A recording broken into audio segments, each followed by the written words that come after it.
A frightening development this morning. A chemical weapon, nerve gas, was released inside a crowded subway system in Tokyo today. At the height of the morning rush hour, the madness of indiscriminate murder. In 1995, a team of suspicious men entered Tokyo's subway system, each carrying an unusual package. What happened next felt like a crime scene ripped out of a Batman movie. The men quietly punctured the packages with sharpened umbrellas, releasing one of the most lethal nerve agents ever created. Many never even saw what hit them. I don't think anyone knew that it was sarin at first. And this wasn't just happening on one train. It was 5, all during Tokyo's rush hour. In under an hour, thousands were poisoned. Gasping for Domestic breath. terrorism. Was it terrorism? A twisted cult? Who unleashes invisible death on a morning commute? Of nerve gas, developed in the 1930s in Nazi Germany. How did the perpetrators of the attack get their hands on a chemical weapon? Police have reportedly been investigating the cult for several months. And how was a yoga and meditation group involved in the attack? The Tokyo subway system is a machine, precise and predictable. Every day, nearly 9 million people move through it, which is exactly why it was chosen. It's March 20th, 1995, rush hour. The city is waking up, grabbing coffee and boarding trains.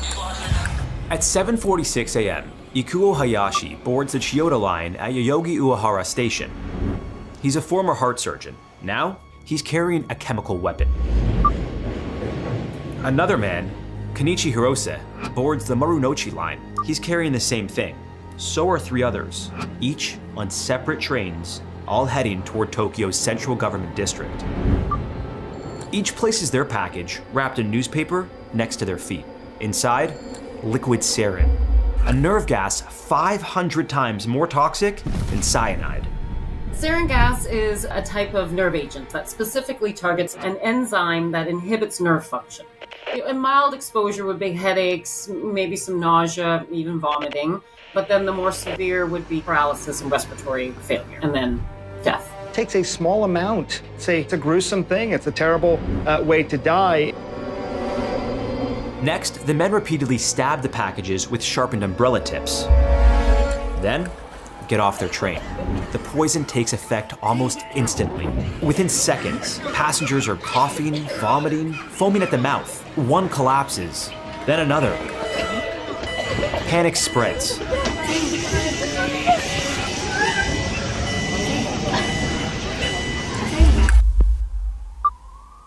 Several people had been seen planting packages at stations and on a number of trains. I saw a package wrapped in newspaper. It was leaking, said this man. Decontamination was not happening. The trains and subways were still going, which meant as people got off one and went on to another, there was contamination. At Kasumigaseki Station, victims collapse before the train even stops. On the Marunouchi line, passengers stagger onto the platform, blinded and choking. Kazumasa Takahashi, a station worker, picks up a leaking bag and tosses it in the trash. He dies shortly after.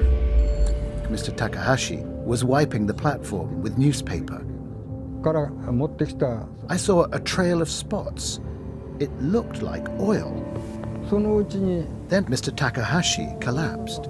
One of the goals of coming in and responding to something like this is to identify what it is as quickly as possible. The victims that died are the ones who were actually sitting beside the plastic bags, very close. 40 minutes after the attack, our emergency responders were told to wear gas masks. The first ambulance isn't dispatched until after 8:30 a.m. By then, the damage is done.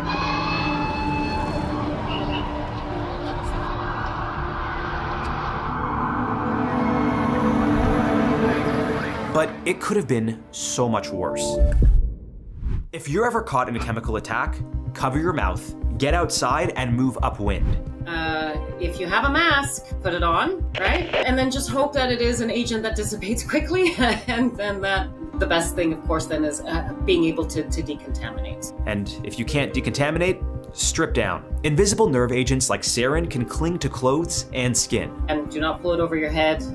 Cut it if you can, whatever, to be able to pull it off without touching your face. And seek medical attention if you need it, right? Because if you need an antidote, that's where you're going to get it. Don't panic.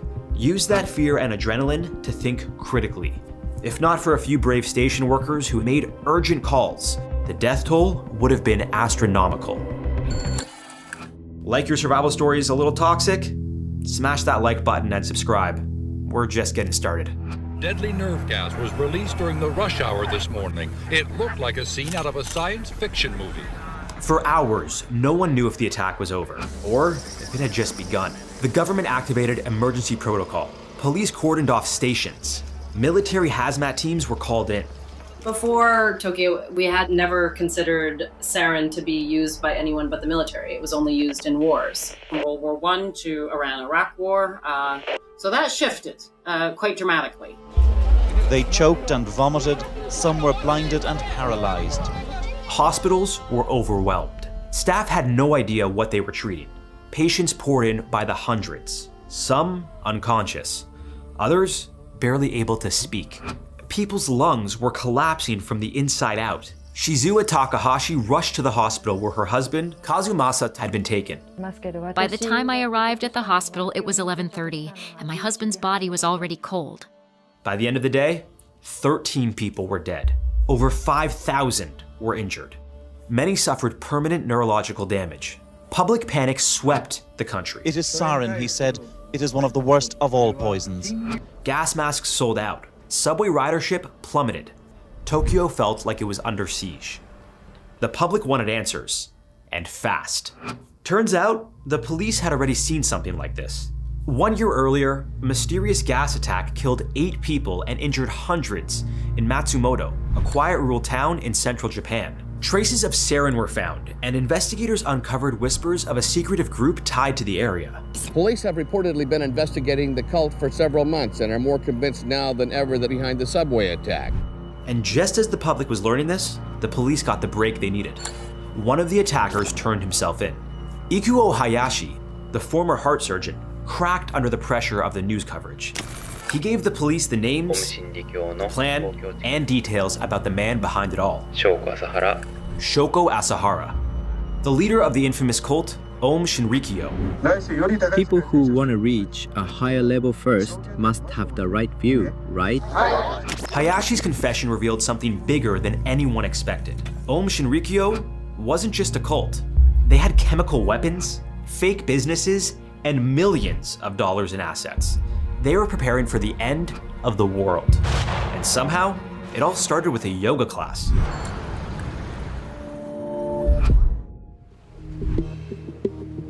Shizuo Matsumoto was born in 1955 in Kumamoto, Japan. Blind in one eye and barely able to see out of the other. Raised in poverty and sent to a school for the blind, he quickly learned how to hustle, even extorting money from classmates.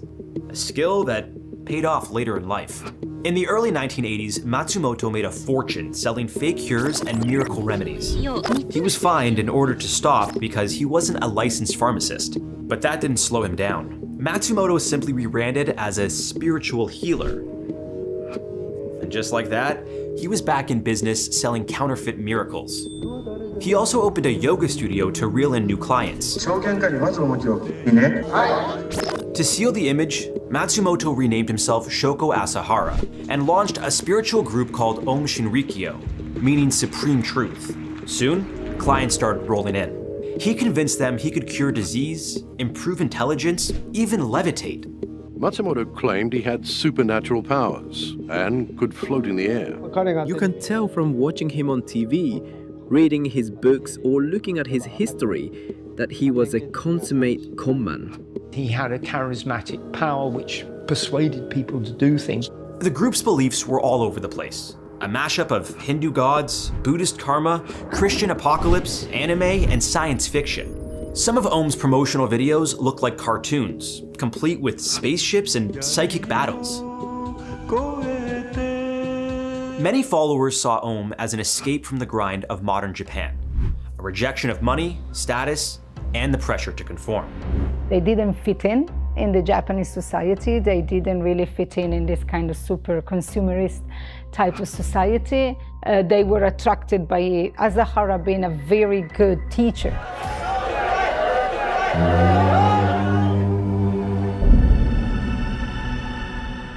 In 1989, Shoko Asahara convinced the Japanese government to register Om as an official religion. That gave him tax breaks and, more importantly, legitimacy.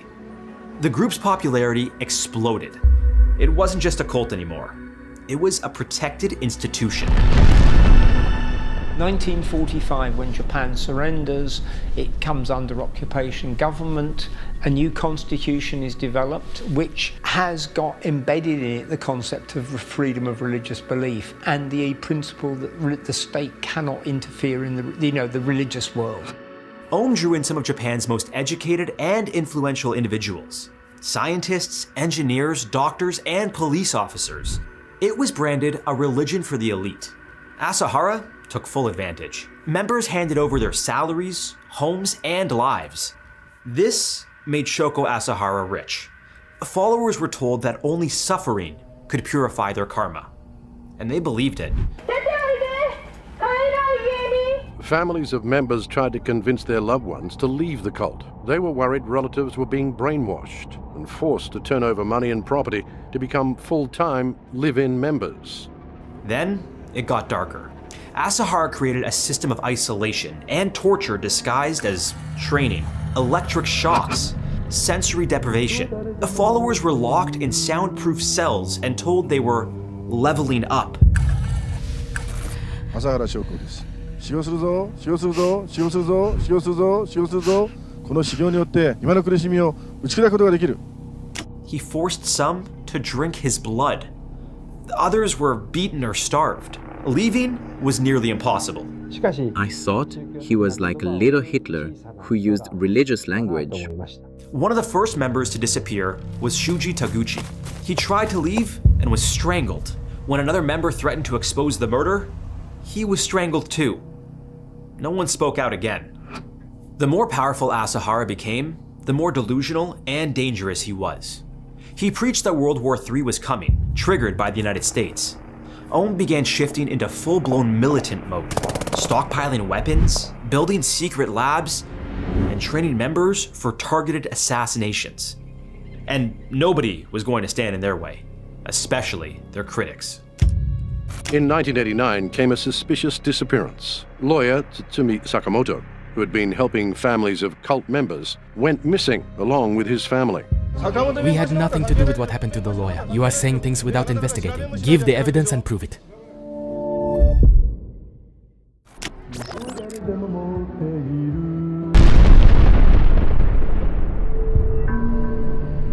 By the early 1990s, Shoko Asahara wasn't just preaching Armageddon. He was building for it. He bought remote land in Japan's countryside for his followers and said the world could only be saved by destroying the non-believers with weapons of mass destruction. They become more paranoid, defensive, more convinced the Armageddon they prophesied is going to happen. It's not just a spiritual conflict, but it's going to be a real conflict. By now, Om had over 10,000 members in Japan, and they weren't just pulling in drifters or spiritual wanderers. They were targeting top universities and elite institutions, recruiting scientists, engineers, biologists, and members of the military. One of them was Masami Tsuchiya, a highly trained chemist with a master's degree. I felt a sense of impending crisis in modern civilization. I was very interested in combining modern science with spirituality. A union of science and religion. I was looking to join this kind of group. Tsuchiya would go on to design Shoko Asahara's deadliest chemical weapons. I have complete faith in him. 100%.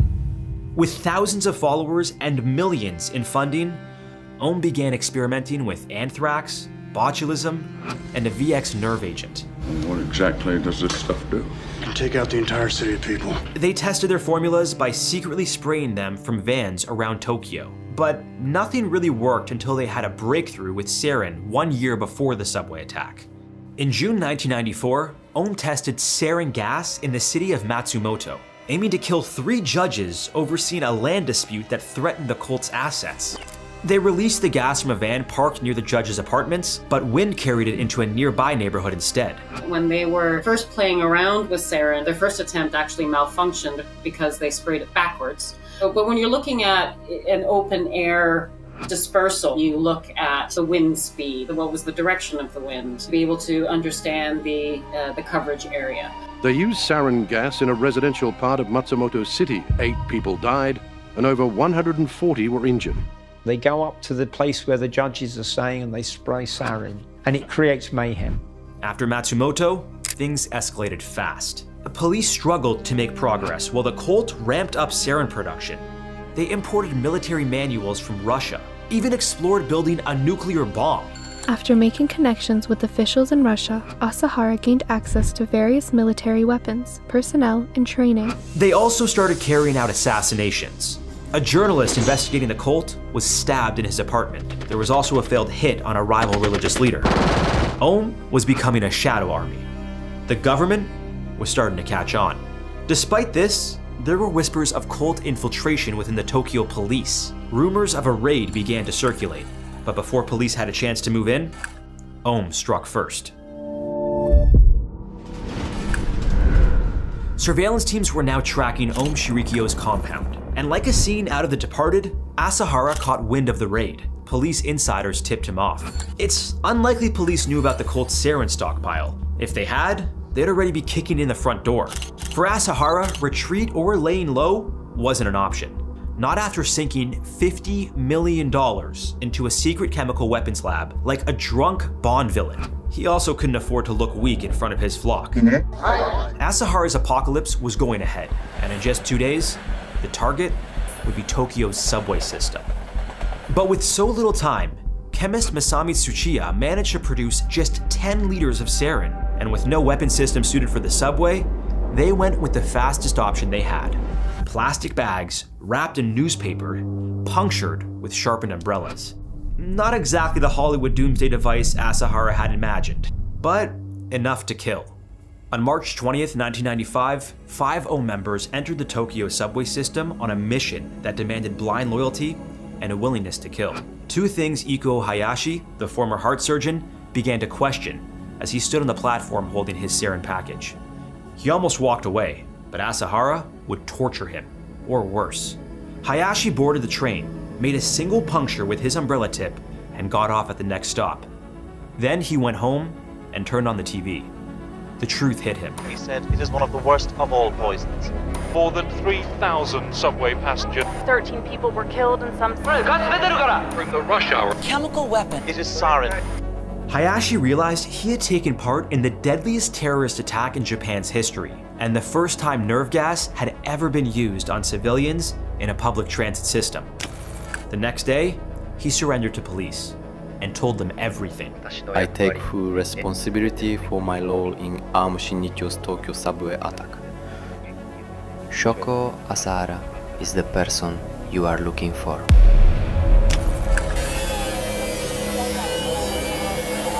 Two days after the attack, police stormed the cult's compound in central Japan and other facilities across the country.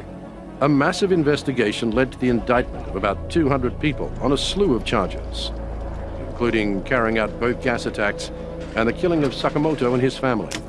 At that point, the murder of lawyer Tsutsumi Sakamoto was one of Ohm's most cold-blooded acts. He and his wife, Satoko, were bludgeoned with a hammer in their home. Their 14-month-old son was killed with a potassium chloride injection. The subway attack investigation became one of the largest in Japanese history. Police uncovered chemical weapons labs, linked Ohm to multiple gas attacks, and solved a string of murders and disappearances. The cult was behind it all. Ohm's chemical program was reckless. Members were injured. At least one died during sarin production. 5 guys get on 5 trains and they take bags with liquid sarin in. It's not pure because Ohm wasn't that good at making weapons. There was a lot of media talk about them hiring great chemists and being supremely competent. That's a load of rubbish. Yes, they were able to cause terror, which was the objective. In terms, it could have been much worse if they knew more about what they were doing. In the trials that followed, Shoko Asahara and 13 senior members were sentenced to death, including chemist Masami Tsuchiya, whom the judge called sheer evil. Ikuo Hayashi, the heart surgeon who surrendered, apologized to the victims and said he deserved the death penalty. The judge gave him life instead. The Tokyo subway attack forced Japan to rethink public safety. Ventilation systems were upgraded. Hospitals trained for chemical trauma. Hazmat teams were put on standby. By the time the COVID pandemic hit years later, Tokyo was already ahead of the curve. Earlier, you heard what to do in a chemical attack. Cover your mouth and get outside. But even the best infrastructure can't protect you if you're not alert in a crowd. One person might be heading to a job interview. Another might believe the world ends today because a cult leader said so. Trust your gut and don't ignore behavior that feels off. In public spaces, awareness is survival. Complete chaos out there. We've got officers going in heavily armed now as all snowballed into hell. Then we arrived in the area of where the body was, and it was quite apparent that whoever it was deceased. There was a white tiger chewing on him. Sheriff's officer? Yeah, I think I just seen one. It's like a jaguar or a wolf or something. In the fall of 2011, the sleepy small town of Zanesville, Ohio, experienced a nightmare. All because of one man, Terry Thompson. As the owner of more than 50 exotic animals, he earned quite a reputation in town, especially when he decided to set them free. I had made contact with the sheriff that appeared that everything had been turned loose. And I mean, there was bears, there was tigers, there was lions running everywhere. Why did Terry unleash his animals on the town? Was it an act of spite? Which one of his exotic animals was never found by the police? And how many people were eaten alive? Hi, Marvin. Yeah, this is Coke Dock on Coke Dock Road, and we live next to Terry Thompson, and there's a bear and a lion now. This is Zanesville, Ohio, a quaint town known for its unique Y-shaped bridge and being the pottery capital of the world. It's the type of place where everyone knows everyone, and most residents knew about Terry and his eclectic animal farm. Yeah, Terry was different. Terry always kind of pushed the envelope, but Terry was Terry. Terry was born and raised just east of Zanesville. In his youth, he was passionate about flying and acquired his pilot's license as soon as he was of age. With an exciting career ahead of him, his life was turned upside down when he was drafted into the Vietnam War. In the years following his tour, the trauma continued to haunt him. After returning home, Terry met his wife Marion, a teacher who was also a decorated prize-winning horse rider and animal lover. He opened a motorcycle shop and got a license to sell guns, all while gaining a reputation for doing things a little differently than everyone else. One day, for Marion's birthday, Terry bought a baby tiger cub at an exotic animal auction, a gift that would quickly turn into his new obsession. From guns to cars, and then animals, Terry was a hoarder, feeling he could never have enough. The couple sunk thousands of dollars into their amateur zoo, housing lions, tigers, bears, wolves, and even monkeys. To feed their hungry residents, Terry was known for collecting roadkill, taking dead livestock from neighbors, and buying leftover chicken parts unfit for eating. Soon, he turned his collection into a business, acting as an animal handler for Animal Planet's show Wild Kingdom in 2008. Is Mutual of Omaha's Wild Kingdom. He also provided a lion cub for a photo shoot with supermodel Heidi Klum. But later that year, his side hustle, selling guns, began to raise suspicion. The Bureau of Alcohol, Tobacco, Firearms, and Explosives, the ATF, raided his home, taking away 133 guns and dozens of rounds of ammunition. To make matters worse, his marriage was on the rocks. Terry accused Marion of ratting him out to the authorities and was known to be verbally abusive toward her. After 40 years of marriage, Marion decided to separate. Ultimately, he pleaded guilty to possession of unregistered firearms and served 10 months in prison. And despite his efforts to patch things up with Marion, she had no sympathy for him. I think Terry's downfall is that when he returned from prison, Marion was not at the farm waiting for him. Drowning in debt and suspicious his wife had cheated on him during his time in prison, Terry did something no one could have prepared for. On October 18, 2011, Terry's neighbor Sam Kopchak noticed something was off while leading his horse, Red, to pasture. I saw The horses that were there was probably about 60 horses I estimate that they had. They were going around a circle. And I said, well, they're not supposed to do that. Something's going on, you know. Sam decided to take a closer look and headed over to the edge of Terry's paddock. He saw a dark shape emerge in the middle of the circling horses. A large black bear. Sam initially brushed this off as a rare sighting of an endangered animal in Ohio and did his best to calm down Red. But what he saw next shook him to the core.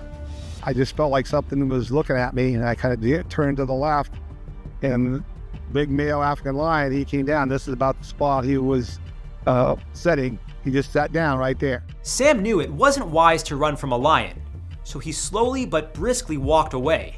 He only looked back once, about a third of the way from his barn, to see the lion staring ominously at him behind a fence it could easily vault over.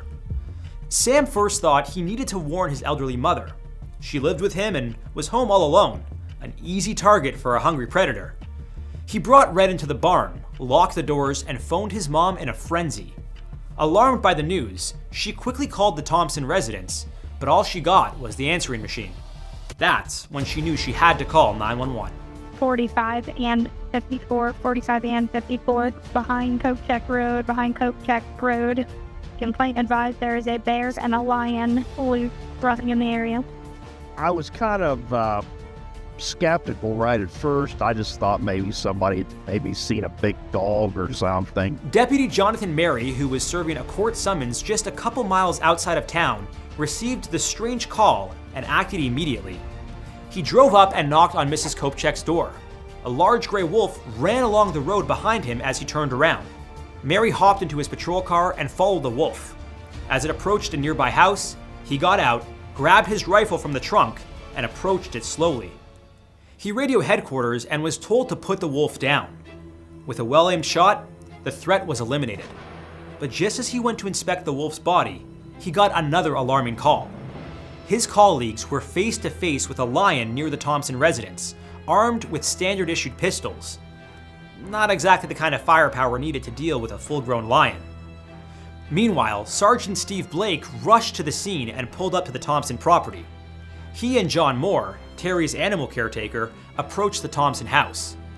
They found cages that were cut, some left open, and two that contained a couple of monkeys and a dog. They came across a gruesome scene as they cautiously walked to the barn. A large white tiger was eating something. Upon closer inspection, it was a body that was barely recognizable. As Deputy Mary drove up the hill toward the Thompson property, he saw another deputy running in fear. Mary reached for his rifle, but it snagged on the cruiser's computer stand. Instead, he grabbed his Glock. As soon as he turned around, a 350-pound black bear charged him. Usually, black bears will do a bluff charge to test your dominance. Your best bet to survive is to stand your ground and look tall. But most of all, don't run. Just a few feet away from him, Mary shot the bear. Thankfully, it was in the head. Otherwise, his Glock's bullet likely wouldn't have slowed it down. Shaken by the ordeal, he went to grab his rifle from his patrol car. And it's a good thing he did. Just moments later, a large African lioness crawled under Terry's fence and ran down the road toward another neighbor's home. Mary aimed and took the shot. Another one down, but how many were left to go? A number of emergency units, including the Columbus Zoo's capture and recovery team, arrived at the Thompson property, preparing for the worst possible scenario. On the way to the scene, I made it clear to the guys on the scene that if there were any animals outside the pasture field or looking like they were going out of the fence, they would be put down. We were first approached by, I believe it was two tigers come out of a barn towards us, and as they rushed the truck, we were forced to dispatch them. But what if you encountered a tiger and didn't have a gun? Stay calm and slowly back away. Don't make eye contact, as this could be seen as threatening to the tiger. The same advice goes for most wild cats. Avoid turning and running. It will only make you vulnerable to an attack from behind. If the tiger continues to approach you, make yourself appear big. Make loud noises too. If it attacks, fight like hell. It's your best chance at survival. Here on How to Survive, we cover all kinds of survival scenarios. So make sure to hit that like button and subscribe for more incredible survival stories. Still putting together the pieces of what happened, the officers approached a mangled body. Unknown to them, dozens of wild predators were still loose, waiting for the opportunity to pounce. Then we arrived in the area of where the body was, and it was quite apparent that whoever it was deceased. There was a white tiger chewing on him. The officers figured at the time that Terry's animals must have gotten loose and killed him. They started shutting the doors to contain the animals still in their cages. It was then that they realized this large escape was no accident. I look over, and maybe 3 feet away from where the door is, there's a large hole that's cut in the chain link fence. As soon as I saw that, I remember the blue bolt lock cutters that are laying beside Terry Thompson. An investigation was needed to determine what happened. Still, the priority now was ensuring Zanesville citizens' safety. Officers, armed with both tranquilizers and guns, were now on a mission. I'm on 23 and there's a lion in the road. 11's clear in here. Stay indoors. Remain indoors and try to approach him. 911. Yeah, there's a lion on Mount Perry Road in Gray Shot. I'm pretty sure, and I just saw a wolf. I think I just seen one. Looks like a jaguar or a wolf or something. Now, what can law enforcement do?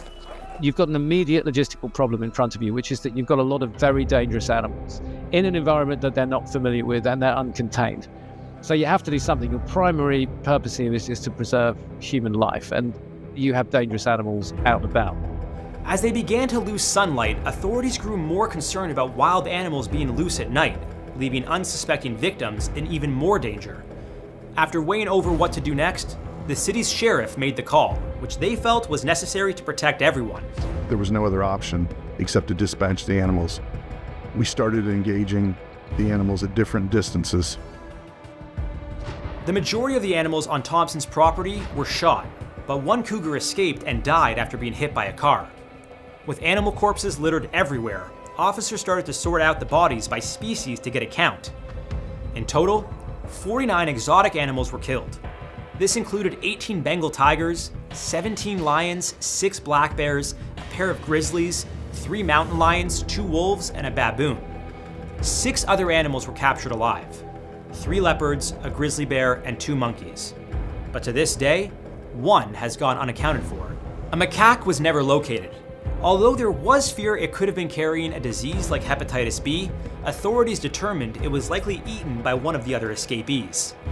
While the chaos was over, the investigation was only just beginning. See all of these animals piled up after they were killed because they were running free, running loose in a dangerous situation. This is wrong. This is way wrong. Once it was safe to do so, a forensics team inspected the crime scene, starting with Terry's body.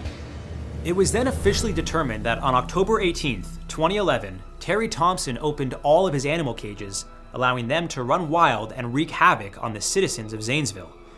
But what was even more shocking was how he died. There was a head wound, a head gunshot wound. His hands were filled with gunpowder residue. Leads us to believe that this is a suicide. There were also reports raw chicken was scattered around Terry's body, with some believing he wanted the animals to feast on his remains. An autopsy revealed that Terry was suffering from a severe cardiovascular disease. It's unclear how much time he had or if he knew about his condition. A few weeks out of prison, his finances in tatters, and his relationship with Marianne over, Terry snapped. Others believed his hoarding got the best of him, making him feel helpless on top of everything else. He couldn't stop acquiring more. I think he just worked himself into a hole. But he just couldn't bring himself to get rid of. When Marianne came to the property, she was distraught, to say the least. After agreeing to relocate the 6 surviving animals to a zoo, she insisted they be buried on their property when they passed. You reached Jim County Sheriff's Office. Shooting animals? You guys are outrageous! Man, shooting animals with live clowns, you...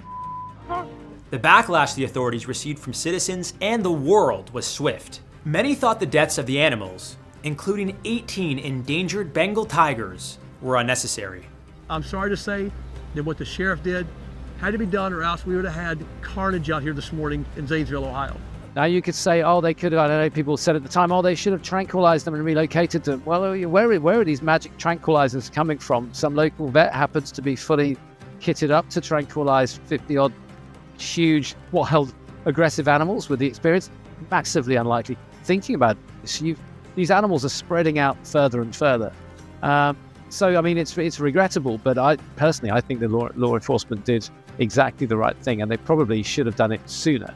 With only one death, due to a self-inflicted wound, the amount of damage done to the public was kept to a minimum. About a mile down the road that evening, there was a tournament soccer game going on. There could have been a lot of tragedy, and there wasn't. For the most part, no one was injured. Before the Zanesville Massacre, exotic animal laws in Ohio and other parts of the country were fairly lax. In fact, a person could technically buy a lion or tiger without telling anyone, including the government or their neighbors. The United States Department of Agriculture would need to be informed only if you crossed state lines with them or put them on display for others to see. But following this incident, the idea of exotic animal ownership took the international spotlight, and lawmakers scrambled to tighten restrictions.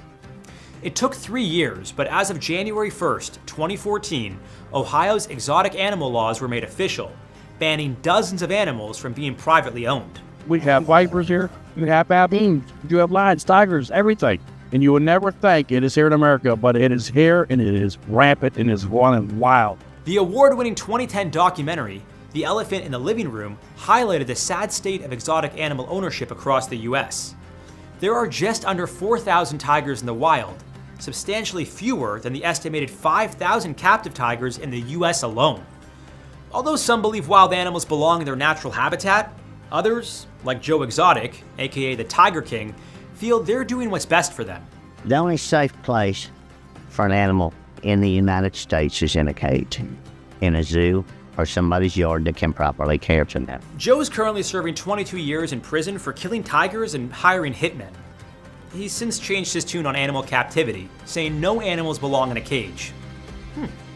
Maybe living behind bars, like his tigers before him, is responsible for his shift in perspective. Unfortunately, most exotic animal owners don't have the funds or proper infrastructure to care for these animals, even if they mean well.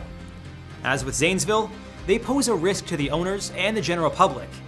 As far as I'm concerned, I can't see that there's ever any need for a private individual to be keeping a lion or a tiger, and I also don't think that it's really possible in most cases for a private individual to satisfactorily keep an animal like that, bearing in mind what you require and bearing in mind that zoos struggle.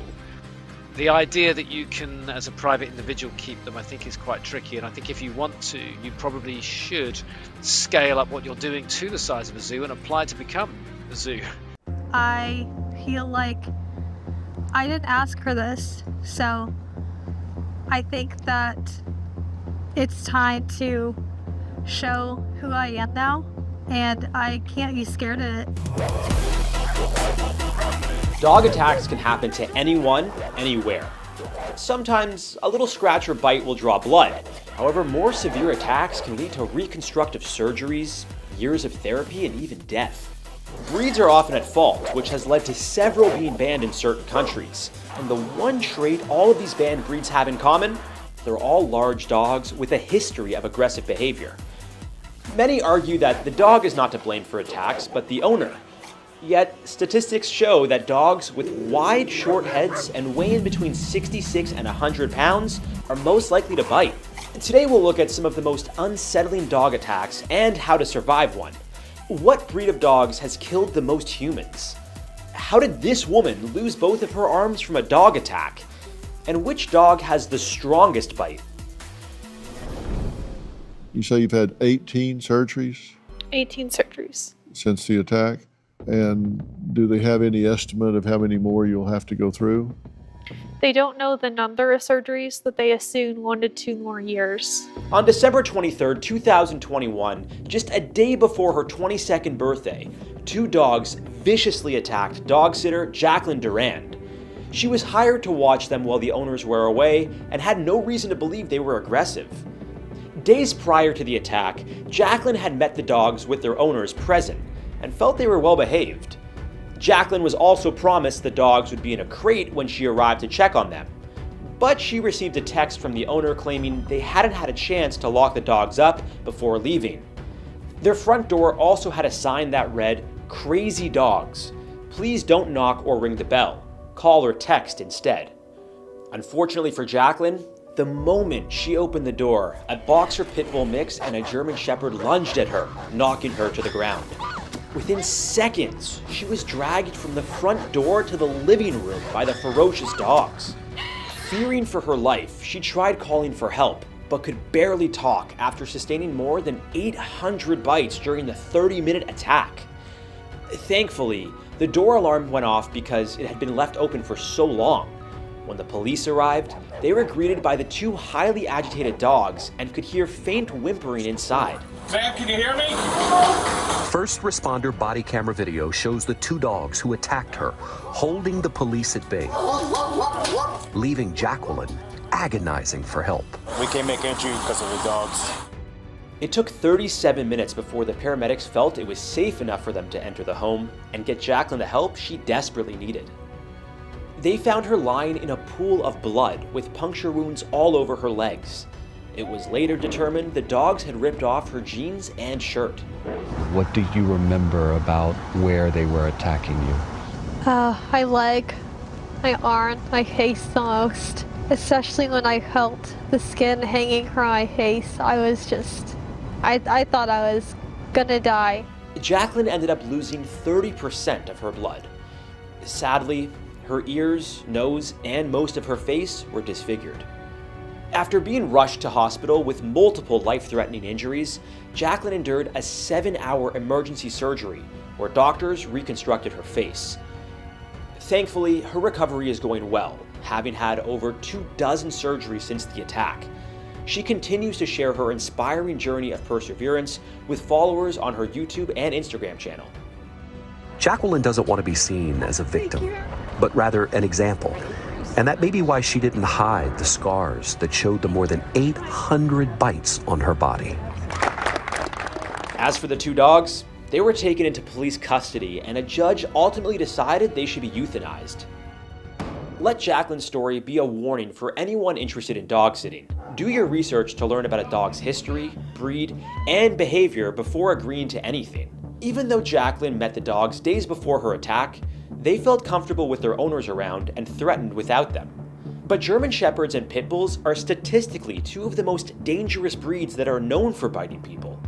With their combative demeanor and muscular build, Pit Bulls have killed the most humans out of any other breed. They're responsible for 66% of all dog attacks in the US based on data from 2005 to 2017. Surprisingly, they don't have the most powerful bites, but more on that later. If you ever find yourself being attacked by a pit bull, or any dog for that matter, here are a few key survival tips. Be still. Running away in fear could incite the dog to chase you. Slowly get to higher ground if you can. Unlike cats, dogs aren't great climbers. If that's not an option, play dead while protecting your neck. Your first instinct might be to fight back, but this could make matters worse and anger the dog further. The Seattle Humane Society recommends to get down on the ground, pull your knees to your chest, clasp your hands behind your neck, put your elbows around your face. Protecting your neck is very important. A bite here could be fatal, especially if your carotid artery is pierced, which supplies blood to the brain. Throw a shirt, towel, or cloth over the dog's eyes if possible. Otherwise, you may have to wait for the dog to lose interest. If you're feeling brave, you can try to choke it or hit it with something heavy. If you have mace on hand, like what you might use on a bear, it could deter even the most dangerous dogs. But what should you do if you're being attacked by multiple dogs? Well, that's something Kylene Waltman learned the hard way. Before we jump into that story, subscribe to stay prepared for all life has to throw at you. Doctor that done a surgery to remove her arms said that was the worst dog attack that he's ever seen. While on a walk to her mother's house, 38-year-old Kylene Waltman was brutally attacked by 3 pit bulls and is only alive because of an area farmer who witnessed it. Thankfully, Avery Presley was driving past on his tractor that day. He found Kylene in a ditch being ravaged by the dogs.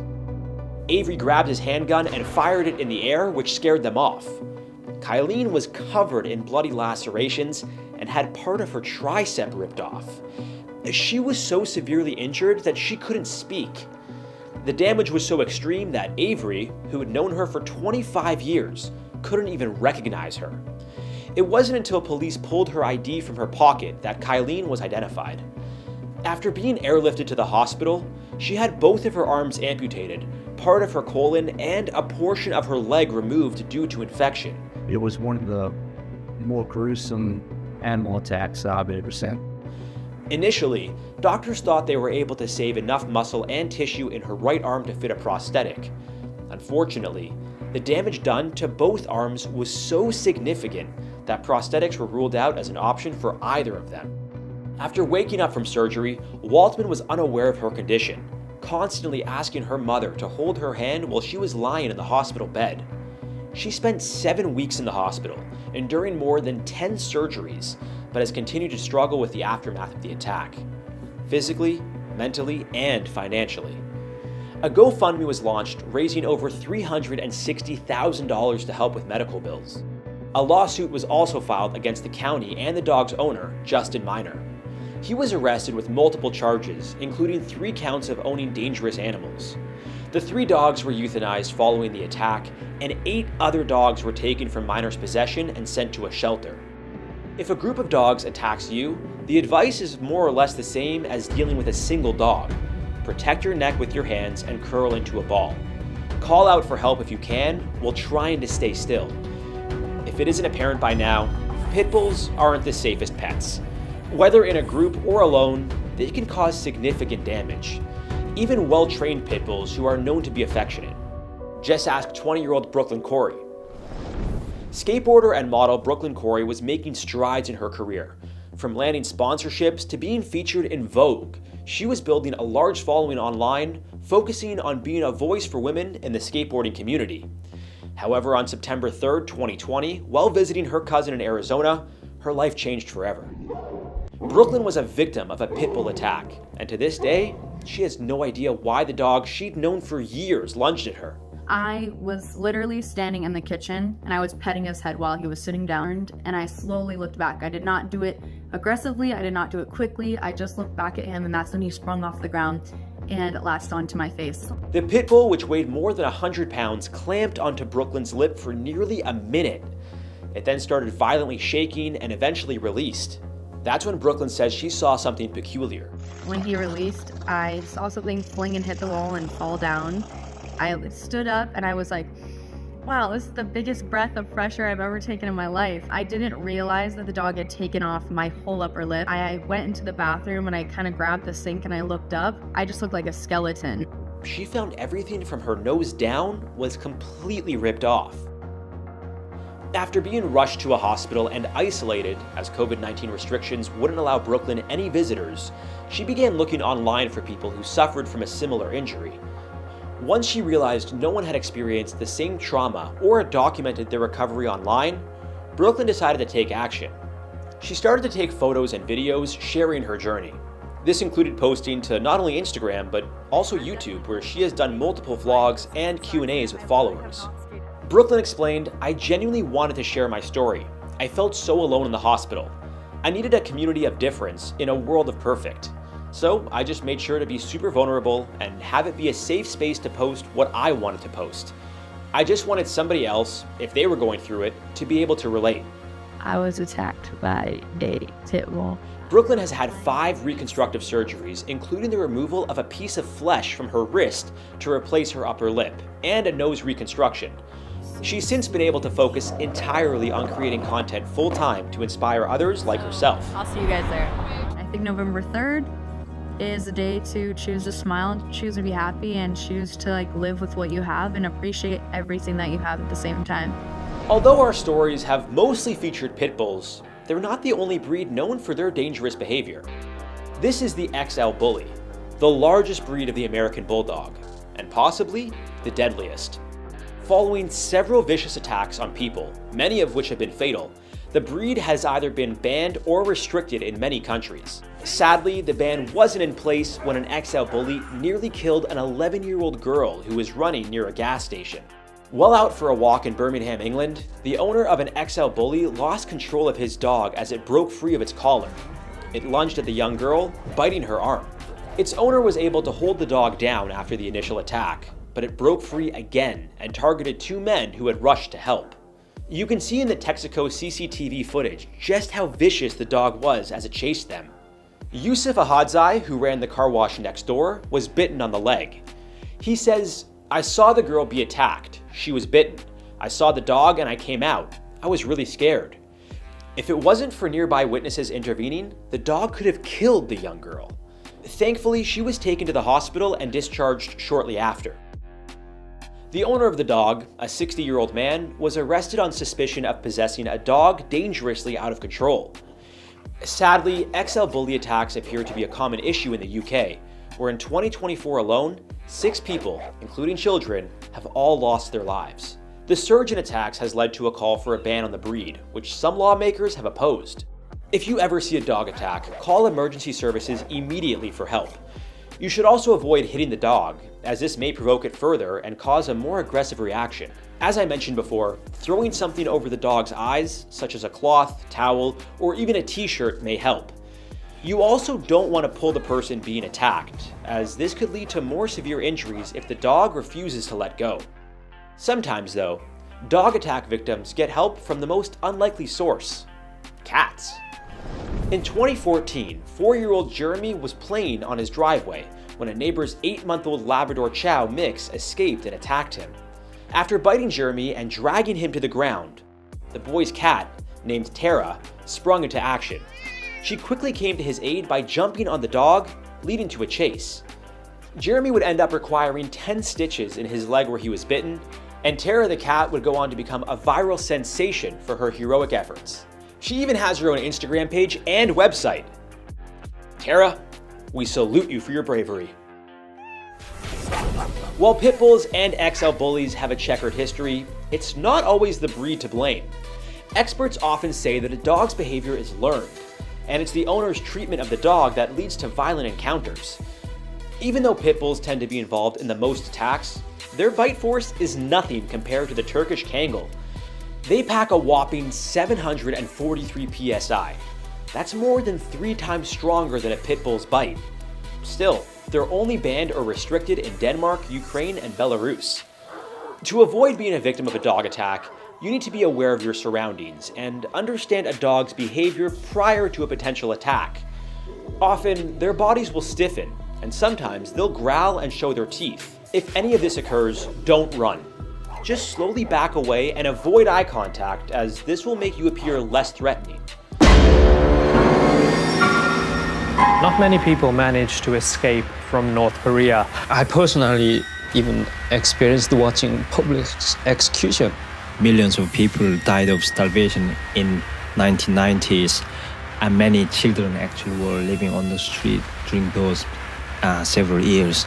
We did not have enough space to lie down.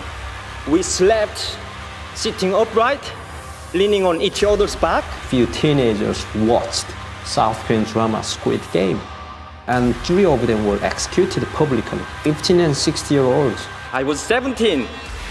My survival instinct told me I need to escape. Imagine you're just 11 years old, summoned to the town square alongside every other kid in your neighborhood, forced to watch a man tied to a post. A firing squad steps forward, rifles raised. The first bullet rips through the prisoner's eyes, and the crowd screams, but you can't look away. That was normal life for Timothy Cho, a North Korean child caught in one of the most repressive regimes on Earth. He didn't just watch horrors, he lived them. Eventually, he'd be locked up in cells so cramped there was no room to lie down, forced to witness shameless brutality, starved to the brink, and beaten senseless for the crime of existing. For Timothy, this was reality not once, but 4 separate times. And somehow, he got out alive. Today we're plunging into a twisted underworld of political mania, prison gulags, and a system of torture so extreme it makes Hollywood's darkest spy thrillers look tame. This is not fiction. Every fact has been verified, every grim detail is anchored in survivor testimony and human rights reports. Prepare for a narrative that's part espionage thriller, part survival epic, and 100% real. How did a terrified teenager manage to cross one of the world's most militarized borders twice? How did a single photo taken by a student spark an international storm that saved Timothy from a certain death? And most shockingly, how on earth did a feared South Korean gangster help Timothy cheat execution for good? Timothy Cho was born to parents who were both high school teachers, an otherwise respectable standing in North Korea. Growing up, he thought of the Kim family as near divine figures. I loved them. I thought they were God because I was brainwashed and I didn't know. That kind of indoctrination starts basically when you're in diapers. School children are drilled to respect and praise the Kim dynasty 24/7. But one morning, when Timothy was only 9, he came home to an empty house. His parents had vanished. They had fled across the border to China without warning. In North Korean society, that's high treason. Yeah, we're talking potential execution level betrayal. Overnight, Timothy went from a normal patriotic kid to an orphaned branded son of a betrayer. My auntie and uncle were there. They would not ask me if I had eaten at all. So I left to my uncle's house in tears and then went to the market picking up food on the floor. No one would hire him. Authorities shunned him and even relatives turned him away. He joined the ranks of the Kochebi, the homeless children scavenging through train stations, living off scraps, and sleeping in corners. This was the mid to late 90s, during what the North Korean regime called the Arduous March, a catastrophic famine that killed up to 1 million people. Timothy scrambled for leftover corn or grains, sometimes going days without anything but water. Eventually, his grandmother took him in, but food was scarce everywhere. Meanwhile, the regime hammered into people's heads that Kim Jong-il was the nation's savior, single-handedly defending them from a world of imaginary enemies. And when I was 7, Kim died. First, Kim died. And I literally cried and didn't sleep well for 3 nights. For Timothy, daily existence became a real-life version of the Hunger Games, minus any glamour or tributes. The only difference? There was no one coming to rescue him. By age 17, he realized he had no future in North Korea. Starvation was a constant threat, and the stigma of his parents' defection made him feel hopeless. He decided to escape. That's right, a teenager, hungry and alone, risking his life to cross one of the most guarded frontiers on Earth, because staying behind meant certain death. So in the early 2000s, Timothy Cho made his first break for the Chinese border. It's a move that countless North Koreans have attempted, but few accomplish. At that moment, you might have thought that good news was finally coming, but fate had something entirely different in store. In 2004, Timothy joined 17 other North Koreans desperate to flee. Their plan? Cross into China, trek through unforgiving terrain, then slip over the Mongolian border and request asylum. If they succeeded, they might find a path to South Korea or another sanctuary. If caught, they'd be sent right back to North Korea. A fate that could mean prison, torture, or a bullet to the head. They actually got close to Mongolia, but in the final moments, Chinese security forces swooped in and arrested the entire group. They were warning us to stop, and then they started shooting in our way, and you could see that bullet comes next to your feet. We were no longer able to run and were arrested there. The authorities labeled them illegal economic migrants. Under a pact with Pyongyang, Beijing forcibly deports North Koreans, turning a blind eye to the horrors that await them back home. As soon as Timothy's group landed back on North Korean soil, they were split up and thrown into different detention centers. He was shoved into a cramped cell with about 50 inmates. People were half-starved, packed like sardines, and reeking of sweat and terror. Timothy soon discovered that prison in North Korea is basically slow-motion torment. If he was lucky, he got 2 watery scoops of cornmeal a day. He was aggressively interrogated by the guards, demanding to know whether he'd met any Westerners that helped him plan this escape. One horrifying morning, he experienced a shocking reminder of how dangerous the prison was. When I woke up, I realized that the man I was leaning against was dead. He died from torture, lack of medical care, and starvation. The guards came in, dragged the corpse out like a rag doll, while Timothy just sat there, numb. It's the kind of trauma that would break most people. Public executions are routine in North Korea, but dying anonymously in a cramped cell is even more common, especially for state-branded traitors who attempt to defect. And if you're inspired by Timothy's resilience and want more survival stories, hit that like button and subscribe to How to Survive. Before we follow Timothy's next big move, let's talk about where he nearly perished, the North Korean prison system.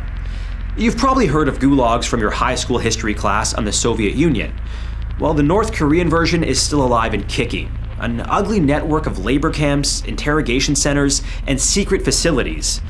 The United Nations calls them crimes against humanity. Amnesty International has compared them to Nazi-era horrors. This isn't some outdated 1950s scenario. It's happening now. An estimated 80,000 to 120,000 North Koreans currently remain trapped in labor camps, according to Amnesty International. Some are children no older than Timothy was. In these facilities, people are systematically starved and subjected to unimaginable torment. That's right, kids too. It's beyond brutal. Many never see the outside world again. Public executions happen for trivial offenses, like trying to watch foreign TV or listening to South Korean pop music. Yes, you heard that correctly. If you're caught with a K-pop playlist on your phone, you could wind up dead. That's how insane the system is. Former prisoner Shin Dong-yuk famously recounted watching his own mother's execution. Another defector, Kim Kwang-il, drew pictures showing how guards forced inmates into pigeon torture. Arms tied behind their backs, hung from a ceiling so they couldn't stand or sit. Fainting meant being whipped until they were conscious again. He also described the pump torture, forcing inmates to squat or jump repeatedly until their legs give out, only to be kicked and whipped back into motion. There's the motorcycle or car position, where victims must crouch with arms extended as if gripping handlebars, again enduring whips and kicks whenever they slip. Food rations are criminally low. People are so hungry they eat rats, frogs, and snakes alive just to survive. Let's not even get started on the forced labor. Some detainees spend 16 hours a day doing back-breaking work. Others are assigned to mines so unstable that cave-ins are basically guaranteed. You literally have to crawl inside and digging coals out. And often mines collapsed, and many young, large boys and girls are killed or even losing their arms and legs. Witnessing such nightmares is enough to break anybody, but it only fueled Timothy's drive to try escaping again. Now, how did Timothy survive? Sheer luck, some would say, or maybe the fact that he was a minor. After months of beatings and near starvation, he was unexpectedly released. That alone is extremely rare. I was lucky, very a miracle. And when I was released from this prison cell, I could walk. Though battered in body and spirit, he returned to his grandmother's home, watched by local authorities, and prayed he wouldn't get hauled back again. But if you think that'd stop him from seeking freedom once more, you'd be wrong. Timothy was barely recovering from his trauma and living under strict probation. Unable to bear the constant terror of surveillance, he soon committed to another daring plan to escape. His second escape route would be radically different. Instead of trekking to Mongolia, he'd pass through China, head to Shanghai, and then try to find sanctuary in a foreign-run institution like an embassy or international school. That might force the Chinese authorities into a diplomatic standstill, preventing them from deporting him back to North Korea. It was his ultimate Hail Mary. So in 2006, Timothy once again crossed the Tumen River into China. That border is guarded by barbed wire, electric fences, and watchtowers. He managed to slip through with a small group of refugees, forging IDs to move deeper into Chinese territory. Under the constant threat of arrest, they traveled over 1,200 miles by bus and train until they finally reached Shanghai. It's one of the world's biggest cities, a neon jungle that must have felt like another planet compared to North Korea's darkness. In 2007, Timothy and 8 others finally made it to the Shanghai American School, hoping it would be like stepping on US soil. A path to freedom. We climbed up the fence of the American school. It was quite high. We climbed up and we went inside school. We had the paper. We are North Korean refugees, please help us. And we thought we were successful. For a moment, adrenaline surged. Maybe this was it. Maybe they'd just beaten the system. But the school administrators, unprepared for this crisis, called the Chinese police. Within minutes, dozens of officers stormed in. They pinned Timothy to the ground, batons swinging right in front of horrified students. One teenage bystander reportedly said she'd never forget that sight, these desperate individuals being dragged away like criminals. Timothy found himself tossed into the Shanghai International Prison for foreign detainees. Paralyzed with dread, he thought, this is the end. Because being deported back to North Korea a second time was practically a guaranteed death sentence. So he tried to end his own life in that prison cell. Timothy swallowed the stash of sleeping pills he'd secretly hidden in his clothes, convinced it was his only way out. But fate had other plans. He woke up, disoriented yet alive, in the same miserable cell. Not exactly the rescue he hoped for, but things took an unexpected twist. One of his cellmates was a South Korean ex-gangster who'd found religion. This unlikely friend gave Timothy a Bible and prayed over him, urging him to hang in there. Meanwhile, outside those bleak prison walls, the story of the Shanghai Nine spread like wildfire. Some students at the Shanghai American School leaked photos of the group's arrest to a journalist. Human rights groups and various international communities latched onto the story, launching protests at Chinese embassies worldwide. That pressure worked. After weeks of global outcry, the Chinese government made a highly unusual decision. Instead of shipping Timothy and the others to North Korea, they would deport them to the Philippines. From there, South Korea and possibly the UN Refugee Agency stepped in. The day Timothy boarded a plane out of China, he couldn't believe his luck. He'd cheated death twice now. When I left the prison cell, one of the prisoners said, We are seeing a miracle happen in front of our eyes. Freed at last, Timothy traveled from Manila to Seoul, then onward to the United Kingdom. Although he'd already experienced modern city life in Shanghai, stepping once again into a world of dazzling skyscrapers, fully stocked stores, and uncensored internet left him wide-eyed all over again. A stark contrast to everything he'd known under North Korea's suffocating darkness. As of 2023, North Korea ranks second on the global list for most repressive media environments. That's a big reason why Timothy had no idea how the outside world functioned until he experienced it firsthand. After settling in Britain, Timothy learned English, pursued higher education, and decided to share his story, hoping to spotlight those still locked in North Korean gulags. He collaborated with groups like Open Doors UK, advocating for persecuted Christians, some 50,000 of whom may be imprisoned in North Korea's labor camps for their faith alone. That number, by the way, is nearly half of all individuals detained across the regime's broader penal system. Timothy's incredible resilience became a beacon for other defectors. But the question remains, what's it like to carry such memories? How do you speak about the unspeakable and not crumble? For Timothy Cho, the nightmares remain fresh, fueling him to keep speaking out. His story is a sobering reminder that behind every grim statistic on North Korea's atrocities stands a person with a family, a childhood, and fragile hopes for a better life. Now a vocal activist, Timothy shares his ordeal at schools, on news programs, and at international forums. You might wonder what difference can one person make. Remember this, global awareness can save lives. In Timothy's case, photos of his mistreatment sparked an international outcry and changed his fate. More than 33,000 North Koreans have escaped to South Korea since the late 90s. Many endured ordeals as brutal or worse than Timothy's. Still, each story like his reminds us of the countless people still trapped behind the razor wire.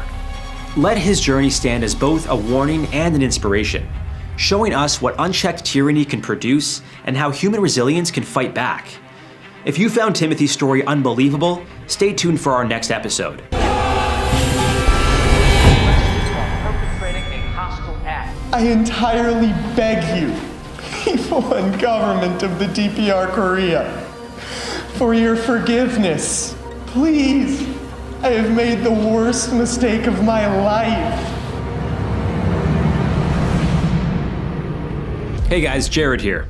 We told the tragic and insane story of Otto Warmbier, a young American tourist who was sentenced to 15 years of hard labor in a North Korean prison camp for the crime of stealing a poster.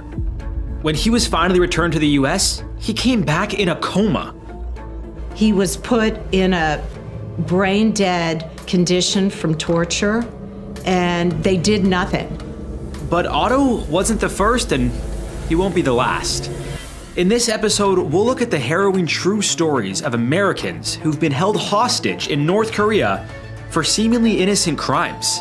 I am now requesting help from the American government, the citizens of America, and the world to release me from this situation. I was pretty bruised up and bloodied, and I just tried to keep my wits about me, but I was so scared. Do you understand what he did? What did he do? You in tell this me. Country? You tell me. You tell me. Why is he held captive? Why was this American missionary sentenced to hard labor for over 700 days in North Korea? What made this teen get himself in trouble with the North Korean law on purpose? And how did two women filming a documentary become targets in a global power play? It was March 17th, 2009. It's just St. Patrick's Day for all of you, but it was the day that turned my life upside down. Journalists Laura Ling and Yuna Lee were filming a documentary on North Koreans who escaped their country.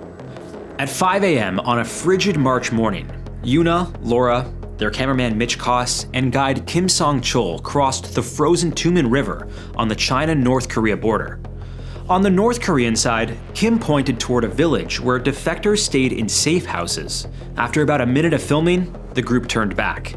Halfway across the river, all of a sudden, they heard shouting in the distance. So we were literally standing on that frozen river when two North Korean soldiers spotted us. They chased us into China and then very violently dragged my colleague Yuna Lee and me across that river into North Korea. While Kim and Mitch managed to safely run away, Laura and Yuna tried everything to get free. Yuna desperately pleaded with her captors in Korean, but it was useless. Everything just happened so quickly. I was eventually knocked unconscious and dragged into North Korea. Meanwhile, in the US, Laura's sister, Lisa Ling, received an unexpected call at 2:30 a.m. In the middle of the night, while my husband and I were sleeping, my sister's husband called and he said Laura was abducted by North Korean soldiers. And my heart just sank. We spoke with Dr. Edward Howell, a lecturer in international relations at the University of Oxford, who has research expertise on North Korea's politics and international relations. He knows these cases inside out, and we wanted his take on exactly what happens when you're captured by North Korea. The cases of Americans being detained in North Korea show that the North Korean penal system is brutal, that North Korea will coerce detained individuals into saying Pyongyang's version of their story. There will often be a sham trial, a forced confession in which the detainee denounces the West as pursuing a hostile policy towards North Korea, or where the detainee repents of their so-called crimes. The detainee may often denounce criticisms of North Korea's egregious human rights record in this forced confession. And this will often be followed by severe sentencing, which also includes hard labor. The next day, Lisa snapped into action. As a fellow journalist like her sister, she called every diplomat she knew. Eventually, she got the attention of the US Secretary of State, Hillary Clinton, and former Vice President Al Gore. it wasn't long before her sister and her colleague's disappearance became international news. They are being held at a time when relations between this repressive regime and the rest of the world have never been worse. After more than a day in cramped holding cells at a nearby army base, Yuna and Laura awaited their fate. Luckily for them, they were left alone with their belongings for a short period. They quickly destroyed their notes, swallowing pages with the phone numbers of defectors they had interviewed, broke videotapes, and deleted footage, right under the guards' noses. So they were both journalists, and they were said to have been reporting on human trafficking on the border between North Korea and China. And this is already not a risk-free topic. We all know that North Korea is one of the world's most tightly controlled societies. After several weeks, Laura and Yuna were separated, blindfolded, cuffed, and driven to a new location. They were now prisoners in Pyongyang. Then came the lengthy interrogations. No matter how much Laura and Yuna claimed their innocence, the North Korean authorities wouldn't budge. Every day was like a psychological battle. The interrogator had me sit at a table 6 days a week and had me writing down about my journey, my work over and over until I wrote down the confession that they wanted here. In their eyes, Laura and Yuna were spies trying to overthrow the Democratic People's Republic of North Korea, also known as DPRK. One day my interrogator came in and he was carrying a file, and it was all about my sister and the project she had worked on.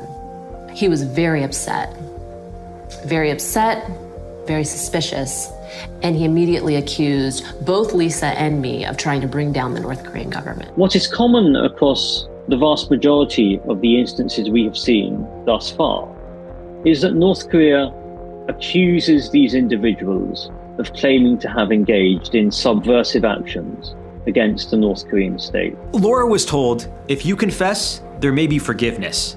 If you don't, bad things will happen. The thought of being shot by a firing squad crossed her mind. It was clear that they had no other choice but to confess. 3 months later, after wistfully counting the days in their holding cells, a trial date was set for the two journalists. On June 4th, 2009, Laura and Yuna were sentenced to 12 years of hard labor, 2 years for trespassing, and 10 years for hostile acts. The judge shouted, "No forgiveness, no appeal." And I just clutched on to the podium. I was standing at a podium and I just clutched onto it to keep from falling over. Shortly after their sentencing, they were taken to a hospital for medical testing.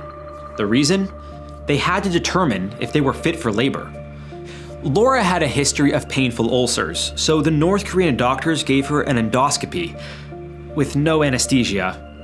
Absolutely brutal. Sure enough, they found an ulcer.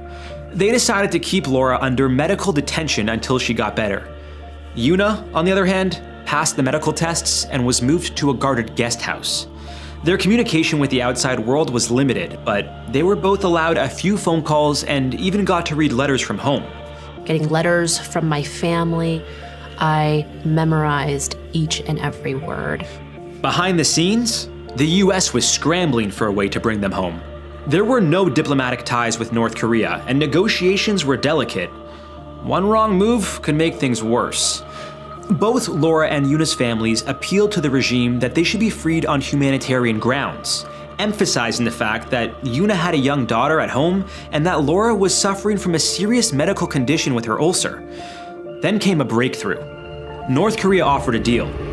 They would consider releasing the journalists, but only if a high-profile American envoy personally came to retrieve them. After the DPRK turned down Al Gore, among other high-ranking officials, the Obama administration decided to send someone North Korea respected, former President Bill Clinton.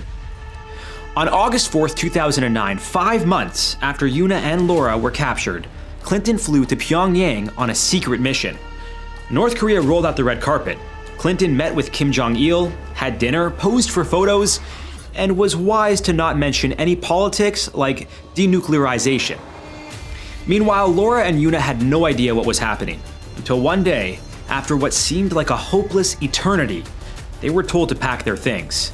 And then suddenly we were told that we were going to a meeting We were taken to a location. When we walked in through the doors, we saw standing before us President Bill Clinton. It was real. Clinton had secured a special pardon, but not through formal diplomacy, but as a private citizen. No apologies, no deals, just a quiet agreement to take them home. When North Korean state media announced their release, they used this as an opportunity to reinforce Pyongyang's worldview of the US as a hostile power. This has long been North Korea's worldview towards the United States ever since the Korean War. And this report made clear how Clinton apologized to Kim Jong-il for the hostile acts committed by these two American journalists against North Korea after illegally intruding into it. That same day, Yuna and Laura boarded a private jet bound for California. Their entire ordeal lasted 140 days. They returned home as heroes, but also survivors of a terrifying political standoff. To our loved ones, friends, colleagues, and to the complete strangers with the kindest of hearts who showed us so much love and sent us so many positive thoughts and energy, we thank you. While their lives were back to normal quickly, it wouldn't be long before another American was captured. And this time, the DPRK wasn't so forgiving. Yes, I'm serving 15-year sentence right now, and I've been going back and forth from hospital to the labor camp for the last year and a half. As an American evangelical Christian missionary born in South Korea, Kenneth Bae represented everything North Korea despised: Christianity, South Koreans, and Americans. In 2006, Kenneth and his family moved to China and created a tourism company called Nations Tour that, as Bae put it, brought 300 Christian tourists from 17 different nations over 23 trips to North Korea to pray and worship.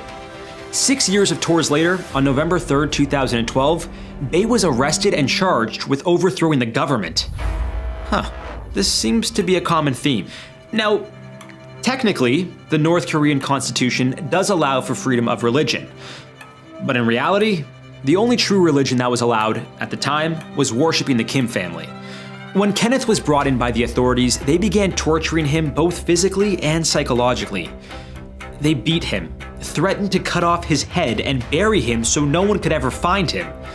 And if he didn't cooperate, he'd be charged as a war criminal and shot in the street. Like Laura and Yuna, Kenneth Bae had no other choice but to cooperate and sign a forced confession. After a short trial, he was sentenced to 15 years of hard labor and was sent to a special camp strictly for foreigners.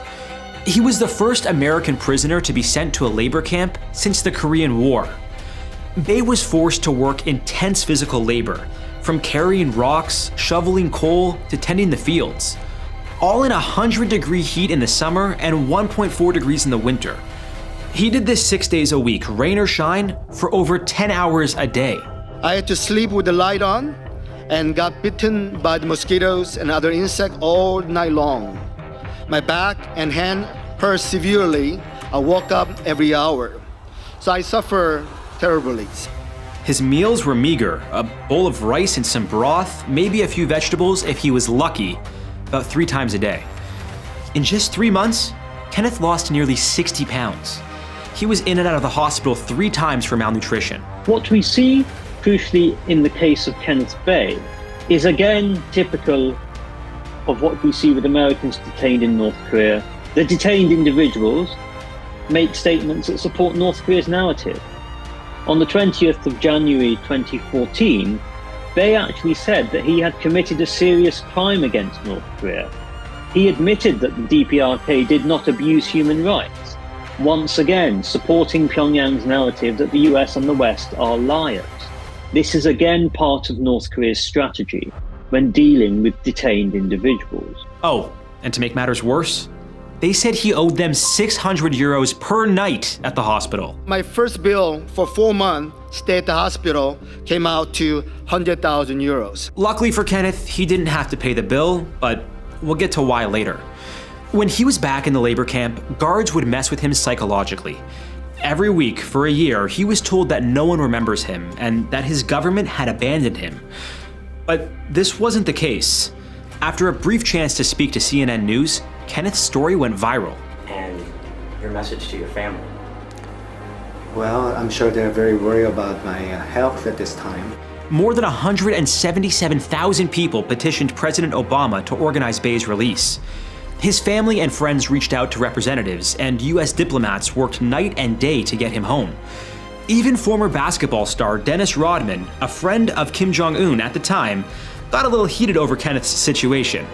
Just saying, no, I don't give a I don't give a rat's ass what the hell you think. Do you understand what he did? What did he do? You tell me. Country. If they said, we'll take Dennis Rodman and we'll let Kenneth Bay go, I said, you know what? I'll do that. This brought Kenneth's story even further into the limelight. Around this time, on April 29, 2014, another American became the next catch in North Korea's web of suspicion. 56-year-old Ohio native Jeffrey Fowle visited Pyongyang as a tourist. As a man of faith, like Kenneth, he felt it was his duty to spread the word of Christianity far and wide. He deliberately left a Bible in the Chongjing nightclub in Pyongyang.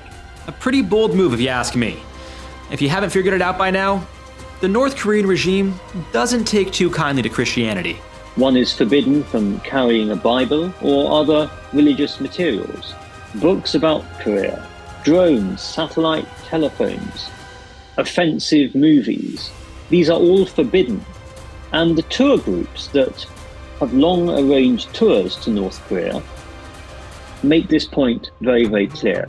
Shortly after this stunt, Fowle was arrested at the Pyongyang airport and charged with proselytism, which is a fancy word for trying to convert someone to your religion. But believe it or not, his detainment wasn't nearly as bad as Kenneth's or the two journalists we covered earlier.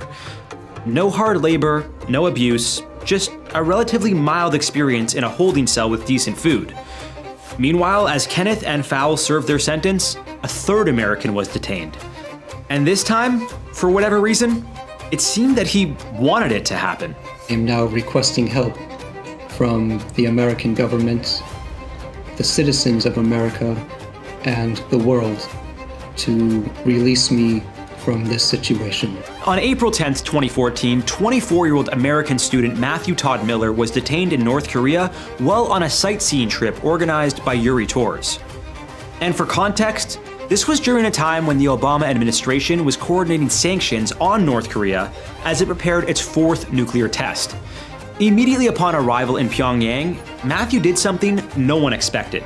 The court said Miller tore up his tourist visa at Pyongyang's airport upon arrival on April 10th and admitted to wanting to experience prison life so that he could secretly investigate North Korea's human rights situation. I prepared to violate the law of the DPRK before coming here, and I deliberately committed my crime. Well, Miller got his wish. On September 14th, 2014, the Pyongyang Central Court found Miller guilty of, yet again, hostile acts against the DPRK and sentenced him to 6 years of hard labor. Like Kenneth before him, he was sent to a camp where he spent his day digging, moving stones, and doing other back-breaking work. As for Jeffrey Fowle, the American who left that Bible in the nightclub, after 6 months of being detained, on October 21st, 2014, the Swedish embassy in Pyongyang stepped in and negotiated his release. He was detained for 5 months, and unusually, he was released unconditionally without a price. Fowle was sort of the low-hanging fruit. He hadn't yet been charged. And so that's the first window of opportunity to get a citizen released, is before the formal judicial process has really kicked in. They also facilitated the release of Merrill Newman, an 85-year-old American and a Korean War veteran who was detained a year prior for supposedly committing war crimes during his service in the 50s. So this is a case of North Korea using a Korean War veteran to support Pyongyang's historical narrative of the Korean War, which has been long-standing and which continues to affect North Korea's foreign policy. Newman's ordeal comes as tensions run high in the region. The secretive regime may have subdued nuclear threats for now, but refuses to back down completely. Fowle's job as a road maintenance worker may have given him a cleaner profile in the eyes of North Korea. As for Merrill, After a forced confession and apology, he was freed on humanitarian grounds due to his age and health. But Kenneth Bay and Matthew Miller still remained detained, and tensions between the US and the DPRK were growing exponentially. In early November 2014, the US Director of National Intelligence, James Clapper, personally delivered a letter from President Obama to North Korean security officials during a secret visit to Pyongyang. In the letter, Obama identified Clapper as an envoy seeking the release of the 2 US prisoners. It was a short and deliberate message with no apologies or mention of North Korea's nuclear program. Luckily for Kenneth Bay and Matthew Miller, it worked. Their sentences were cut short. They were flown home alongside Clapper on November 8, 2014.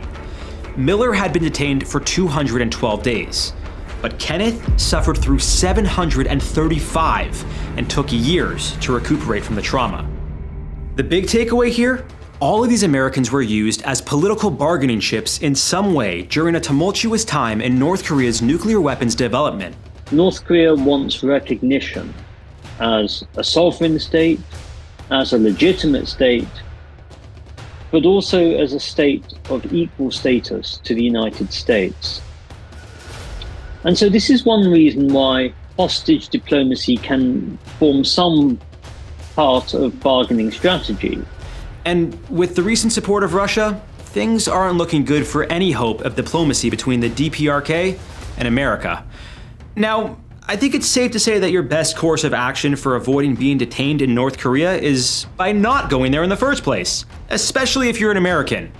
And if you're planning on visiting their upcoming beach resort, Wonsan Kalma, don't steal posters, plant the Bible, or do any sort of funny business in the eyes of the Kim regime. My pet chimpanzee has attacked my daughter. She is bleeding profusely, and the animal has to be shot. It has attacked my 50-year-old daughter. She needs an ambulance.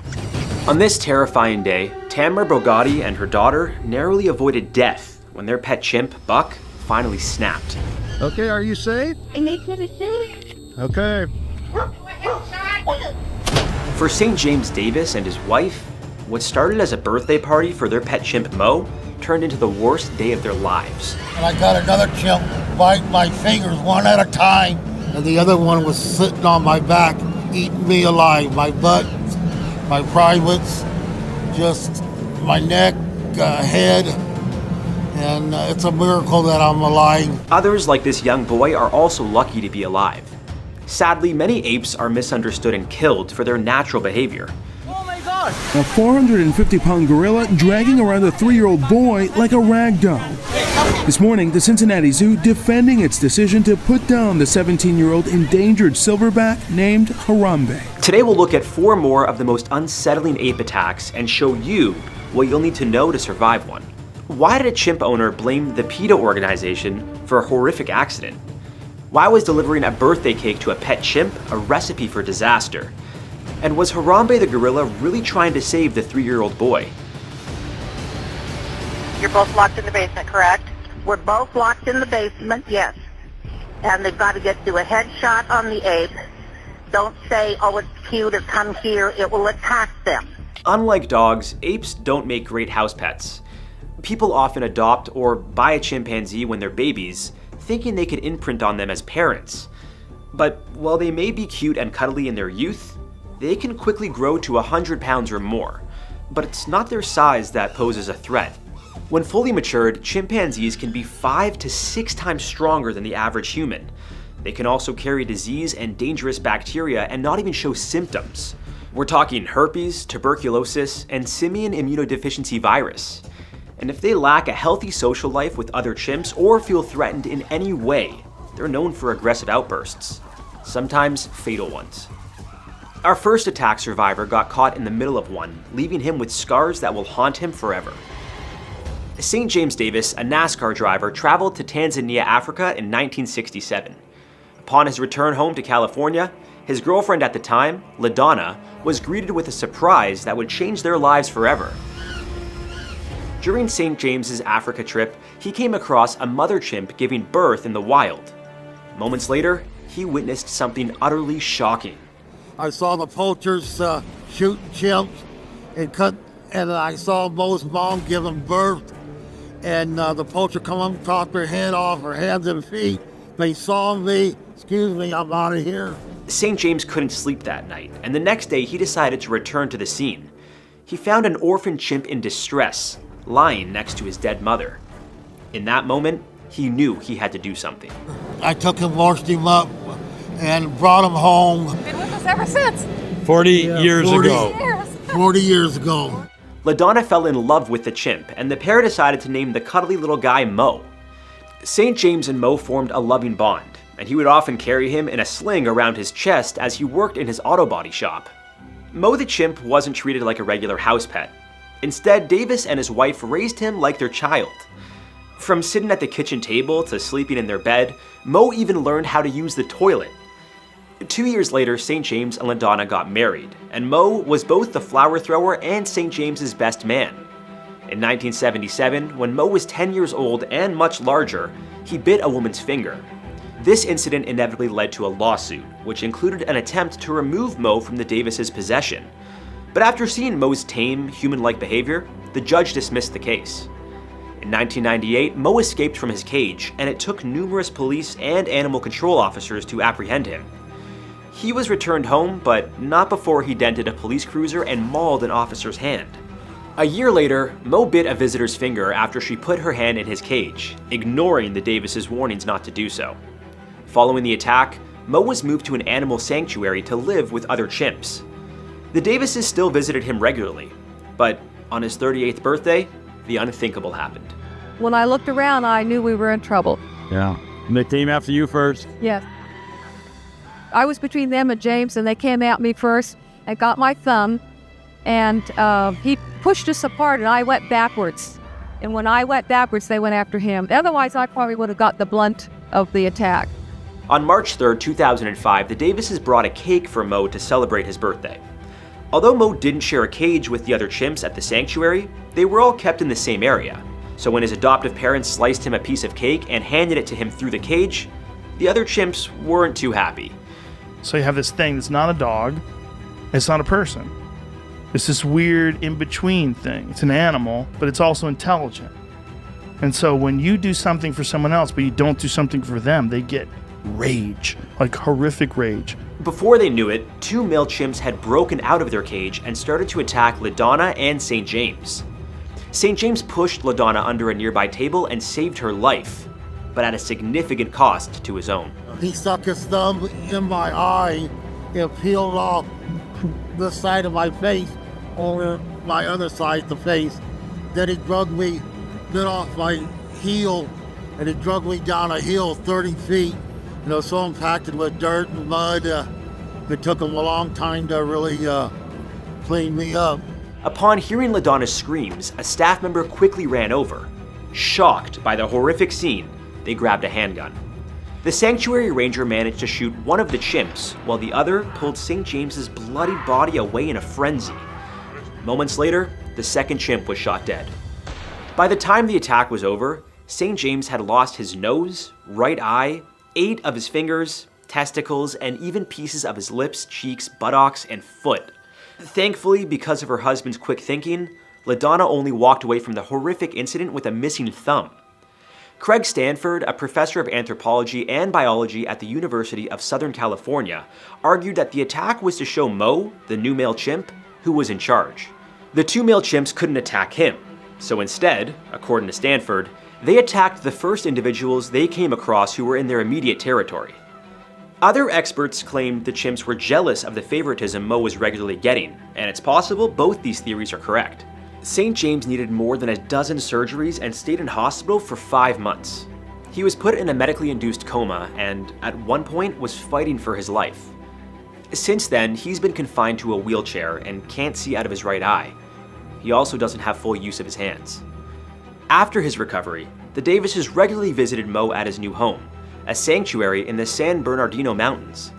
But in 2008, he managed to escape. Mo broke off the steel welds of his cage and was never seen again. The Davises were heartbroken, not knowing what happened to the chimp they had raised for nearly 40 years. Surviving a chimp attack like this is next to impossible unless you have a gun or other weapon to defend yourself with. Something former chimp owner Tamara Brogatti knew all too well. Police say the chimpanzee's owner, Tamara Brogatti, was seeking shelter from the pet chimp inside her home. Tamara brought Buck the chimp home to her ranch in Oregon in 2004 when he was just 21 days old. For years, he was able to roam around freely and was treated as a regular house pet. That is until 2010, when Oregon passed a law banning the possession of dangerous animals, including chimps. However, because Tamara had owned Buck before the law came into effect, she wasn't required to give him up. PETA was fighting to have Buck moved from the Brogatti home to a proper animal sanctuary, and in April 2021, they filed several complaints to the Oregon Department of Agriculture. This led to an investigation, and on June 16, 2021, the city told Tamara she had 6 months to fix the issues, which included no longer allowing Buck to roam freely around her property. Just 4 days later, authorities received an emergency call from the Brogatti's home. I've locked myself in the basement with her. I can't get out to get my own gun. Okay. She's on the patio. You're going to have to do a headshot. Yeah, this one is, but... Oh. We're sending a deputy right now. Hang on 1 second, okay? I'm typing this up right now. More than one, because the ape, if the ape gets a drop on him, he's gone too. I've never seen anything like this. Buck escaped his enclosure after Tamara's daughter forgot to lock his gate. This was when he attacked, biting her torso, arms, and legs. When police arrived on the scene, Buck was out front, and Tamara told them again that he needed to be put down. Okay, are you safe? I need you to shoot him. Okay.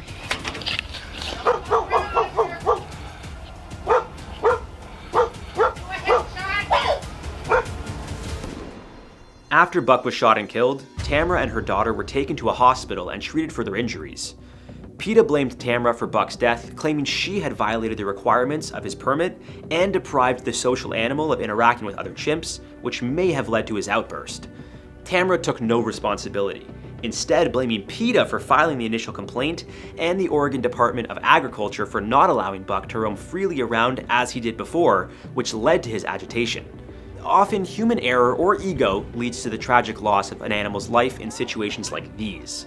From thinking wild animals can be tamed as pets to neglecting your child at the zoo, the sad reality is that it's usually the animals who have to suffer from our behavior. Harambe was born at Gladys Porter Zoo in Brownsville, Texas on May 27, 1999. As he continued to grow, it was determined he needed a bigger space to accommodate him. Experts also decided he had to learn adult gorilla behavior, which required him to be around other grown silverbacks.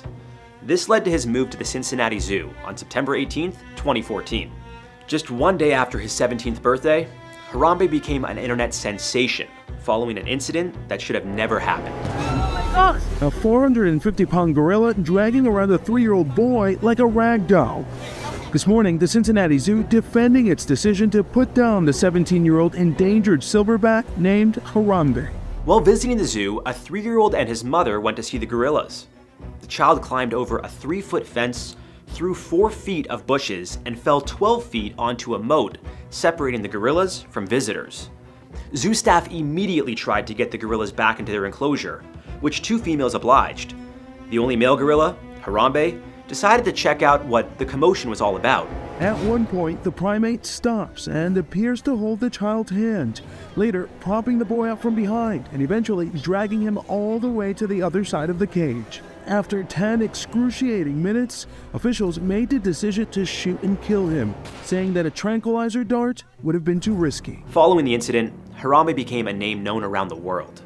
Some felt the zoo's response was unethical, while others blamed the child's mother for allowing the boy to fall into the enclosure in the first place. Experts defended the zoo's actions, even though they were sure Harambe didn't mean to hurt the boy. They made the absolutely right decision. I need to let you know that that gorilla had no intention of hurting that child, and I don't think anybody believes that. However, that gorilla was disoriented, he was agitated, he didn't understand his strength. Was killing Harambe the right move? Let us know what you think in the comments. Days after the incident, online petitions started popping up calling for the mother to be held responsible for Harambe's death. An investigation was launched, and ultimately, prosecutors didn't blame her for negligence as she was attending to her 3 other children when the boy took off. Gorilla attacks don't happen often, but when they do, they are usually in self-defense on the part of the animal. As herbivores, they'll never look at a human as a potential meal. As you've already seen, dangerous situations do occur. In 2020, a zookeeper in Madrid accidentally scared a gorilla, leading to serious injuries. Another incident at the Rotterdam Zoo involved a woman who thought she had formed a bond with Boquito, a large silverback, during several years of visiting. Upon Boquito's escape from his enclosure in 2007, he attacked the woman and other zoogoers. Gorilla survival tips are simple. Keep your distance. Don't look them in the eye, as this could be mistaken as a challenge. And never show your teeth, as that smile of yours will be seen as a sign of aggression. Even though the average gorilla can weigh nearly 500 pounds and be up to 20 times stronger than the average human, they're not as dangerous as some other wild apes. Even the primates that seem harmless can do serious damage. Native to East and South Asian rainforests, gibbons can be found in countries including China, Thailand, Cambodia, India, Malaysia, and Indonesia. They're known for having long arms, some reaching 5 feet in length, and large, sharp canines that can inflict severe damage to anything or anyone they may perceive as a threat. Although not as strong as a silverback gorilla, gibbons can swing their bodies from branch to branch, jumping distances of up to 50 feet. This is thanks to their hook-like hands and specialized shoulder joints, allowing them to move quickly. Gibbons often scavenge for fruits and greens, but they are also known to eat insects, bird eggs, and small birds if the opportunity arises. As territorial animals, they live in small groups and have no problem fighting one another if that's what it takes to protect themselves. Unfortunately, due to deforestation, many gibbons are losing their natural habitats, which has led to their relocation to sanctuaries and zoos. Gibbons don't appear to be much of a threat to humans, likely due to their smaller size, especially compared to other apes. They are usually just over 2 feet long, with the largest species, the siamang, reaching 3 feet and weighing around 26 pounds. That said, they are still wild animals and can do some serious damage when provoked, something a couple of zoo visitors learned the hard way in 2011. After escaping from its enclosure at the Malacca Zoo in Malaysia, a gibbon bit a 5-year-old girl's ankle and then grabbed a 3-year-old boy, biting off a piece of his thigh. The 5-year-old had minor wounds that didn't appear serious, but the boy was rushed to hospital with severe injuries. Aside from his thigh, the boy also had injuries to his face. His mother, Anita Suleiman, explained, "I saw my husband grappling with the gibbon. A visitor came to his aid and hit the gibbon, forcing it to release the child. He lost a lot of blood. I fear my son will be scarred and traumatized for life." The zoo's director, Ahmed Azhar Mohammed, didn't confirm how the ape had escaped its enclosure, but suspected unruly visitors provoked it. If you encounter a gibbon in the wild, it will likely try to avoid you. But if it does attack, you'll want to fight back, as they are small but mighty. By now, you clearly understand why keeping an ape as a pet is not a good idea. Even if they seem tame, a wild animal will always be a wild animal, and instincts can kick in at any time. If you see one in its natural habitat, do your best to respect its territory. Some are endangered, and most can be incredibly territorial. No matter where you encounter one, getting on an ape's bad side will never bode well for you. Sometimes you may not see an attack coming. That's what happened to Charla Nash, who nearly lost her life when her best friend's ape tore her apart. With a gun! With a gun! He ripped her face off! El Salvador was once one of the most violent countries in Latin America. Just over 1,500 miles south of the U.S. border, there's nearly one homicide an hour. The country was once the murder capital of the world. For decades, rival gangs ruled the streets of El Salvador. He used to find head on the floor. He put the decapitator on the street. So many friends, I lost it. They killed them next to me. President Nayib Bukele is celebrating the massive prison's opening, a cornerstone of his war on gangs. In less than a year, it cut its murder rate in half. Por lo tanto, creo que entre a este set no va a volver a salir. Y eso es garantizado para la población salvadoreña tal cual como. Welcome to CECOT, a prison so massive it makes San Quentin look like a quaint bed and breakfast. Covering over 410 acres of land and with the capacity to hold 40,000 inmates, it's one of the largest penitentiaries in the world. A concrete jungle designed to contain the uncontainable. Since its opening in early 2023, over 14,000 inmates have already been processed here, accumulating over 90 million human hours behind bars. Prisoners here aren't allowed phone calls, books, or any time outdoors. They sleep on metallic bunks, crammed together in groups of 80, and are carefully surveilled day and night by armed guards. It's a living hell with the lights on 24/7. Room with a view? More like a cell with no escape. Survival here isn't just about dodging danger. It's about enduring a system engineered to break you mentally and physically. Hundreds of inmates, barefoot and stripped down to white shorts, scurry into El Salvador's new mega prison, ordered to crouch down on the ground one after another. Nicknamed the Alcatraz of Central America, this vast fortress holds the worst of the worst, including dangerous gang members from MS-13 and Barrio 18, known for their notoriously high kill counts. We murdered a lot of people. We gotta do what we gotta do to survive, and that's the life of a gangbanger. But it also holds many who relatives believe have been wrongfully accused. There is no database, public access, or legal grounds to confirm who is actually being held there. Relatives of those detained have been desperately trying to find out what's happened to them. So, how did this colossal institution come to be? What horrific event inspired the construction of CECOT? Why is the prison under fire for human rights violations?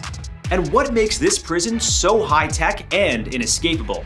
We'll test your limits and see if you have what it takes to survive Latin America's biggest prison. CECOT, officially known as Centro de Confinamiento del Terrorismo, that's a mouthful, or the Terrorism Confinement Center, didn't appear overnight. It rose from the ashes of a nation terrorized by rampant gang violence. In El Salvador, gang warfare isn't just a crime problem. It's a crisis that has driven tens of thousands to flee their homeland in search of safety. On March 26, 2022, the country reached a tipping point. In a span of 24 hours, more than 80 people were murdered, marking one of the deadliest days in El Salvador's recent history. This wasn't an isolated incident either. It was the culmination of escalating violence that had been gripping the nation. With some of the highest murder rates in the world and overcrowded prisons like Zacatecoluca, El Salvador was once known as one of the most dangerous countries.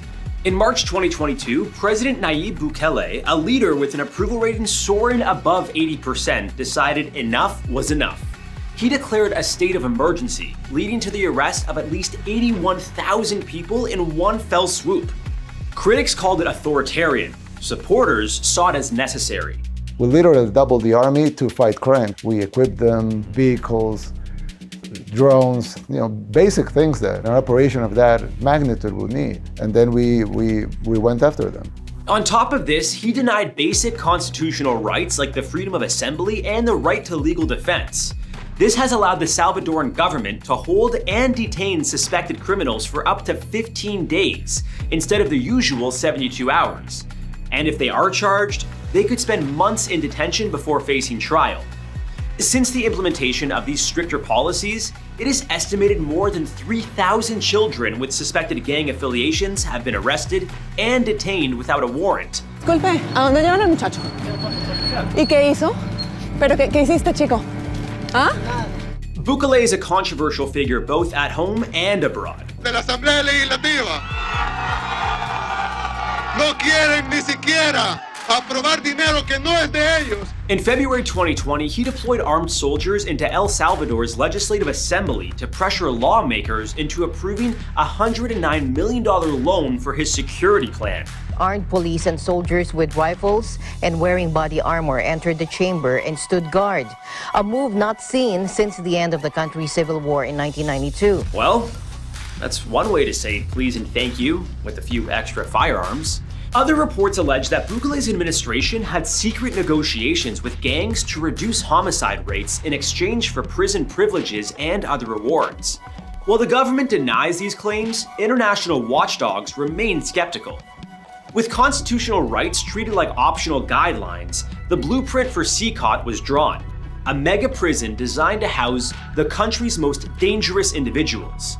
Constructed at an estimated $100 million, though the true costs remain cloaked in secrecy by Salvadoran authorities, and forged from over 800,000 cubic feet of concrete with 1,322 US tons of steel, CECOT isn't just the largest prison by capacity.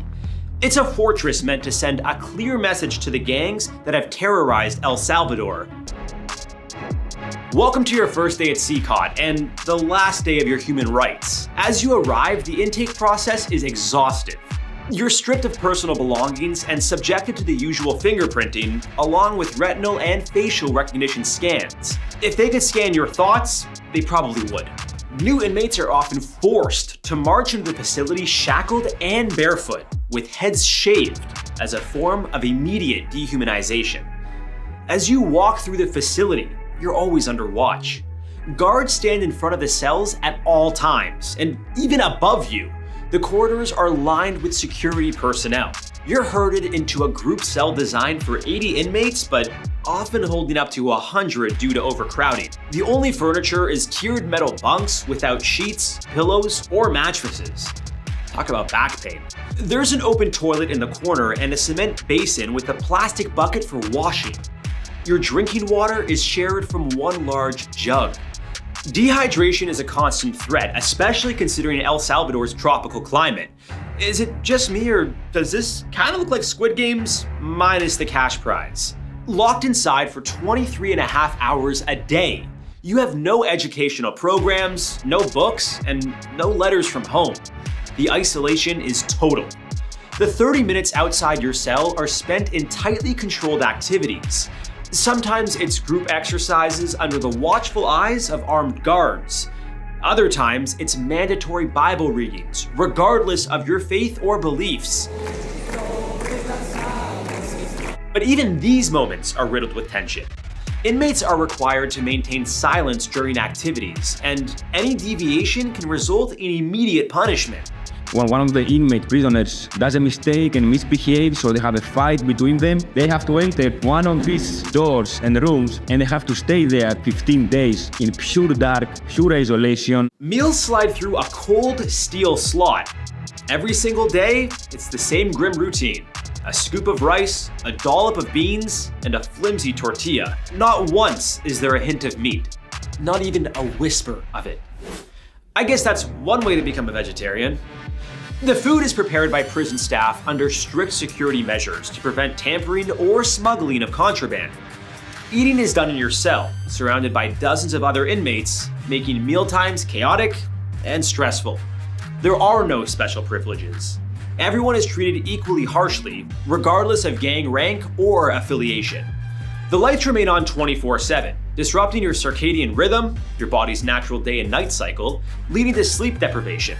Studies have shown that constant exposure to artificial light can cause anxiety, depression, and even hallucinations over time. Great, insomnia and hallucinations, just what everyone needs in a room full of gangsters. Family visits are non-existent. The policy is absolute. No contact with the outside world. Some families have tried to send letters or appeal for visitation rights, but their requests are denied without exception. Attempts to smuggle messages or items into CECOT are met with severe punishment for both the inmate and the outside party. Despite the prison's intense security measures, desperation can drive individuals to take enormous risks. The prison security is so tight that all visitors, including journalists, must undergo multiple security checks. One reporter noted that entering the facility felt like airport security on steroids.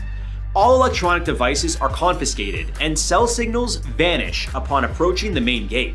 The prison uses a system that blocks all phone signals to prevent any unauthorized communications. But despite such tight security, violence within the walls could still happen, especially when you're cooped up with pretty much the entirety of El Salvador's deadliest gang members. Speaking of members, we'd love your help to reach 2 million subscribers. And hit that like button if you're enjoying the show.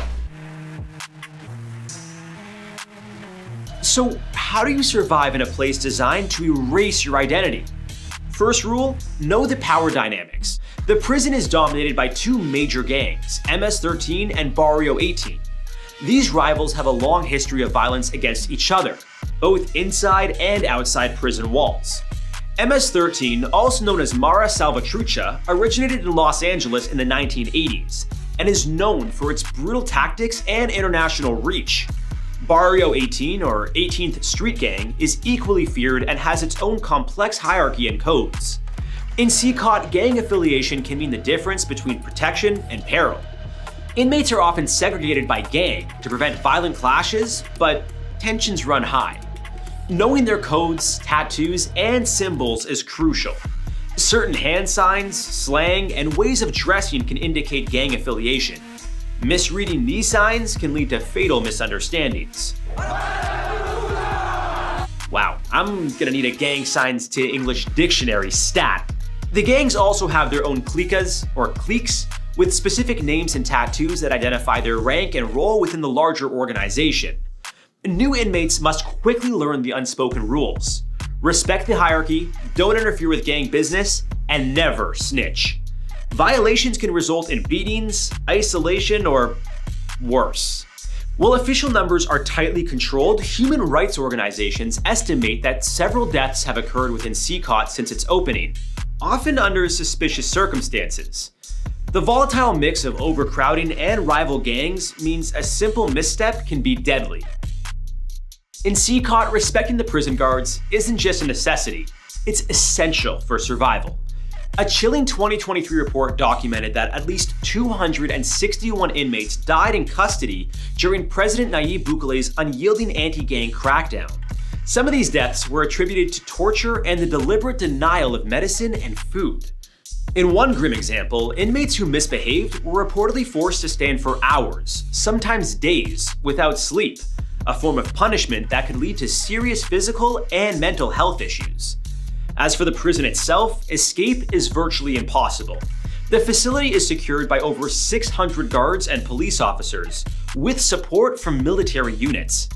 The perimeter is fortified with electric fences stretching over 7.5 miles, and monitored by 19 watchtowers equipped with motion sensors and thermal imaging cameras.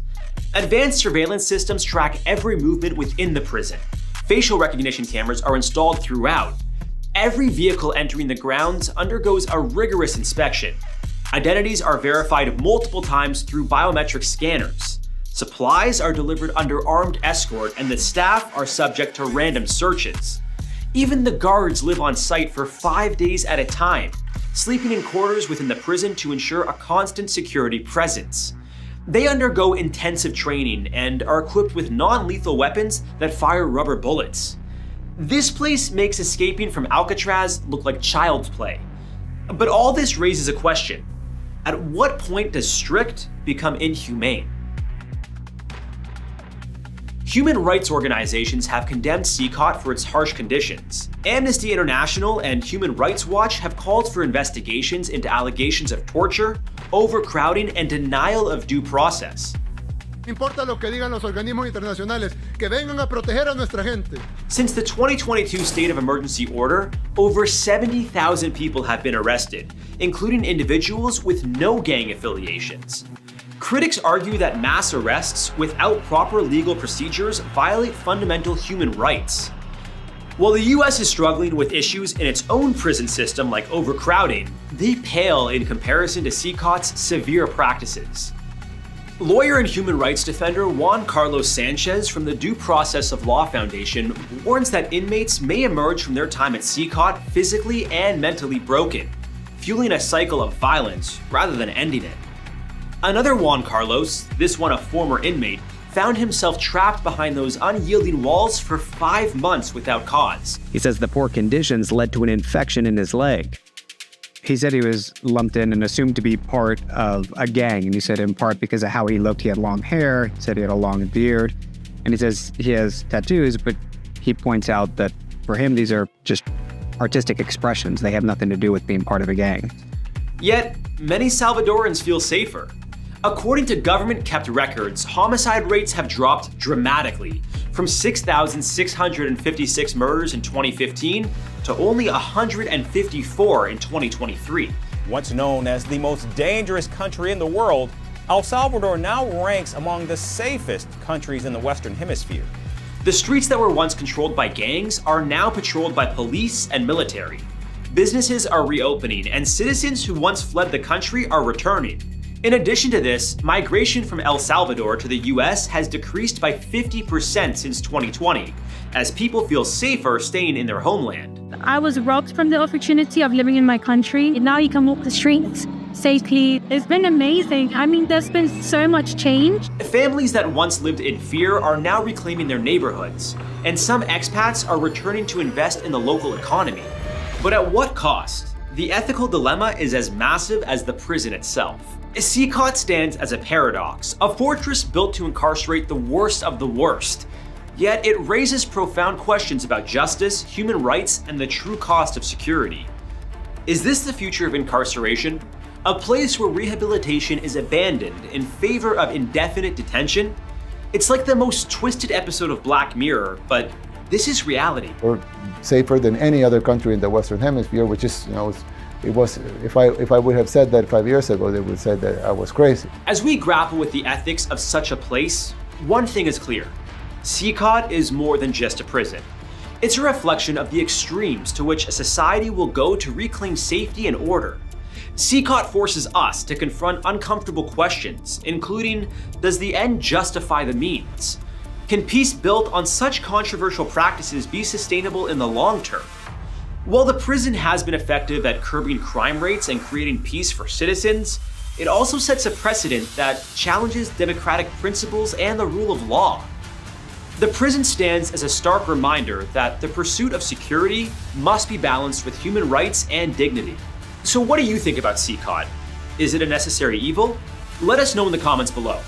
CECOT's just one of several nightmarish prisons in the world known for human rights violations. This video contains discussions of abuse, suicide, and violence, which may be distressing for some viewers. Please take care while watching, and feel free to step away if you need to. The nicknames that it has, the Bridge of Pain, Gladiator School, Torture Island, the name speaks for itself. What are some words you'd use to describe Rikers Island? Hell. I had to go in there and be the most violent so I can be able to survive. In this video, we see him being escorted to the prison shower. He appears to speak to the guard, who in seconds is seen slamming him into a wall and then to the ground. Welcome to Rikers Island in New York City, a place where detainees await their trials. Although it's technically a jail, inmates often spend more than a few days here. Some spend weeks, others years. And those who get out alive are considered lucky. From overpopulation, understaffing, gang violence, and fight clubs to rampant corruption and neglect, Rikers Island will change anyone who crosses its bridge of pain. Why have so many inmates died behind bars at Rikers?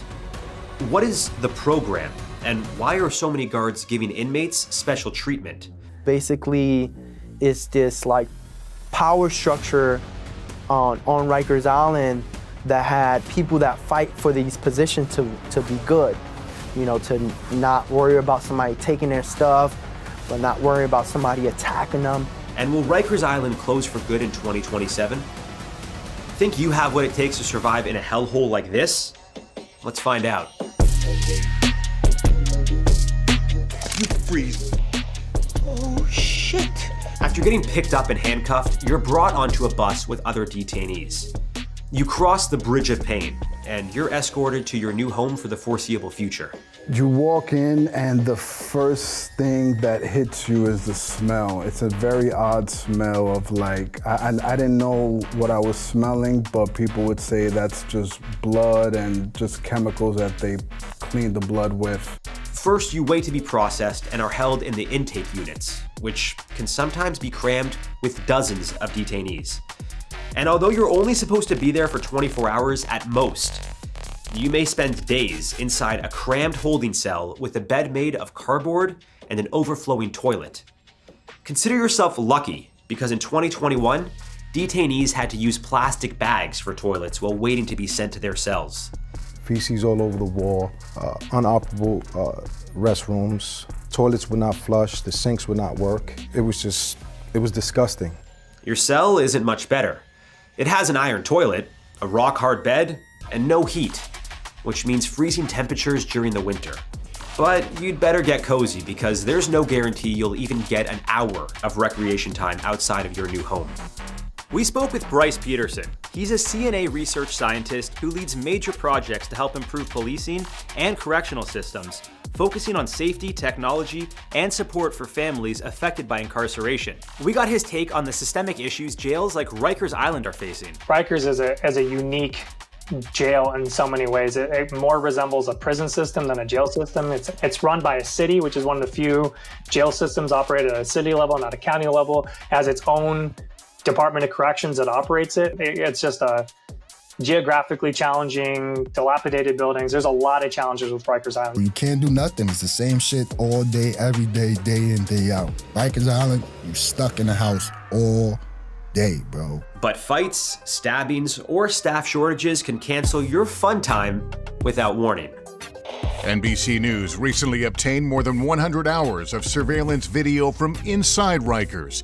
Scenes like this, an attempted knifing averted by an officer, and an inmate-organized so-called fight night, where some detainees were forced to participate. Lunchtime is mandatory. You're either lining up at a mess hall or you're eating off a plastic tray handed to you through a slot in your cell. The food isn't much, mainly frozen processed foods like pizza pockets and burritos. Chicken Day is by far the most popular and territorial. You better build some strong allies to avoid getting jumped for your drumstick here. And the guards are not a fan of the milk cartons.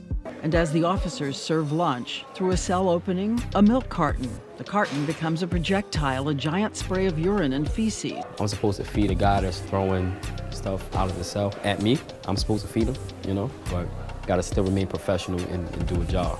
Showers, the non-milk carton kind, are available every day in theory, but in practice, you may have to wait. Guards can cut shower time short as punishment for those who misbehave. The caged versions have even been used as temporary holding cells in the past. Violence is always close by. You hear about slashings with homemade blades, see the aftermath of beatdowns in the hall, or watch officers rushing to pull men apart. The official rules are supposed to keep you safe, but the reality is different.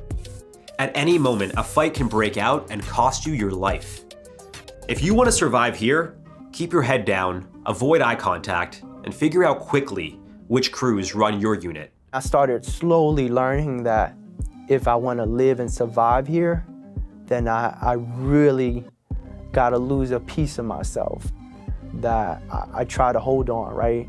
The human side of myself. It's a fine line to walk. You don't want to be known for fighting, but you can't let other inmates see you as a target. At the same time, you don't want to gain a reputation for being problematic for the guards. Keeping a low profile, being respectful, and even bribing them can go a long way. A few days later, I let the Colombian guy know that I had another officer that was willing to do the same job that I was doing. So after a few runs and introducing the other officer, I start bringing in contraband more frequently. You'll also want to keep an eye out for gangs. In 2022, a report led by a former detainee highlighted how a leader of the Dominican gang, Trinitarios, virtually ran an entire cell block. In addition to having designer shoes, bins of food, and clothes in his cell, the leader, referred to as Bacalao, made it clear he was in charge, not the staff. Who was running the place? The inmates run the facilities. An inmate named Relator G explained how he was jumped after being placed in his housing unit. The attack only stopped when Bacalao told the individuals involved to stop. The gang leader then explained the rules of the cell block, referred to it as his house, which included attacking new people as they arrived. What a cheery welcome. Other gangs at Rikers have taken things even further. In February 2025, a member of the Bloods made headlines for his vicious attacks on staff. Over 2 years, Sundance Oliver was responsible for attacking 45 correctional officers and 3 civilians.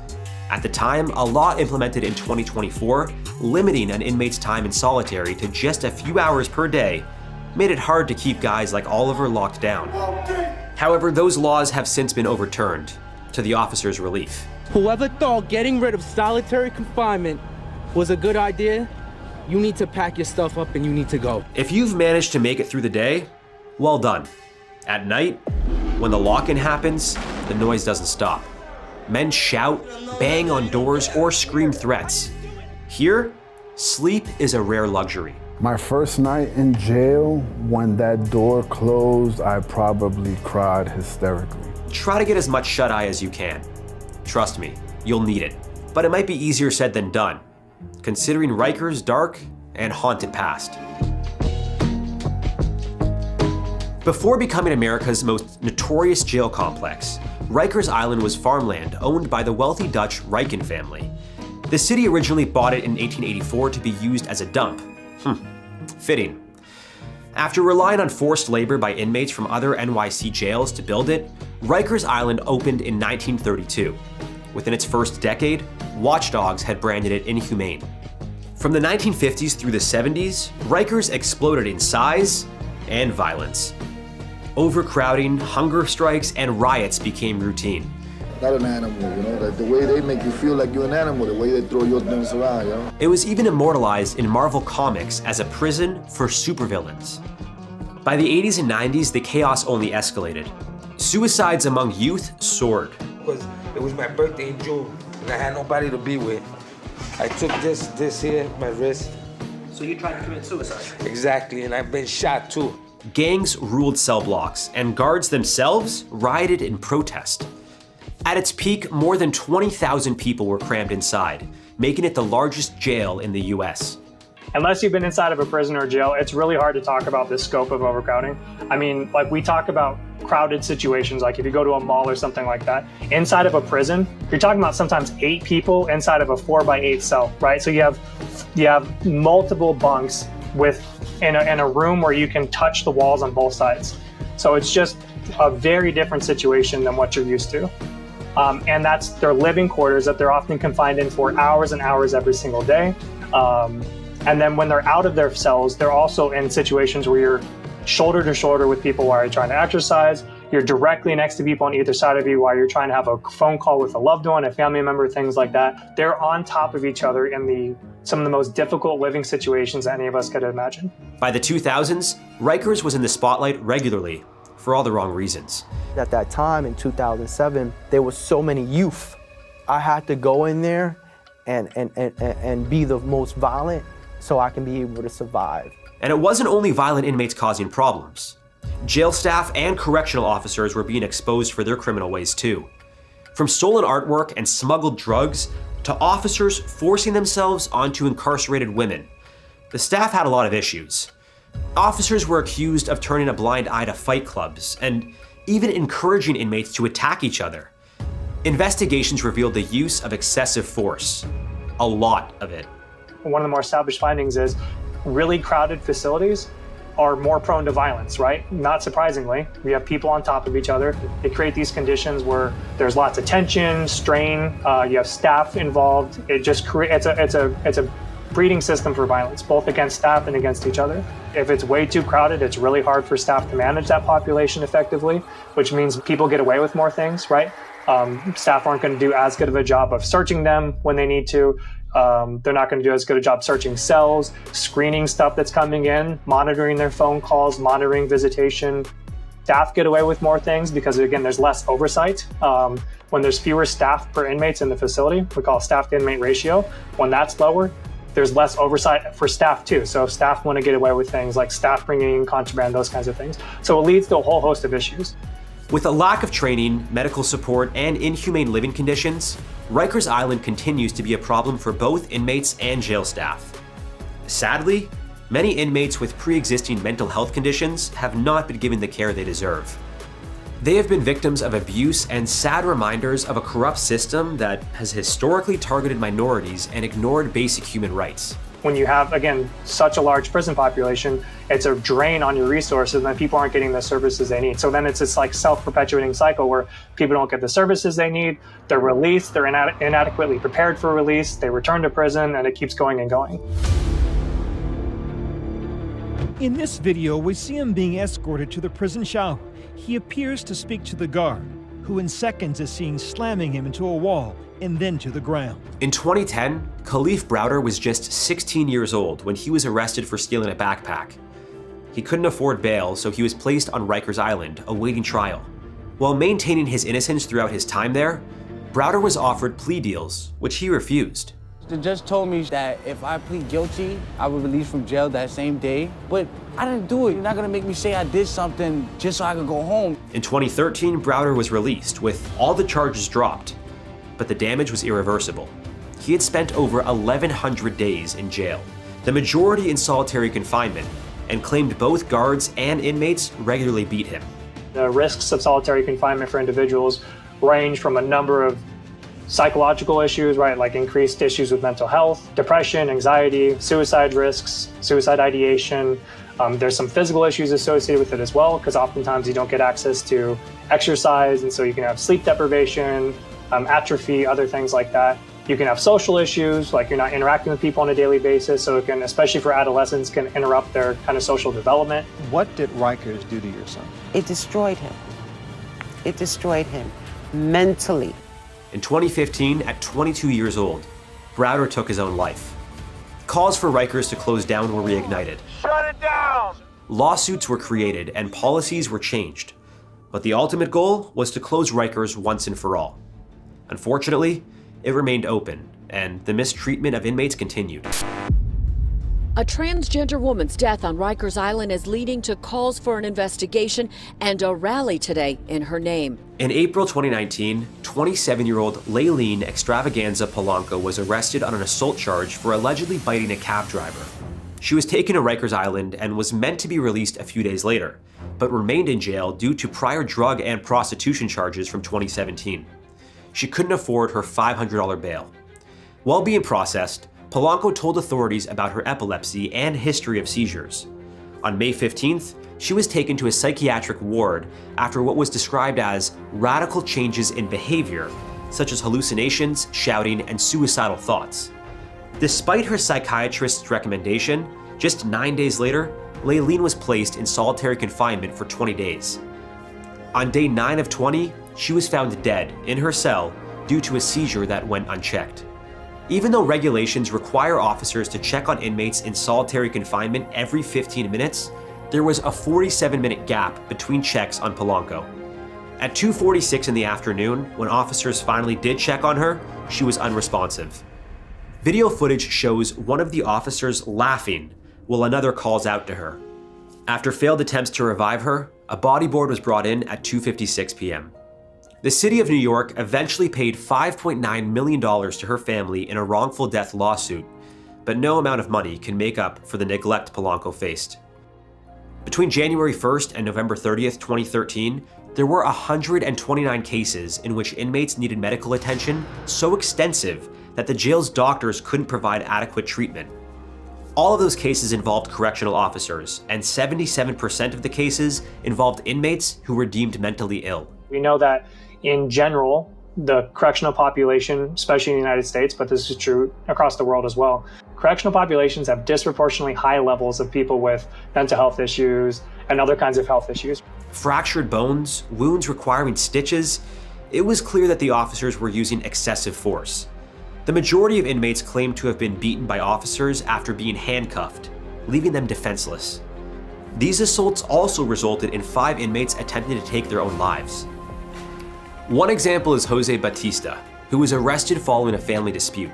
After not being able to post a $250 bail, he was sent to Rikers, where he tried to hang himself. 4 officers cut him down and then beat him senseless. Investigators from 4 city agencies concluded that one of the officers punched Mr. Batista so severely he suffered a perforated bowel and needed emergency surgery to save his life. In a place as unstable as Rikers Island, where the mental illnesses being dealt with include bipolar disorder, depression, and schizophrenia, inmates have a hard time coping. Some turn inwards. Others are more aggressive, splashing officers with urine or physically assaulting them. I didn't sign up to be a punching bag. I didn't sign up to be a crash test dummy. You go back to that housing area that inmate assaulted you in, and you're looking at him eye to eye, and he's looking at you going, I'll do it again. Violence happens because of a lack of proper structures in place. We don't have adequate staffing, we don't have adequate surveillance systems, we don't have adequate whatever it is, like dilapidated buildings. In truth, violence happens because of all of those things, right? It's a combination of all of that. It's not one thing that explains why violence happens. It's a lack of oversight and not proper structures. It's probably a concentration of more violent people, maybe more gang members in the community, or people who are more likely to commit violence without adequate controls in place for dealing with those individuals. So maybe you don't have good classification systems, like knowing where to place certain individuals to keep them away from each other when there's violent clashes.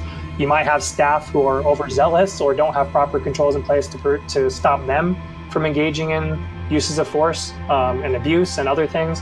It's typically a combination of all of those things. It's the prison environment, it's the people that are in there, and then it's a lack of proper controls in place. Got 22 stitches in my face, okay? This could have easily been a funeral arrangement today. But it's important to remember that Rikers Island is supposed to be a place where people are held on a temporary basis. 85% of people who are on Rikers Island are just awaiting trial. Majority of people there are still waiting to be sentenced or maybe even get released. Sadly, some don't live to see that day. In February 2014, Jerome Murdo, a former Marine who suffered from bipolar disorder and schizophrenia, was found dead in his cell, surrounded by a pool of blood and vomit. With an internal body temperature of 103 degrees, it was determined he was baked to death, as one article put it. His death was ruled accidental, as the guard who was responsible for checking on him had left her post. But given Riker's history, a lot of people questioned if this was simply neglect. There was another incident involving an inmate with schizophrenia who swallowed toxic detergent. Despite cries for medical attention for hours, he was ignored and died. One officer was charged with human rights violations. In 2019, violence between inmates had increased 15% in just 1 year. Assaults on staff members significantly worsened too. It was dangerous for everyone who was in there, for the medical staff, for the correctional officers, and for the people who were incarcerated there. And to no surprise, officers' use of force shot up as well. Almost 30% more, making it an all-time high for the jail. Much of this use of force was against adolescent detainees, with 571 cases recorded in 2019. And when the officers weren't abusing the younger inmates, they found other ways to keep them in check. I started learning about the program. We always knew what correctional officers were the one that was upkeeping the program. They could say, well, we couldn't put our hands on the youth, so we needed to figure out how to keep them under control. Despite claims by the New York City Department of Correction that the idea of the program was fabricated, it became clear that officers were giving some inmates leniency to keep other juveniles in check. Some even got rewarded. He'll get more calls to call his family, right? Because he'll take calls from people. If you're not in that power rank, that means you're not having cereal, or you're not even having a muffin. Their commissaries get taken away, their sneakers get taken away. Of course, not all staff are involved in this. While some use excessive force and others try to get inmates to do their dirty work, the jail also had another problem with its policies being abused. Once we started ramping up the investigations into the sick leave abuse, they just stopped calling completely and they started going AWOL. So there were patterns of sick leave abuse and just not showing up to work. Correction officers are given unlimited sick leave as part of a union. In the past, those caught abusing this privilege faced little consequence. And in 2021, it was reported that around a third of correctional officers at Rikers went on sick leave.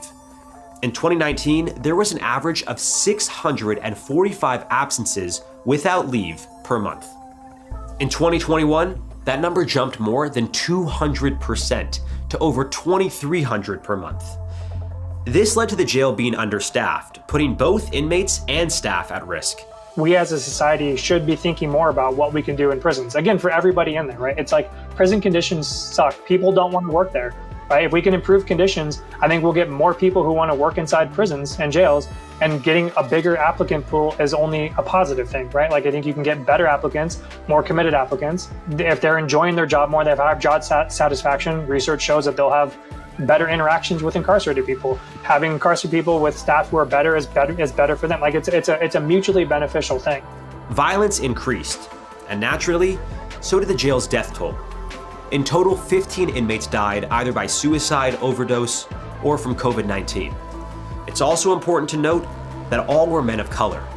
And as shocking as that statistic is, what's even more startling is that 90% of inmates at Rikers are black or brown, highlighting an issue within the justice system beyond the walls of Rikers. The death toll in 2022 was even higher at 19 inmates. Again, a handful of confirmed or suspected suicides. Regardless of whether it was due to a mental health disorder or the abuse inmates faced at the hands of officers, this became a clear pattern, and the pressure to close Rikers for good was mounting. The New York City Council has just approved the controversial plan to close Rikers. 4 new, smaller jails will now be built in the boroughs. It is a move that has sparked a lot of protest. As of 2025, their plans to build the 4 smaller jails were behind schedule. 2 are now expected to be completed in 2031 and another in 2032. To add insult to injury, the 4 planned facilities are expected to collectively hold just over 4,000 beds, which is a problem given that Rikers Island, as of 2025, has just over 7,000 inmates. In the meantime, U.S. District Judge Laura Taylor Swain ruled in May 2025 that she would take control of Rikers and appoint an independent official to run the operations. From hiring staff to revising the jail's rules and disciplining employees, the hope is that real change will occur within. Despite a law requiring Rikers to close its gates officially in 2027, Jacques Giha, New York City's budget director, went on record saying that it will not happen. Some believe it will. I guess that's to be determined.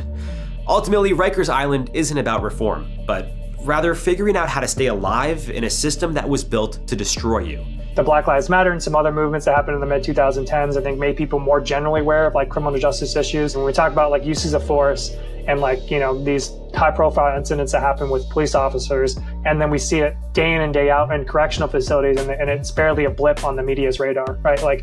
I think it's something important that we should all be aware of, understanding the issues that are happening there. And I think collectively, if we give it the same kind of attention that we did to other parts of the justice system, we could see some positive change that makes everyone's lives better. If Rikers is survival of the fittest, ADX Florence is survival of the mind. 23 hours a day in solitary, no human contact. It's home to the worst of the worst, like El Chapo. We did a video highlighting just how bad life is at ADX, so check that out. Snitches don't get stitches, snitches get killed. This is ADX Florence. Here, silence isn't a choice, it's a weapon. I think what I'm most concerned about is just snapping one day. Just going off. Time doesn't just pass, it breaks people. And survival isn't about fending off violent attacks. It's about surviving your own demons. Serial killers, terrorists, drug lords, and spies are all locked away inside this concrete labyrinth. Many of them serving life sentences with no hope of release, no possibility of parole, and no meaningful human contact. Why were group activities banned at ADX? What terrifying scene did the guards discover in this inmate's cell? And why exactly has this place faced so much backlash and protest? Stick around to find out as we dive into the dark secrets behind America's toughest prison. Let's rewind to the early 1990s. The United States federal prison system was under siege, not from outside threats, but from within. Violent assaults on guards were skyrocketing. Inmates were organizing from behind bars. Gang leaders, terrorists, and mobsters were treating prison as just another headquarters. The Bureau of Prisons needed a solution. Not just better locks or more guards, but a facility that could isolate dangerous individuals entirely. No contact with staff, no influence over other inmates, and no chance to conspire. Its solution was ADX Florence, an administrative maximum security prison opened in 1995 and built into the harsh Colorado desert. While technically part of a larger correctional complex, ADX stands apart, physically and philosophically. Unlike other federal prisons, ADX wasn't designed to rehabilitate. It was built to neutralize. Some of the most infamous criminals in modern American history are or have been housed at ADX. You've got Ted Kaczynski, better known as the Unabomber, Ramzi Youssef, the mastermind behind the 1993 World Trade Center bombing, Richard Reed, the so-called shoe bomber, Dzhokhar Tsarnaev, the Boston Marathon bomber, and how to survive regular, Joaquin El Chapo Guzman, the Mexican drug kingpin responsible for countless deaths and multiple prison escapes, until he ended up here. No one has ever escaped from ADX Florence, and that's by design. The perimeter is a maze of razor wire and guard towers. Inside, the prison is laced with surveillance cameras, motion detectors, thermal imaging sensors, and pressure-sensitive floors. The hallways are intentionally curved so that no one can see too far ahead or around a corner. Every movement, every word, and every flicker of activity is monitored. We have hundreds of night vision cameras, hundreds of gates that are electronic. We can live-time monitor over 50 languages. The doors open only from a central control room. Out of over 300 guards, none of them carry keys. Inmates are moved one at a time through a strict choreographed system that eliminates any and all interaction. Now, picture this. You've just arrived. You're stripped of your clothes, your belongings, your name, everything but your thoughts. You walk through several layers of security. You pass guards who don't speak, and the weight of the walls close in around you. Finally, you're led to your new home. A 7 by 12 foot cell with a concrete bed, a desk, a metal toilet, and sink. Oh, and a tiny vertical slit in the wall that's angled just enough so you can't see the mountains surrounding the prison. Just a sliver of light to let you know another day has passed. There's no clock, no calendar, no way to mark time other than your own internal sense of decay. You eat, sleep, shower, and exercise alone. Meals are passed through a slot in the door. You receive questionable food in plastic containers, usually without utensils. If you follow the rules, you might earn a small TV with limited programming.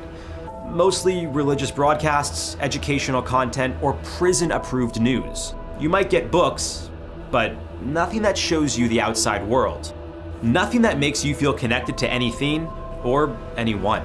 Your 1 hour of outdoor recreation happens in a concrete enclosure with a grate overhead. You breathe air, maybe feel the sun on your face, but you're still alone. You just have to be alone with your thoughts and toss and turn till the morning. For 2 years, I never got a full night's sleep. This intense level of isolation wasn't always the case. In the early years of ADX, inmates were sometimes allowed to interact during carefully monitored yard sessions. That all changed in 2005. Before we explain exactly why this happened and reveal more terrifying secrets about America's most secure prison, make sure to hit that subscribe button so you never miss a second of How to Survive. One fateful day, Manuel Tati Torres, a known member of the Mexican Mafia, was beaten to death by 2 fellow gang members during a group recreation session. The killing was calculated, sudden, and brutal. No inmate prior to Tati was murdered at ADX. No inmate since Tati has been murdered at ADX. After that, ADX permanently banned all group activities. Inmates now exist in complete solitude, physically, mentally, and emotionally. One murder at ADX spoils it for everybody, and so now there is no human contact. Every inch of the prison is designed to remove autonomy, eliminate influence, and erase identity. Every design decision, every policy revolves around one goal: total control. That includes the psychological environment. To the outside world, isolation might seem like a peaceful retreat, but extended solitary confinement has proven to have devastating consequences. Like severe psychological damage, including depression, hallucinations, self-harm, and suicide. Jack Powers is one of the most extreme examples. After being sent to ADX, his mental health deteriorated rapidly. He bit off his own finger. He cut off his earlobes and even removed his testicle. Jack was one of several inmates who have committed self-harm and attempted suicide at ADX. Eventually, he was released in 2022 after spending over 2 decades in solitary confinement. I was a criminal.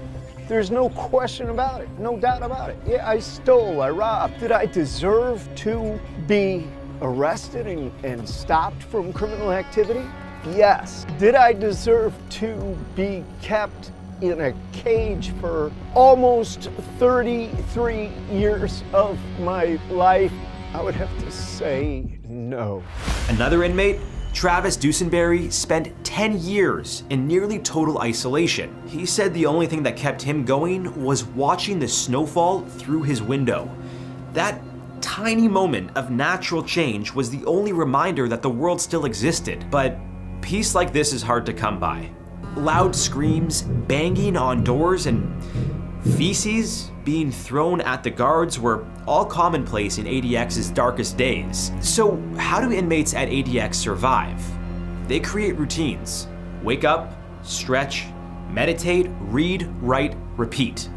In a place where the days blend together, structure is the only defense against insanity. They follow rules, not just because punishment is severe, but because rewards, however minor, can mean the difference between despair and endurance. A book or even a blanket turns from a mundane item into a precious artifact. They avoid conflict because fighting leads to unimaginable forms of punishment. There is no upside to resistance, only more suffering. At ADX, punishment isn't just part of the system, it is the system.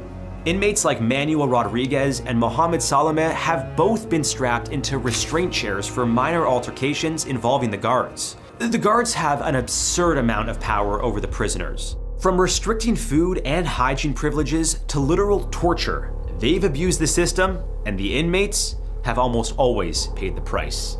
In just 1 year, there were 61 reported use of force incidents. That's code for everything from minor shoves to full-blown cell extractions with pepper spray and riot gear. 4 inmates were responsible for over a quarter of those reports. Rodriguez had 5 of them, including 2 that ended in the restraint chair. Another inmate, Floyd Martinez, got slammed with 3 use of force incidents in a single day. Like every system, corruption reigns supreme, and inmates claim that their behavior isn't what prompts these incidents. According to one prisoner, it's the guards provoking inmates, then body slamming them for reacting, even when the aggression is just turning their head when they are spoken to. And then there's the brutal story of Mohamed Salame. After going on a 34-day hunger strike, Salama says he was force-fed over 200 times. A Department of Justice video backs him up. Footage shows him strapped to a black chair, an IV in one arm, and a nasogastric tube being forced through his nose. If you don't know what a nasogastric tube is, I'll tell you. Trigger warning, it's brutal. The inmate is restrained so tightly they can't move an inch. Then, a long tube is shoved through one of their nostrils, down the throat, and into their stomach. A bland, cream-colored liquid is slowly dripped down. The goal? Keep the body alive. The cost? Trauma, pain, sometimes irreversible damage. These incidents can leave deep scars, both physical and psychological. That's why most inmates eventually learn that it's better to keep your head down. Good behavior earns you mundane rewards and a life of silence. Bad behavior earns you pain, torture, and a life of violence. Hey, that rhymed. But seriously, what's being sold to the public as security and order looks more like psychological warfare behind bars. Think this system's working? Just wait till you hear about Jabbar Currents. Even if you manage to survive your time at ADX, you'll never be the same again. Because ADX isn't just a cage. It's a machine, built to dismantle the human spirit, piece by piece. And when inmates leave, they don't go home healed. They go home broken. Some reoffend immediately, not out of malice, but because they don't know how to exist in society. Jabbar Currents, after serving 11 years at ADX, was released. 3 days later, he assaulted a woman in a park. He now faces a potential life sentence, which has yet to be confirmed. Got borderline personality disorder, schizoaffective disorder, a cyclical mood disorder, bipolar, antisocial personality disorder. Others, even if they avoid reoffending, find themselves overwhelmed by simple interactions. Crowds, conversations, and noise are all potential triggers. After years in a sensory vacuum, the outside world becomes alien. and then you're dropped off in 42nd Street, Times Square, the biggest tourist spot in the world, with 20 million computers. It's a sensory overload. Former prison staff and attorneys have voiced concerns for years, but treatment is still minimal. Shockingly, as many as a third of the inmates at ADX have a diagnosed mental illness, making them a serious threat to themselves and others. What we found was a prison that was full of people who were, many of whom were catastrophically mentally ill and who were receiving little, if any, treatment of any kind. So, is this justice, or is this institutionalized psychological torture? Many, including former inmates like Dennis Hope, have argued that solitary confinement violates the 8th Amendment of the US Constitution, which protects against cruel and unusual punishment. In European countries, it's considered a violation of human rights for someone to be locked up for more than 15 days in solitary confinement. That's 15 days, and we're locking up people here for 20 or 30 years. In June 2012, a group of 11 prisoners at ADX sued the Federal Bureau of Prisons for their lack of proper care for mentally ill inmates. Shortly after, in a Senate hearing in 2012 on solitary confinement, Charles Samuels, the director of the Bureau of Prisons, testified that there weren't any insane prisoners housed at ADX.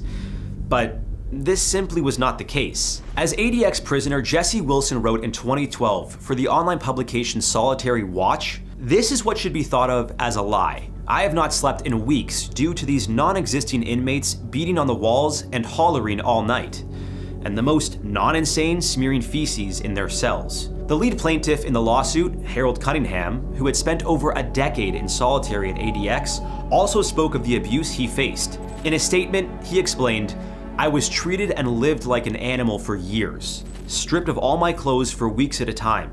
Just a blanket chained to my bed, water turned off, no shower at times.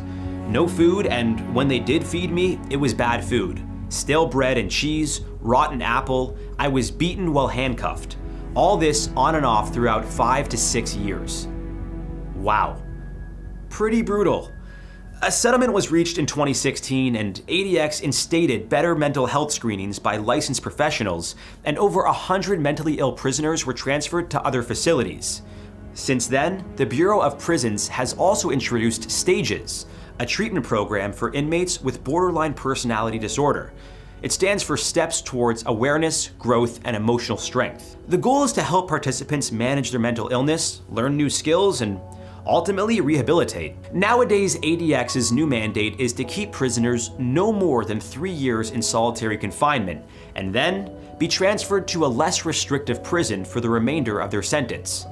After a year in solitary, inmates are gradually allowed more time out of their cells if they behave. So what do you think? Is ADX Florence inhumane, or a necessary solution to keep the public safe? Let us know in the comments below. No matter what your stance is on ADX Florence, it's clear that it was built to contain the uncontainable, to house the most dangerous men in the country, and keep them silent, still, and out of reach. And by that measure, it has succeeded. El Chapo, the shoe bomber, the Boston Marathon bomber, none of them have escaped ADX. And none of them ever will. But what happens to a society that uses silence, darkness, and isolation as tools of punishment? What happens when we stop trying to reform and instead start trying to erase? Because ADX doesn't just remove people from the world, it removes the world from people. And when that process is complete, what returns, if anything, isn't a human being. At ADX Florence, you don't survive the inmates, you survive yourself. And that's what makes it one of the most sinister, most effective, and most terrifying institutions in America. Начали кричать, избивать меня по ребрам. Imagine the sounds of howling winds and distant metallic clanks. Being exiled to a place so desolate, you'd swear the Night King was lurking right outside your cell door. Think solitary confinement isn't extreme enough? In these Russian prisons, you can forget about cozy bunk beds and steamy oatmeal breakfasts. Survival alone is a privilege. Polar owl, black dolphin, polar wolf, fire island, These are not names of twisted horror films, but rather the inescapable fortresses hidden in the Russian tundra's perpetual gloom.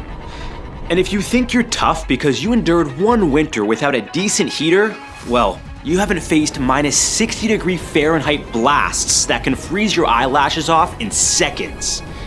I'm talking about remote facilities where ex-inmates, like political dissident to Vladimir Putin's regime, Alexei Navalny, have spilled gut-wrenching stories of forced standing in place in the bitter cold, brutal intimidation tactics, and claustrophobic isolation cells.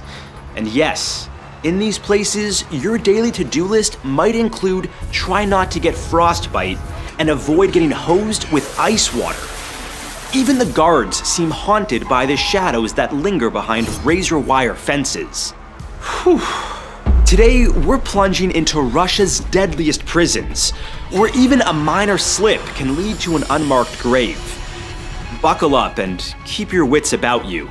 Want to know how to not freeze, starve, or lose your mind if you wind up in any of these hellholes? Stick around as we find out exactly which prison forces its inmates to stand for 16 hours straight, which Arctic nightmare douses prisoners with ice-cold water, and who survived almost 300 days in solitary confinement. Black Dolphin Prison, officially known as Penal Colony Number 6, sits in Soleletsk, right on the Russian-Kazakhstan border. It houses around 700 of the most dangerous criminals in the country, including murderers, terrorists, serial killers, and cannibals, all serving life without parole. When you're transferred here, say goodbye to any sense of freedom or dignity. Welcome to your new home. And sorry, there are no dolphins here. Guards immediately blindfold newcomers so they can't memorize any hallway or corridor layout. Then, they're bent over at the waist, hands cuffed behind them, and yanked upward in a position bound for back problems. This is done to keep prisoners disoriented and totally under control. And that's not the worst part. At Black Dolphin, you'll need to stand the test of time. Literally. Inmates must stand during waking hours, around 16 to be precise, and can't lean on the walls or stretch out on their bunks. Guards patrol every 15 minutes, presumably to make sure nobody's dozing off or practicing their best Shawshank Redemption escape plan. And if you think you can catch a break in the recreation yard, guess again. They let you exercise in a large cage for about 90 minutes while they tear your cell apart, searching for contraband. Real nice. You might ask, why the name Black Dolphin?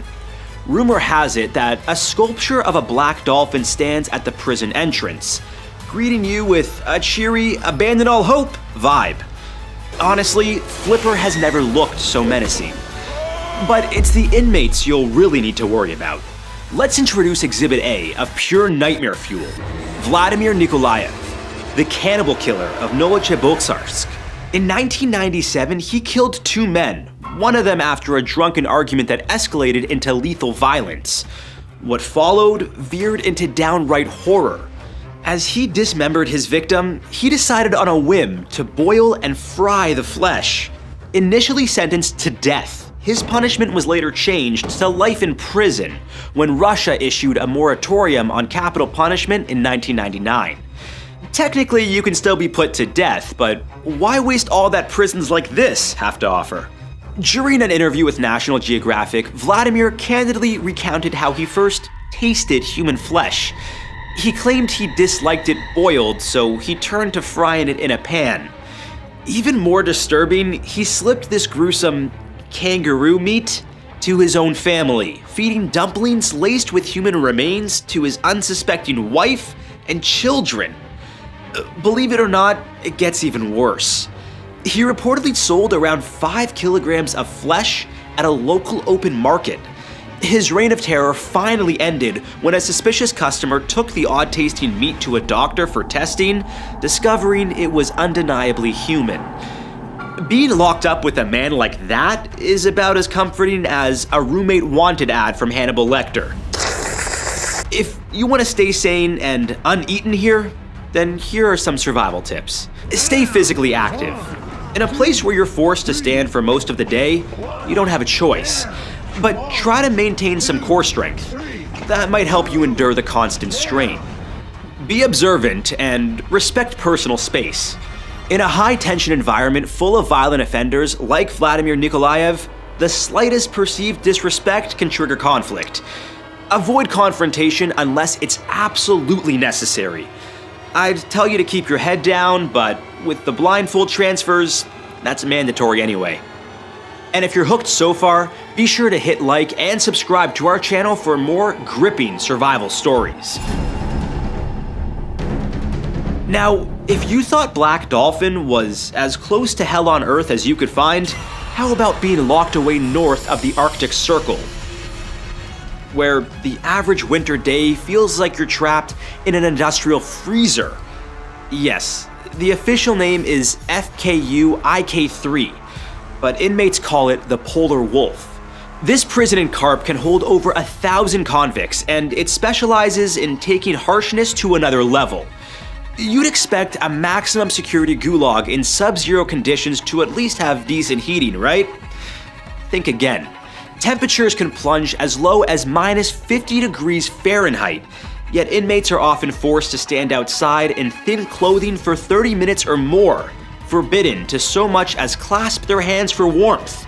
If one prisoner dares to move, guards punish the entire group by blasting them with a water cannon, turning frigid air into an instrument of torture. The horrors don't let up in the warmer months either. Swarms of mosquitoes and biting flies descend, and prisoners risk another soaking if they try to swat away the insects. Cold water or mosquitoes? That's a tough call. Look, I get that punishment is the point, but just throw them a bone, you know? At least slap some painted radiators on those walls like some of the other Russian prisons on our list. Polar Wolf doesn't just rely on cold to break you. Solitary confinement cells, often described as punishment boxes, are frequently used. Opposition figure Alexei Navalny, arguably Russia's most well-known political prisoner, reportedly spent almost 300 days in one of these cells with zero access to the outside world. That's nearly 10 months of total isolation. The mental toll from that alone is enormous. According to the American Psychological Association, prolonged solitary confinement can lead to depression, hallucinations, and a slew of other psychological disorders. In 2021, Navalny, the famed political adversary of Vladimir Putin, returned to Russia after surviving a poisoning attack in Germany, only to be immediately arrested and locked away. He cited this was due to his failure to report to authorities while recovering from the poison in the hospital there. If this wasn't enough, an additional 9 years was added to his already ongoing 2.5-year prison sentence. His letters described his daily routine: forced labor, frequent cell checks, and zero tolerance for anything resembling defiance. In his 2024 memoir, he detailed the constant psychological pressure. Guards would whisper threats through the door, snatch away letters from supporters, and limit any meaningful human contact. He also staged a prolonged hunger strike to protest inadequate medical care and demanded that an independent doctor see him for severe back and leg pain. As for the authorities, they shrugged it off, letting him waste away. And then, in 2023, Navalny received an additional 19-year sentence on extremism charges, ensuring he never tasted freedom. Sadly, in February 2024, his sentence was cut short when Navalny died in prison.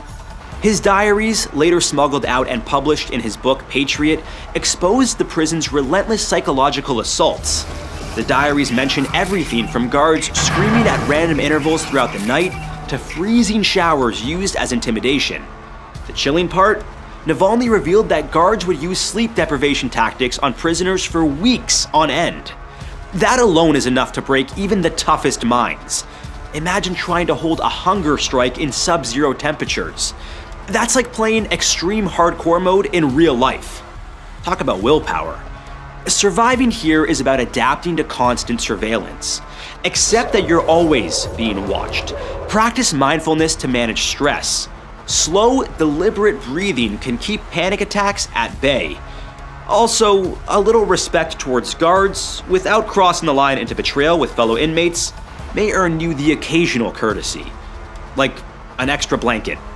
But watch your back, because alliances shift quickly in these conditions.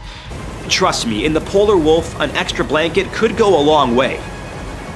The prison outfits here are not exactly built for the weather, and that's intentional. But you'll be praying for more than an extra blanket in our next frozen hellhole. Welcome to Polar Owl Prison, aka IK-18, or as I like to call it, the Siberian Soul Crusher. Tucked away in the Yamalo Nanet's autonomous Okrug, it sits in an unforgiving Arctic environment that punishes you for simply existing. Temperatures can plummet to minus 58 degrees Fahrenheit, and the region experiences months of polar night where the sun barely peeks over the horizon. The original intent was to keep convicts in a place so remote that even James Bond would have trouble waltzing out. Reality check, escape attempts are almost non-existent, thanks to the lethal climate. This remote fortress is reserved for some of Russia's most notorious criminals. Inmates are confined to cells that offer little defense against the biting cold.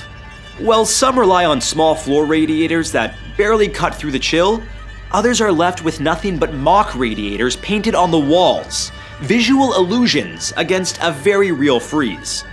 Perched 37 miles north of the Arctic Circle in the village of Karp, it's almost impossible to reach, let alone escape. Reports cite unbearable cold, meager food, unsanitary conditions, and constant beatings, forging a regime designed to break the human spirit. Multiple ex-inmates revealed the use of extreme torture methods here, even worse than water hosing, including brutal beatings and sexual abuse. Руки связали за спиной, ноги между собой. Начали кричать, избивать меня по ребрам, по почкам, по голове, ногами. They described it as torture designed to break your spirit as much as your body. Один из них начал снимать с меня штаны.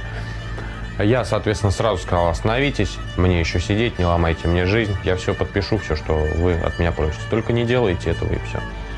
Several studies have indicated prolonged exposure to such conditions can lead to severe post-traumatic stress disorder, often haunting prisoners long after release, if they survive at all.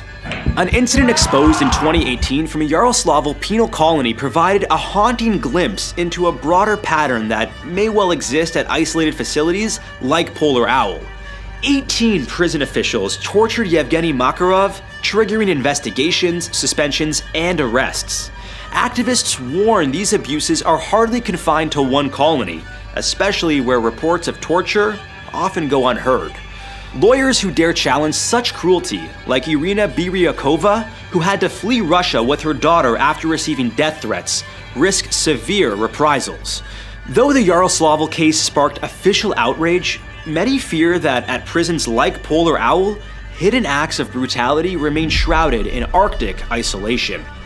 Surviving the brutal reality of a prison like Polar Owl is all about building mental and physical resilience. Preserve body heat as much as possible. Layer up with anything available, including blankets, spare clothing, even newspaper. Preventing body heat loss is essential in this environment.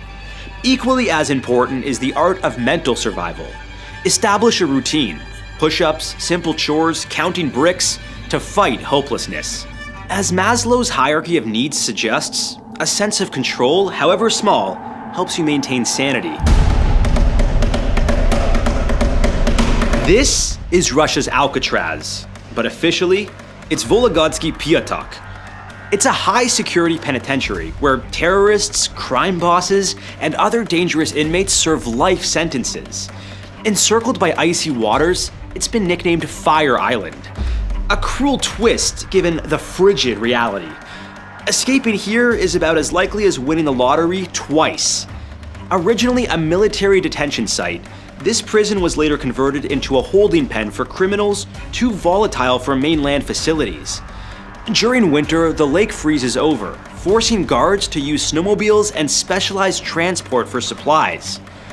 Overcrowding remains a serious concern. Cells meant for 2 inmates sometimes have 3 or 4 crammed into them, fueling constant tension. Picture living on a wind-whipped rock with hundreds of violent offenders. Not exactly a tourist hotspot. Food rations are thin, so inmates barter cigarettes for table scraps. Sanitation? Think hole-in-the-floor toilets and no privacy. Human Rights Watch has repeatedly condemned conditions here, calling them torturous and unfit for any modern correctional purpose.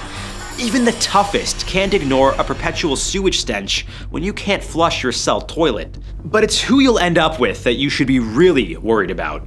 Like Fire Island's most feared inmate, Andrei Golovichov, known as the apartment maniac. Between 1996 and 2000, he murdered at least 14 victims across Russia, tricking people to gain entry into their homes. After a cafe waitress rejected him, he brutally stabbed her and slit her throat. Despite multiple arrests, he exploited legal loopholes until his final capture in 2000. Yikes. I would not want to bunk with this guy. Survival tips: know your surroundings. Even if you never intend to flee, memorize your cell block's layout. In a place where someone like the apartment maniac could be lurking, ignorance is lethal. Know which corridors lead where and who runs the show in each cell block. That mental map could save your skin. Another handy survival tip: learn the ropes of trading in prison. In a place with scarce resources, bartering items like soap or warm clothing can be your lifeline. But don't promise what you can't deliver. Sure, you might daydream about a slick, Hollywood-style prison break, but real life doesn't come with endless ammo and choreographed takedowns. The grim truth is, if Fire Island claims you, there's a good chance no one outside these walls will remember your name. So, if you're thinking of committing a crime in Russia, I hope this episode has changed your mind. These prisons are clearly unsafe human rights disasters, despite brave efforts to change them. Even famous athletes aren't immune to Russia's prison realities. WNBA star Brittany Griner spent almost 10 months detained in a penal colony for alleged drug charges. She's since been freed in a high-profile prisoner swap, but her brief stay peeled the curtain back on subpar medical care, minimal contact with family, and intense work requirements. And if that's what a celebrity endured, imagine the plight of average Russians or lesser-known foreigners stuck in these places. Hard pass.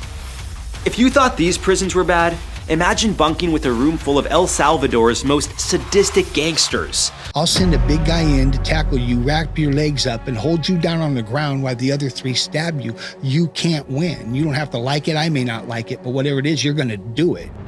On several occasions, I got jumped. On others, I had just fought one-on-one. They wouldn't leave me alone because I was an ex-member. Yeah, I was just trying to pass him on the road, and they just blocking us in and playing games. An NLR gunman climbed out the window and pumped 7 slugs into the James car, killing their baby son in his car seat. I'm your host, Jared, and today we'll look at some of the deadliest prison gangs in the world, both past and present, in no particular order. Trust me, they're all deadly and terrifying. Now, keep in mind, some of the sources we found about these gangs are more than 20 years old, but we did our best to paint you a picture of what they were like during their most active years. And, well, it's not pretty. What gang murdered a rival gang leader and sent pieces of him to his family? What led to the longest-running gang war in California's history? And which gang wanted to overthrow the US government? We're in prison. Oh, God damn, man. Welcome to the real world. Brodroskapet, also known as BSK or the Wolf Pack, was founded on May 27, 1995, inside Sweden's maximum security Kumla prison. Some call it a prison gang, but as the name translates in English, to its members, it's a brotherhood. Comprised of Sweden's worst inmates, most of its recruits were serving sentences for crimes ranging from drug charges to armed robberies and murder. To be clear, you had to serve time in a high-security prison to join, meaning these guys weren't just your average petty criminals. On top of that, you couldn't participate in any rehab programs. You had to refuse to give authorities samples of your urine for drug testing purposes and provide court documents to prove to members you weren't an informant. Yeah, the BSK weren't taking any chances. In 1998, Danny Fitzpatrick, a founding member, was released from prison and assassinated by 3 members of a gang affiliated with the Hells Angels only months later. Stemming from a turf war, war and seen as a strategic move to weaken or dismantle the BSK, Fitzpatrick was ambushed in his car. To no surprise, this led to a long and bloody rivalry with the Angels, which still has several chapters located in Sweden. Leadership changed a few times over the years, but different chapters of the BSK started to pop up across the country. Involved with drug and arms trafficking, robbery, and theft, the gang continued to operate despite crackdowns from authorities. Since September 2006, your status in the Brotherhood hasn't necessarily been determined by seniority, but rather by what you can offer the gang. You can clean the clubhouse, stand guard at parties, drive around members, transport weapons, transport drugs, carry out acts of violence for the gang, so everything possible just to prove that you are worthy and advanced to the next step. Exact numbers for gang enrollment as of 2025 are hard to come by. Sadly, it often recruits kids in their early to mid-teens because charges against the youth are significantly less severe in Sweden. Let's just hope they're not lurking at my local IKEA. I need my meatballs. Okay, bad joke. Moving on, a gang that is known to kill their members just to protect themselves. They'll eliminate you. If you go back into history, 99% of the victims of the Mexican Mafia have been their own members. The Mexican Mafia, also known as La M, was founded in 1957 by 13 inmates, including Luis Florence, at California's dual vocational institution. His goal was to protect Mexican and Hispanic inmates being targeted by other gangs within the American prison system. But united behind bars led to the realization that they could also combine local street gangs and turn into an organized criminal empire. Today, members pay tax both inside and outside of prison, with numerous leaders across different states. Joining the Mexican Mafia isn't so simple either. You need to have served time in prison, follow their rules for a minimum of 2 years to prove loyalty, and get unanimous approval from local leaders. Oh, and you also need to injure or kill someone severely. That's important to mention. The gang's main rivals include the Black Guerrilla family and Black Street gangs. Given that the Mexican Mafia is known for historically being anti-black, it shouldn't come as much of a surprise that they have allied with the Aryan Brotherhood. Although most gangs have found clever ways of communicating while locked up, the Mexican Mafia has become notorious for using cell phones, allowing them to do business in and outside of prisons. From coordinating assassinations to moving weapons and drugs, this gang has cracked the code on operating within prison. In 2022, California prisons seized over 6,700 cell phones from inmates. As of 2025, it's believed the Mexican Mafia has between 350 and 400 members currently in prisons, and tens of thousands more affiliated with the gang around California. Safe to say they're going strong despite recent crackdowns by local authorities. Now, our next gang is a known ally of the Mexican Mafia, and it's just as deadly. When the Aryan Brotherhood wants to kill you in prison, they don't stab you once, they don't stab you twice. They stab you 117 times. When they want you dead, you're gonna be dead. The Aryan Brotherhood, commonly known as the AB, was formed in 1964 in California's San Quentin prison. Notable members and leaders include Clayton Fountain, Barry Mills, and Thomas Silverstein. By the mid-70s, the gang had expanded with factions in prisons across the entire country. And the one thing they've become notorious for is their violent ways. At one point, the gang's members made up 1% of inmates across the country, but were responsible for 25% of murders behind bars. As the gang continued to grow, a 3-man commission was created to oversee operations on a federal level. In 1980, Barry the Baron Mills, Tyler the Hulk Bingham, and John Greshner were given the honors. And although they called the shots, they weren't the ones responsible for the creation of ADX Supermax Prison. That honor goes to Clayton Fountain and Thomas Silverstein, the AB leaders who, in 1983, while locked up at Marion Prison, got out of their cuffs and killed 2 correctional officers, stabbing one of them 40 times. The ideal candidate for membership in the Aryan Brotherhood would be somebody that has demonstrated violence in the past. They are willing to do whatever it takes to accomplish their mission. Joining the Aryan Brotherhood often requires an initiation of killing a rival gang member or attacking a corrections officer.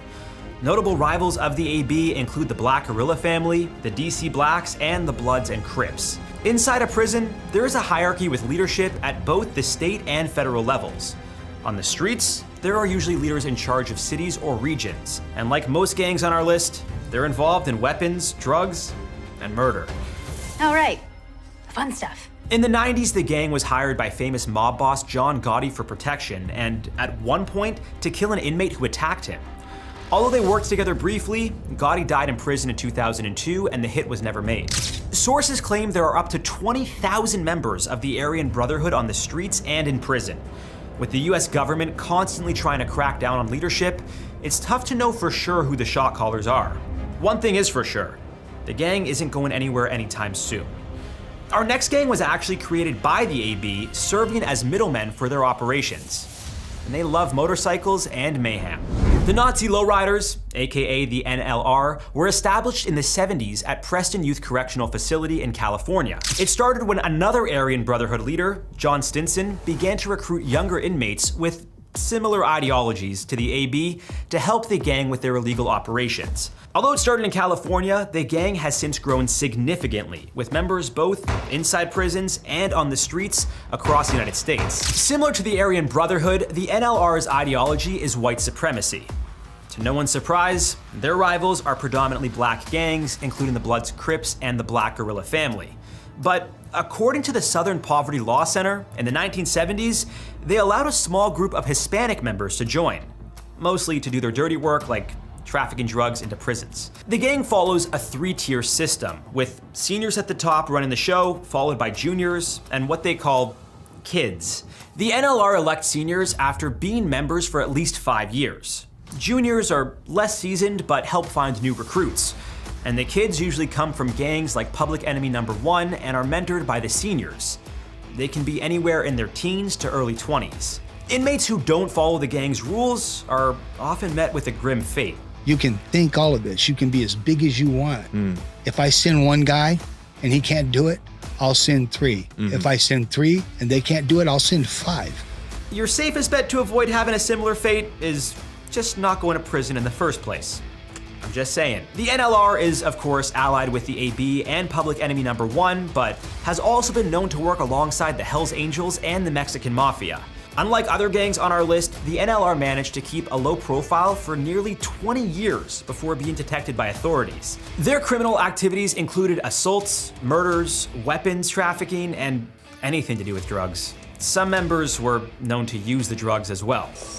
Lowell, who was convicted and sentenced to life in prison, testified at trial that he'd been in a drug-induced haze on a 3-day methamphetamine binge. Cops asked him to drop it, and he wouldn't, and he turned towards the cops, and that's when the cops shot him. Richard Thorpe, an NLR parolee wanted on a weapons charge, was dead on the spot. Traces of methamphetamine and alcohol later found in his system. Aside from the killing of a baby in what appeared to be a road rage incident, other notable crimes include the beating of Eric Miller, a black man, with a baseball bat outside of a video rental store, and the assault with a hammer on another black man, Nathaniel Harris, just when I thought they couldn't get any worse. As of 2015, the NLR's membership was believed to be around the 5,000 member mark, but accurate numbers these days are hard to come by. Our next gang takes revenge to another level, but before we explain why, make sure to like and subscribe to learn how to survive the wild life of prison gangs. You know, if you ever end up in the clink. The Netas Association was founded in the late 70s by Carlos Torres Iriarte inside Oso Blanco Max Security Prison in Puerto Rico. Mainly comprised of political prisoners, the gang was initially created to protect inmates from other gangs and abusive guards within the prison. Although many inmates respected Iriarte's motivation, rival gangs, specifically the G27, wanted him dead. In 1981, with the help of crooked officers, Iriarte was stabbed and shot to death while returning to his cell. Officials later concluded some of his lieutenants had turned on him after he refused to allow the gang to become involved in drug trafficking. They thought you knocked the head, body falls, right? Nah. Chop the head off and we cool. This sparked a deadly riot. The Netas wanted revenge. They tripped away through walls, cell through cell, and got 2. They allegedly broke into the cell of the G27's leader, Minota, stabbed him over 150 times, and then cut him into approximately 84 pieces. There have been claims that the gang sent some pieces to his mother. Administration of the facilities received certain parts. The second in charge of the G27s received the eyes of the leader. It's one thing to kill someone, It's another to chop them up into pieces and mail them out. By the 90s, the gang had gone international, with members in New York and Florida. As it continued to expand, members were recruited in Canadian prisons, as well as parts of Spain, Italy, and the Dominican Republic. We ran 7 prisons at the time. Still, it seemed it was larger than authorities initially realized, with members also in Argentina, Chile, Portugal, and Mexico. Each chapter of the Netas had a president, vice president, treasurer, disciplinarian, and coordinator to add some civility to the organization. Each position was voted in by majority rule.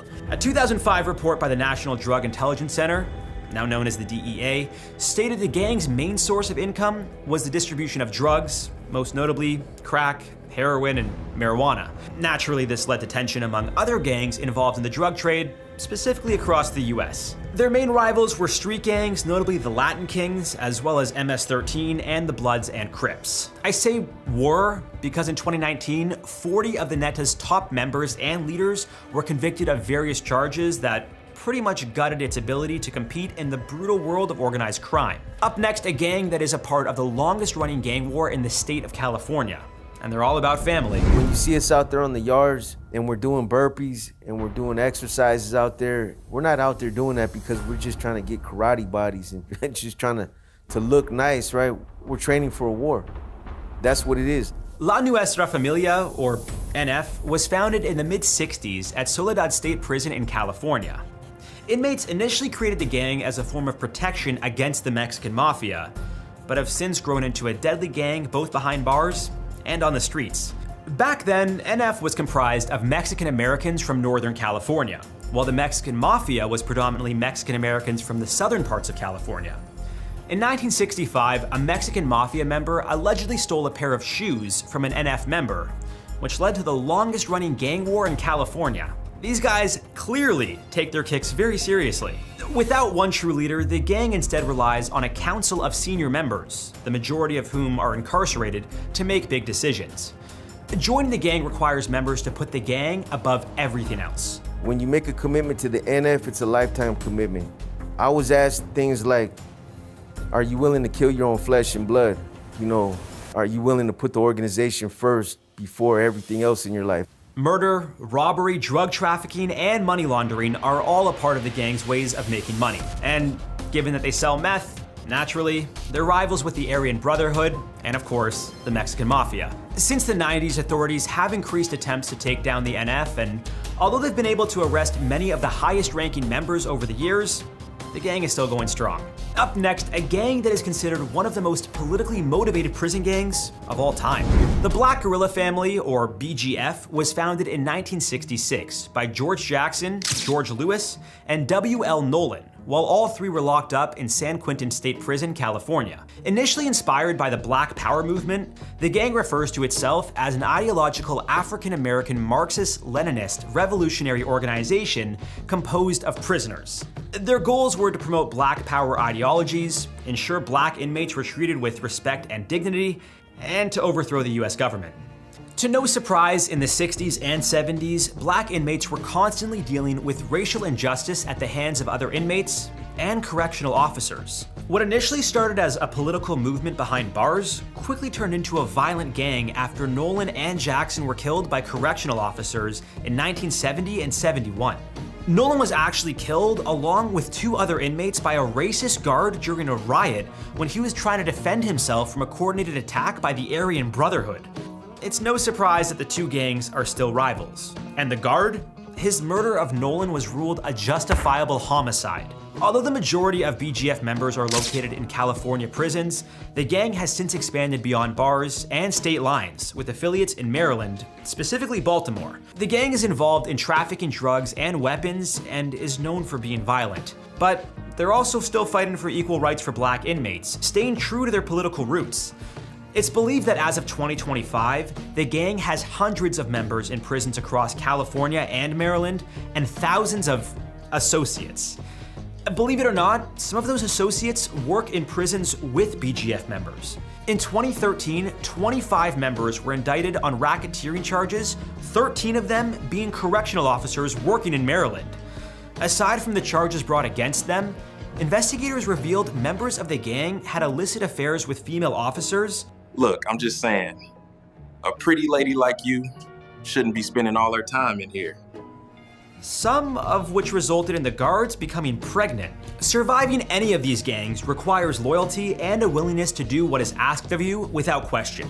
One thing is for sure, anyone in these gangs who talks or works alongside law enforcement is a dead man walking. Although most, if not all, gangs on our list often come with a lifetime membership, some individuals have managed to escape. They've just had to change their identity or enter witness protection and have a constant worry of not if, but when the gang will come after them. Now, we didn't get to cover every well-known prison gang.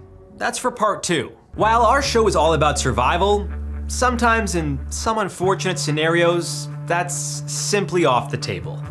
In today's episode, we'll examine 7 of the most brutal and bizarre deaths in human history. And let me warn you, this one's not for the squeamish.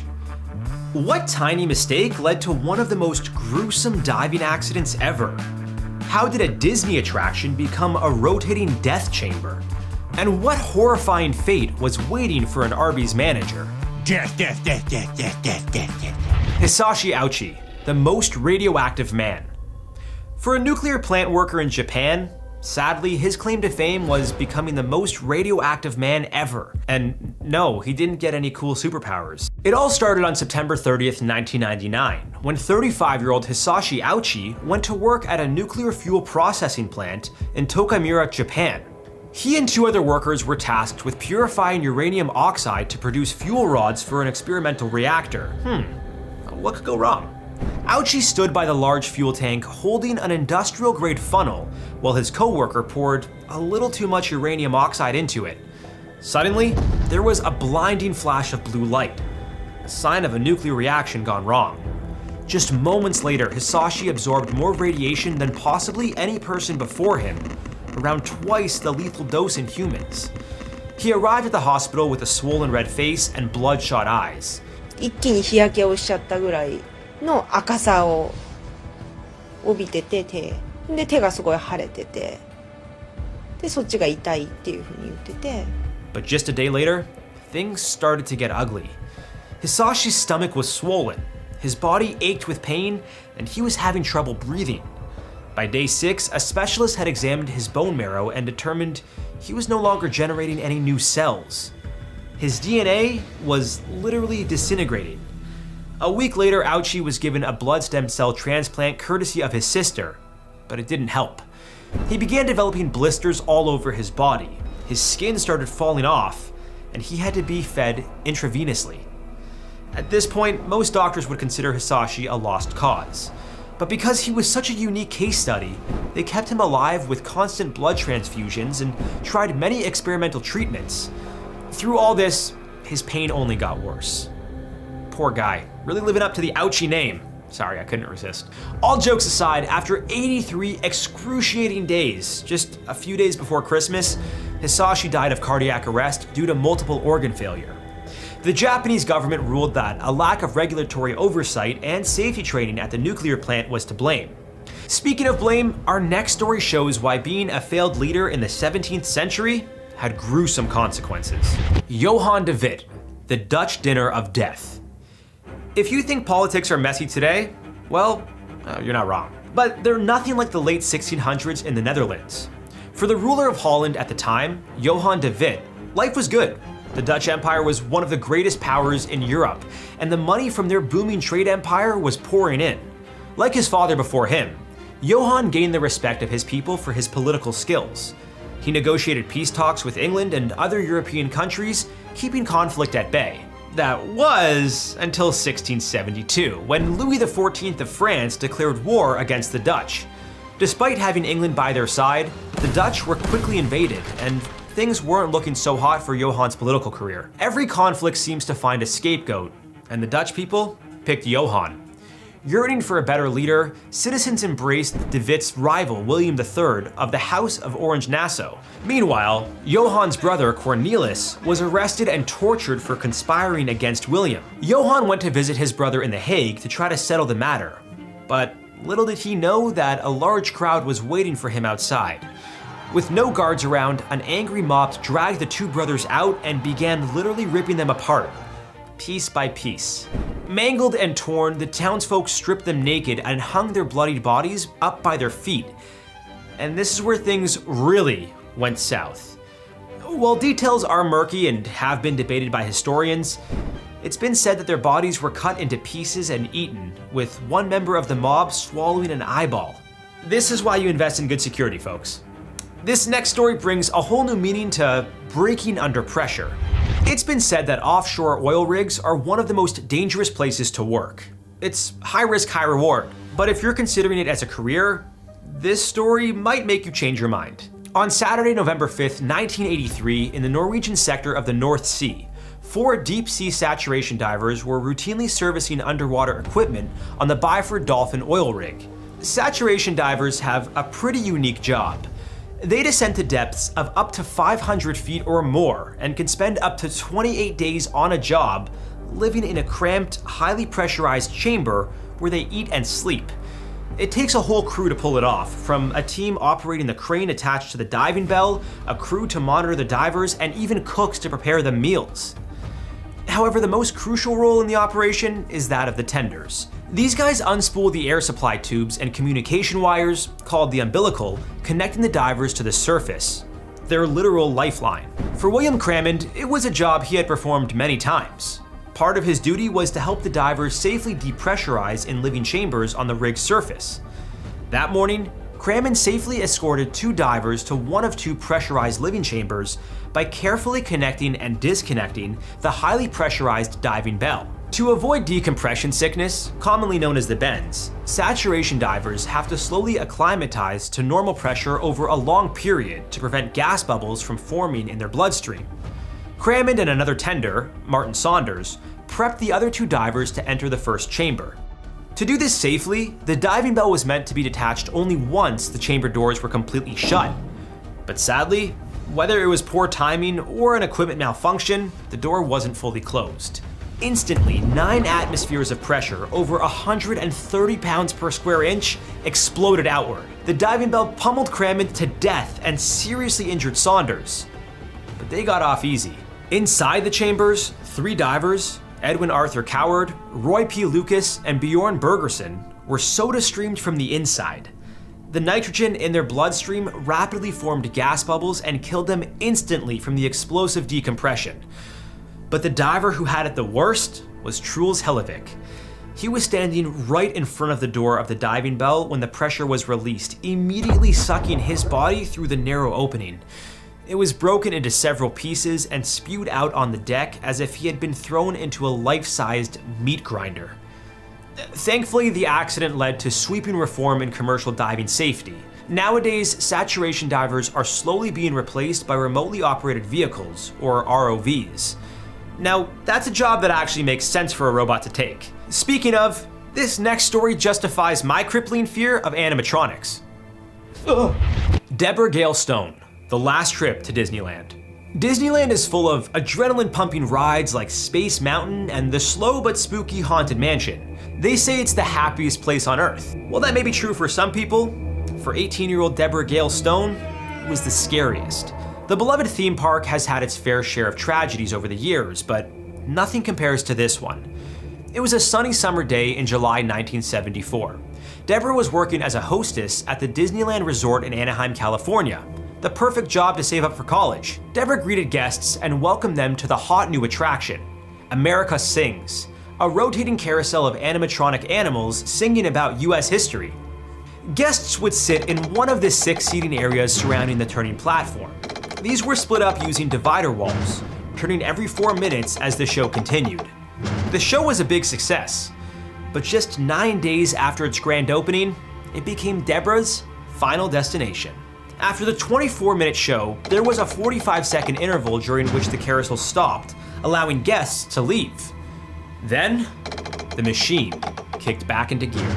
At around 11 p.m., one of the last shows of the night, Deborah ushered everyone out and was getting ready to welcome the next group of eager guests. At this point, the outer ring of the attraction would spin and bring in the next seated group. But sadly, Deborah was in the wrong place at the wrong time. She was trapped in a small gap between the stationary stage and the moving wall. Her screams were muffled, and then went silent with a crunch. She was crushed to death in what could only be described as a giant vice. Audience members who heard her screams believed it was part of the act, but as they continued into the show's intro, a crowd member called for help. Sadly, by the time the emergency staff arrived, it was too late for Deborah. Disney launched an investigation and shut down the attraction. Temporarily. It reopened just 3 days later. Are you kidding me? To prevent further accidents, they installed safety lights and the rotating walls were swapped out with breakaway versions, in case you don't want to be crushed to death. But the real kicker? Deborah's parents filed a lawsuit against Disneyland and were only given a small settlement. Talk about being taken for a ride. Now, this next story also involves being trapped and will send shivers down your spine. Niuet Le, a chilling death at Arby's. Fast food workers are considered some of the hardest workers, and we fully respect their hustle. For a lot of folks, it's literally how they survive. But as with any high-stakes workplace, accidents do happen. For one Arby's manager in 2023, sadly, it was an accident that could have been easily avoided. A Houston woman froze to death. It's one of the most horrific deaths you can imagine. 63-year-old Texas native Niuet Le and her son were transferred to a new Arby's restaurant in New Iberia, just 30 minutes south of Lafayette, Louisiana. On May 11th, around 9 a.m., Le started her opening duties as the floor manager. This included counting the inventory and checking items like buns and meat from the walk-in freezer. What she didn't know was that there had been problems with the latch on the freezer door lately. The freezer was around minus 10 degrees Fahrenheit, which is fine for short periods, except as soon as Le tried to exit, she realized the door wouldn't budge. Typically, freezer doors like these are built to be thick and heavy to create a proper seal, which, unfortunately for Le, created a sound barrier as well. And to make things even worse, she didn't have her phone on her to call for help. Sadly, no matter how hard she banged on the door, none of her coworkers heard her. I mean, in all fairness, fast food kitchens can get pretty loud. It wasn't until 6 hours later that her son, Nguyen, who had just started his evening shift, came across the devastating scene. Sadly, his mother was completely frozen with bloody hands from beating on the door. After the tragedy, Nguyen and his siblings sued Arby's for unsafe working conditions. It was later revealed that the freezer door was broken and employees had been using a screwdriver to open it for months. How do you not report something like that? I mean, come on. Dying from hypothermia is one of the worst ways to go. In minus 10 degree conditions like Arby's freezer, it would kick in after around half an hour. When your body temperature drops significantly like this, your nervous system, heart, and other organs begin to shut down. You'll start shivering, grow dizzy and confused, and eventually pass out and die. This next story might make you think twice about where you hold your work meetings. The Erfurt latrine disaster.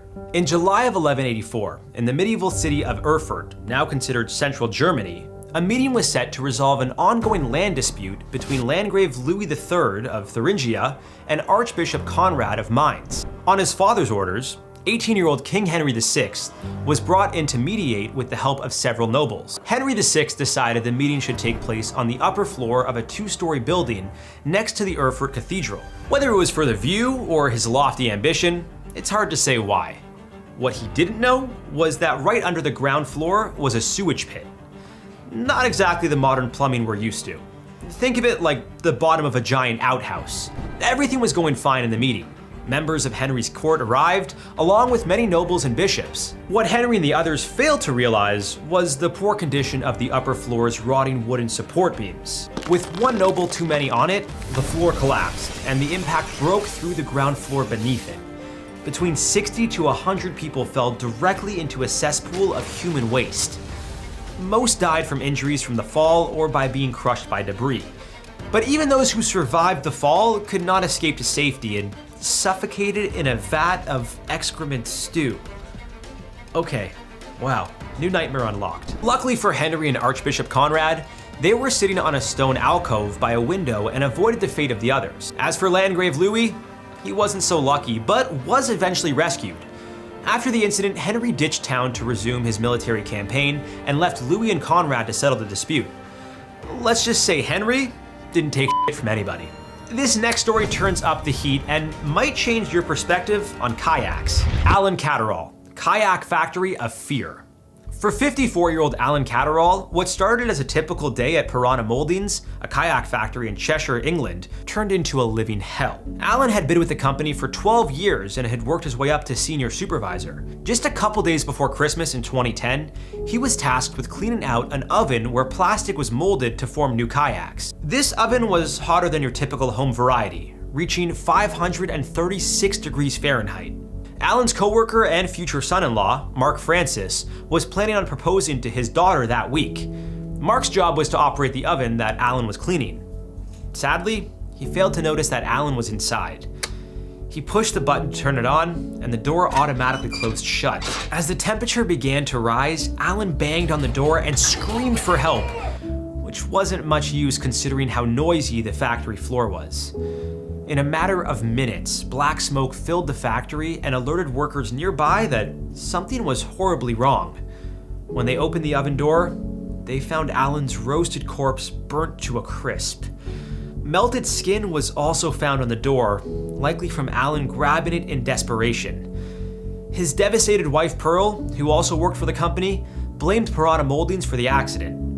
A health and safety executive, Martin Haywood, revealed that the oven doors were set to automatically close whenever the electrical supply was switched back on, a warning the factory had ignored several times before. A lawsuit was filed against the oven's designer, technical director Peter Macarith, who was found guilty of breaches of the Health and Safety Act. The company was also found guilty of corporate manslaughter and was fined over £200,000, or about 260,000 USD today. As it turns out, there wasn't sufficient training on how to use the ovens and properly clean them safely.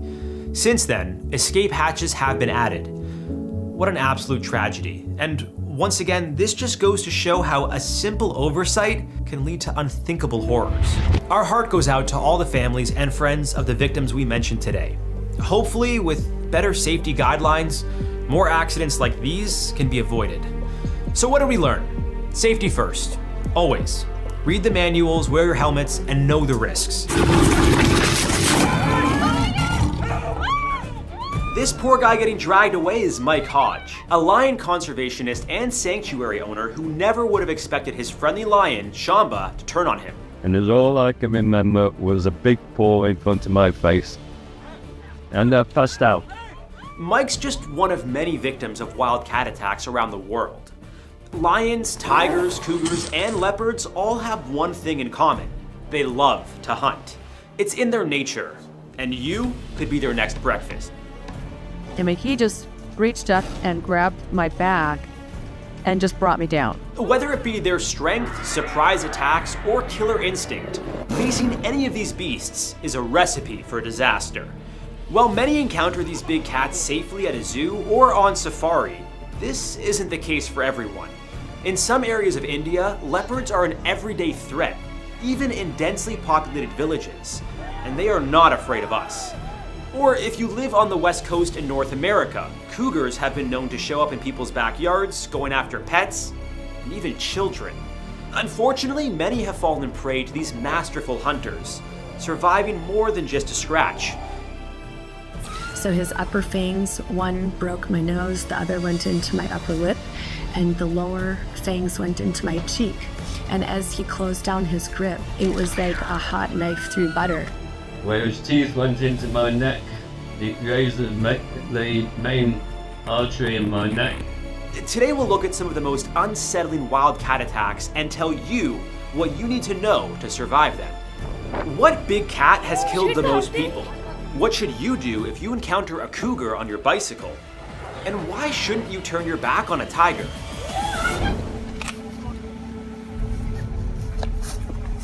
This terrifying incident happened at Marakili Animal Sanctuary, a wilderness haven housing lions and tigers. Located in Tabazimbi, South Africa, Mike Hodge and his wife Chrissy founded the sanctuary in 2010. Unsurprisingly, Hodge felt very comfortable around these animals, including Shamba, a lion he had raised since it was a cub. But when he went to investigate a strange smell inside Shamba's cage, which appeared to be irritating the 10-year-old lion, things took a turn for the worse. Somebody help! Please! He's gonna go! Please!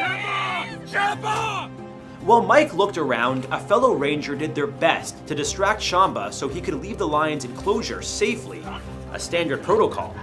However, this time, Shamba was more interested in Mike, who was just a few feet away from the enclosure's door with his back exposed. One of the most important things to avoid when coming into contact with a lion is to turn your back.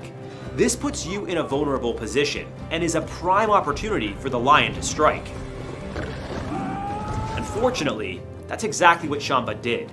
In an instant, he pounced and dug his teeth into Mike's neck, dragging him away like a ragdoll. Luckily, Mike wasn't alone. In the heat of the moment, Shamba was shot and killed. Mike was then airlifted to a hospital in Johannesburg. He suffered a broken jaw and several lacerations. Thankfully, he was able to recover from his injuries, but the loss of the animal, which nearly took his life, is what affected him the most. If you encounter a lion, you should stay calm and stand your ground.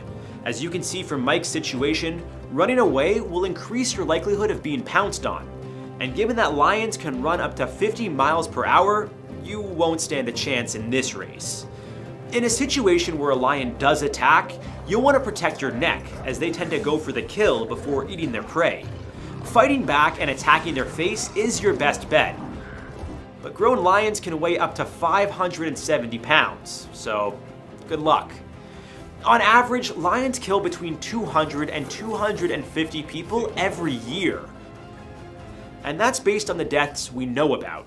Being aware of your surroundings is your best bet to avoid an attack in the first place, but that's not always an option, especially when you're dealing with mountain lions, aka cougars.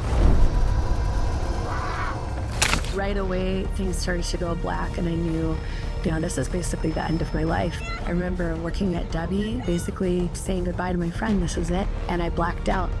For Aniela, what started as a peaceful bike ride in California turned into the worst day of her life. Anne is a former Marine and personal trainer who loves to exercise and the outdoors. After being stationed in California, Anne quickly fell in love with the state and decided to plant her roots. She also found a new hobby, mountain biking. This is how she met her husband, James, and made plenty of new friends. One of those friends, Debbie Nichols, is credited with saving her life. In January 2004, Anne and Debbie decided to head out on a familiar trail in Whiting Ranch Wilderness Park in California. It was the same park they met at years before. While on their ride, Anne saw a man standing next to an abandoned bike. When she checked to see if everything was alright, the man told her he had found the bike, but no rider. Anne thought he must be pulling some kind of prank on her. It was a nice, expensive-looking bike, not one someone would just abandon. Anne and Debbie shrugged it off and decided to continue down the trail. Moments later, the unthinkable happened. Off to the side, Anne noticed something moving in the bushes. She thought maybe she had scared a deer. I felt a very strong impact. I felt the animal grab a hold of me, and I knew right away, this is no deer. In the blink of an eye, a 110-pound cougar pounced on her, knocking her off her bike. As Debbie turned the corner, she found Anne on the ground, being viciously attacked. In an effort to save her friend, she threw her bike at the cougar. The determined cougar dragged Anne 30 feet to a nearby ravine with a tight grip around her neck. Debbie grabbed Anne's legs in desperation, hoping she'd be able to break free from the cougar's jaws, but to no avail. I found myself gasping for air. I had no idea what had happened, how the lion was now gone. All I know is I'm choking, I can't get any air, and I realize I'm actually choking in my own blood. Luckily, nearby bikers heard their screams for help. They threw rocks at the cougar, one of which hit the back of its neck. This was enough to tick it off and release Anne from its grasp. Anne was in really bad shape, with severe injuries to her neck and face. She was airlifted to hospital where she underwent 6 hours of reconstructive surgery. I have 20 plus bite wounds to my neck, and yet carotid artery, jugular vein, esophagus, voice box, none of these things are hit. According to the California Department of Fish and Wildlife, there have been 25 documented cougar attacks in the state since 1986, 4 of which were fatal. And one of those fatal attacks occurred the same day that Anne nearly lost her life. It turns out the abandoned bike belonged to Mark Jeffrey Reynolds, a 35-year-old competition cyclist who sadly was killed by the same cougar just 4 hours before her attack. Cougars are known for ambushing their prey when they least expect it. Their stealth is also enhanced by their agility, with powerful hind legs that help them jump up to 18 feet. This makes surviving an attack much more difficult, but like in Anne's case, it's still possible. For starters, you'll want to be aware of any areas known to be hotspots for cougars. Avoid going on hikes or bike trails alone, as there is always strength in numbers. And if you do come across one, keep your distance. Usually cougars will do their best to avoid us, but if one appears interested in you, do your best to appear big, make loud sounds, and wave your arms around to scare it. Kinda like this. If you're on a bike, don't try to speed off quickly, as this may lead to a chase. Instead, slowly walk away from the cougar while keeping your eyes on it. If it does attack, fight back as hard as you can. Aim for its eyes and nose while protecting your neck. If you have a weapon, use it. Otherwise, find a blunt object like a rock or a stick to fight back with. Anne has since returned to the trail, facing her fears and reminding herself that the odds of being attacked again are statistically low. Authorities managed to track down and kill the cougar that attacked her. While Anne encountered the cougar out in the wild, attacks can still happen close to home. As one of the most prevalent species of wildcat in North America, especially out west, they have been known to show up in residential areas. Keep a close eye on your kids and pets. They're easy targets for hungry cougars that are bold enough to venture into your backyard. It's not just the cats in the wild you need to worry about either. Zoo attacks happen more often than most people realize. We did a whole video covering that, and it might make you think twice about taking that risky selfie. But for now, let's focus on one specific zoo attack that changed this woman's life forever. Before we pounce into that story, make sure to like and subscribe for more incredible survival stories. He bit into my head. And the next thought was, am I gonna survive this?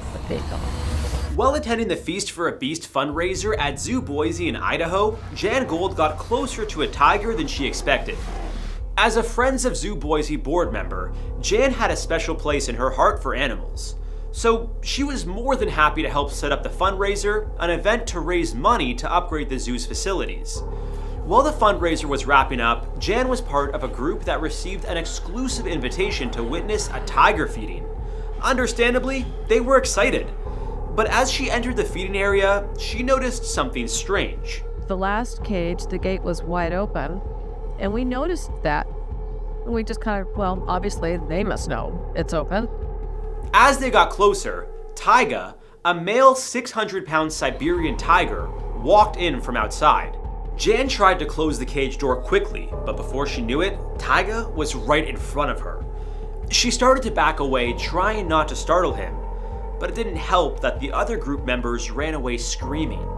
Jan quickly turned around to join the others, but Taiga pounced on her, knocking her to the ground. And he just reached up and grabbed my back and just brought me down. The tiger bit into Jan's head, likely in an attempt to kill its prey quickly.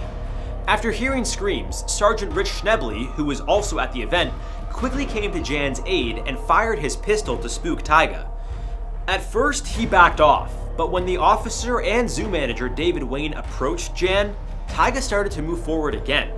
A third shot spooked him back into his cage, and it was quickly locked shut. Jan was rushed to the hospital in serious condition with lacerations to her head and back, as well as a broken leg and nerve damage.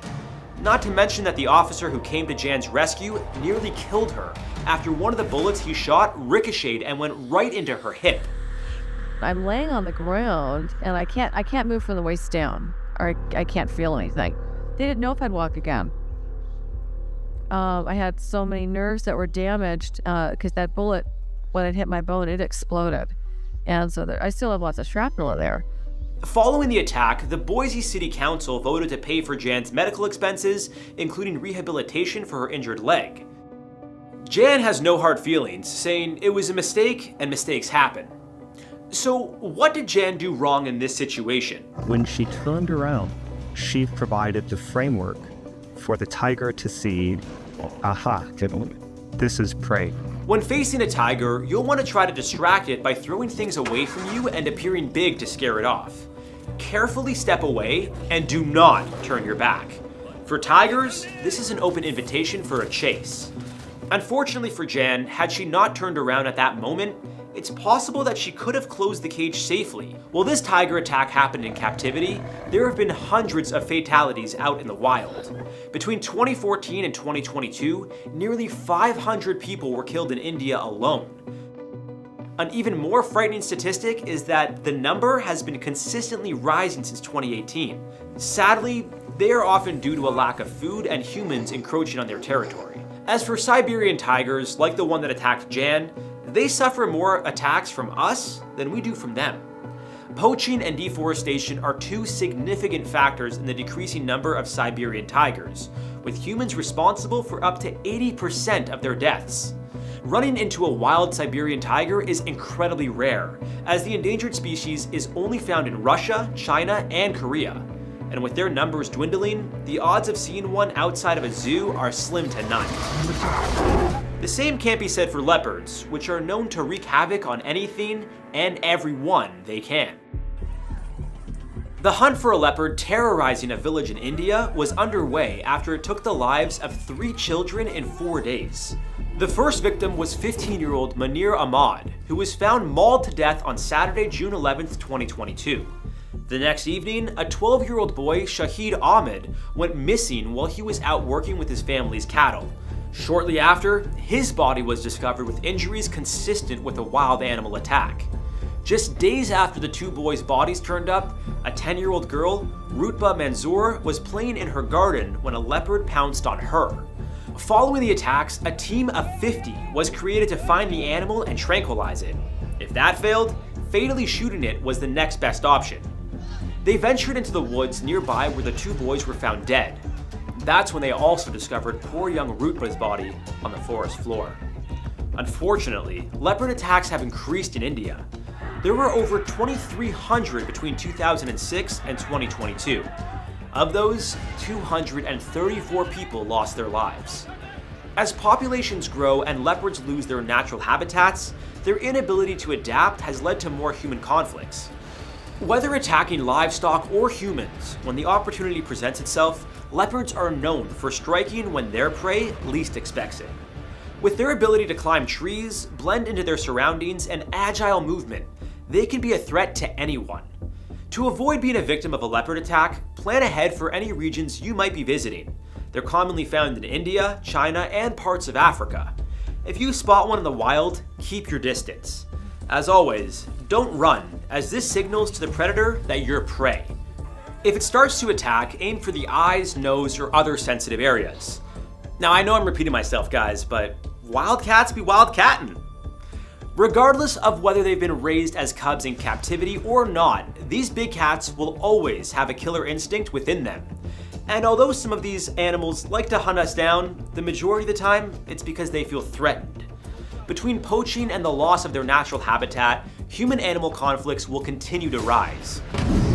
I held on as much as I could. I was clawing onto her arm and I was trying to get the other arm up to try and grab her, and I couldn't. And then she was gone. No one was there to help pull me out. I'm dead. If the numbers aren't controlled, there will be more deaths, without a doubt. With one of the strongest bites in the world at 3,700 psi, saltwater crocodiles consider anything and everything prey. Unfortunately, 2 friends celebrating the end of one of their cancer treatments learned just how strong their bite can be. Just trying to fight, and then all of a sudden we were taken again. It was the same amount of force. We were taken. But the Nile crocodile can be just as deadly. So deadly that one infamous killer croc took the lives of over 200 African villagers, spurring a decades-long hunt. And with an even stronger bite force than saltwater crocs, crunching in at 5,000 psi, I understand why they hunted the damn thing. We're gonna catch this crocodile now. We're gonna trap him. It'll be difficult, but we're gonna get him. How did the saltwater crocodile go from an endangered species to an everyday threat to Australians? What key survival tactic saved this miner's life? And is this infamous crocodile serial killer still lurking in the waters of Africa? There are 16 different species of crocodile, the most prominent being the saltwater and Nile crocodile. Their notoriety is likely due to their terrifyingly high kill counts. Saltwater crocodiles can be found in Australia and Southeast Asia, while the Nile crocodile is found across parts of Africa. They are responsible for killing approximately 1,000 people annually, with over 80% of the deaths coming from their razor-sharp teeth. Not only are croc attacks more common than shark attacks, but they're often less survivable. Known for being incredibly territorial, stealthy, and aggressive predators, crocodiles fear no one. Some towns and villages in Australia and Africa use rivers or lakes for fishing, washing clothes, or even just getting water. And this is often where crocodiles sit, patiently waiting to snatch their next unsuspecting victim. For Cindy Waldron and her friend Leanne Mitchell, that's exactly what a 13-foot saltwater crocodile was doing. And then Cindy cried out to me. And she said, "It's got me." Cindy and Leanne's friendship dates back to high school. The two formed such a close bond that they considered each other sisters. When Leanne was diagnosed with breast cancer, Cindy was by her side every step of the way, putting her best friend's recovery at the forefront of her life. After treatments and surgery, Leanne was officially in remission. Cindy and Leanne planned a trip to the Daintree rainforest off the coast of northern Queensland, Australia, to celebrate. The two stayed at a friend's place in Thornton Beach, a remote area known for not having cell phone reception, electricity, or many people. We were just so full of this joy of being together in that place, alone. We just wanted to run around, and that was exactly what we did. And in the process of doing that, we ended on the water's edge. We ended up on the water's edge. Not going waist deep into the water, the pair didn't think they were in much danger, even if it was nighttime. Although the waters were known to be crocodile infested, with signs warning visitors of that fact, the two didn't think they would be at risk so close to the shore. It was really dark. Cindy's back was to the water and mine was to the beach. And we were laughing. That's when Cindy felt something and cried out to her friend, "It's got me." Initially, Leanne thought Cindy was brushed by seaweed and tried to calm her down. She grabbed Cindy's arm and told her, "I got you." Then, it became clear that something powerful was in the waters beneath them. We were pulled. We were pulled. It was incredible. It was absolutely incredible. The croc pulled Cindy with such force that Leanne, who was still holding on to one of Cindy's arms, was yanked deeper into the water alongside her. I realised there was something, and I put my hand out, and I felt the top of its head. Then I started trying to punch and trying to hit and trying to fight, and I was screaming. The crocodile continued to pull them with all its might. Despite Leanne's best efforts to save her friend, sadly, it was too powerful. Within seconds, Cindy was gone. Leanne bravely dove underwater to find her, but without the ability to see anything, all she could do was feel around. With no luck finding her friend in the darkness, Leanne had only one thing left to do. I wanted to help, and the only help I could give was by screaming Sally's name. It's screaming. Screaming for her to come back. Leanne ran into a nearby business after returning to shore and found someone to call the authorities. She was taken to the hospital for shock treatment and puncture wounds in her arm. A search mission began, and a 13-foot crocodile was caught and killed. After further investigation, Leanne's worst nightmare came true. Cindy's remains were inside the croc. What happens if you come across something like this in the wild? You just wouldn't want to be in the water with something like this trying to get you, you know, or you wouldn't have much of a chance, I'm afraid. What would you do in a situation like this? Although it may seem impossible to survive a crocodile attack, never say never. If you find yourself in croc country, you'll want to avoid any waters where they may be hunting for their next victim. Be aware of your surroundings, and if you spot one, back away slowly. If you're on land, run in a straight line, as crocs can only move at 10 miles per hour. There's a common tip to run in a zigzag, but it turns out that it's just a myth. The goal here is to get as far away as quickly as possible. If you're in water, don't make sudden movements. Splashing water in its direction is one of the worst things you can do, as this can attract more attention. If a crocodile attacks, you'll want to fight back and aim for its eyes, as it's one of their most sensitive spots. And if you're planning a trip to Australia, that tip may just save your life. The country has been dealing with an ever-growing saltwater crocodile problem, and they're showing up in more populated areas. Following World War II, the saltwater croc population significantly declined as they were regularly hunted for their skins. Facing extinction, the country passed a law in 1971 that banned hunting them, which is still in place today. However, 6 decades later, the saltwater crocodile population has risen to unsafe numbers, with over 200,000 of them estimated to be calling various bodies of water across the country home. For Aussie Todd Barristow, when he cast his reel, things got very real.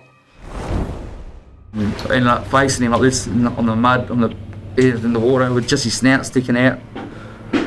Get on both my legs, just growling like that. He can just growl at me. And then I'm like, this is it, he's gonna pull me in. In 2011, 28-year-old miner Todd Barristow and his dog went fishing in Weipa, North Queensland. Known for having more crocs than people, Weipa is referred to as croc country. Queensland's government website warns that even if an area doesn't have a crocodile warning sign, assume there are crocs in the water.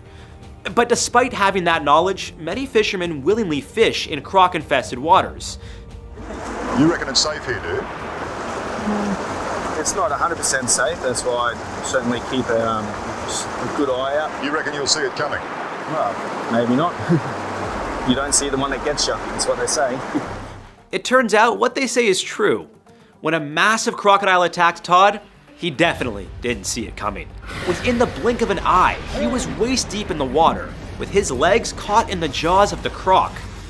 Todd attempted to pry the crocodile's mouth open to get it to release its jaws, which only made matters worse. And I went, tried to put my hand down and try to get him off, and he took another bite, and that's when he must have pinned my hand to the leg. With both legs and one of his hands trapped in its jaws, Todd reached for a mangrove branch to avoid being pulled under. So I started just yanking this one as hard as I could. I managed to pull it off. Pull it free. Pull it free, but at the same time I pulled my finger off. But what's the finger? While being attacked, Todd's dog, Dig, unfortunately wasn't much help. Rather than barking, it was sniffing around. In an act of desperation, Todd attempted to sacrifice Dig for his own life. So I grabbed him and I threw him over my back, hoping that he'd take him, you know, because I've heard a lot of stories, dogs, crocs like dogs, you know. So you threw your dog in the water? Threw the dog in the water, hoping he'd let go. As a sacrifice? Sacrifice, so I can go, get out. Let's just hope they patched up their relationship later. We've seen what angry dogs can do. The croc was not interested in Dig and continued crunching down on Todd's legs. After tirelessly fighting to break free, his last resort was to yell for help. Thankfully, fellow miner Kevin Bevan heard Todd's cries and quickly jumped into action. Kevin used a nearby mangrove branch to hit the crocodile on the head, hoping it would let go. He then managed to pull Todd free. You could hear him screaming, could you? Yeah, mate, he was bellowing for his life, bloody screaming. I ran out there and latched onto him, and he was just saying, "Don't let go of me, don't let go of me, it's got me." After a 30-minute struggle, Todd was no longer in danger of being eaten alive, but was in desperate need of medical attention. He needed to be airlifted to a nearby hospital with both his legs broken and severe puncture wounds, dislocated joints, a missing finger, and cuts to his hands. Thankfully, his injuries weren't life-threatening, and after surgeries and rehab, he was able to recover. Todd's fighting with everything he had in him is a key reason he survived. This allowed Kevin to come to his aid and ultimately rescue him. Let Todd's story remind us that when pushed to its absolute limits, the human spirit is much stronger and more resilient than we could ever imagine. While saltwater crocodiles spur terror to Australians, hundreds of African villagers have fallen victim to one giant killer beast who could still be lurking in the waters of Burundi to this day. We're gonna catch this crocodile now. We're gonna trap him. It'll be difficult, but we're gonna get him.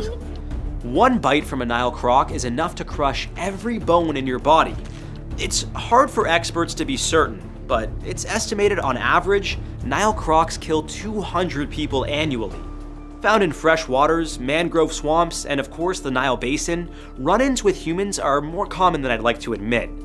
And let's just say it's rare for a croc to be on the losing end of those encounters. The average Nile croc is usually around 16 feet and weighs 500 pounds.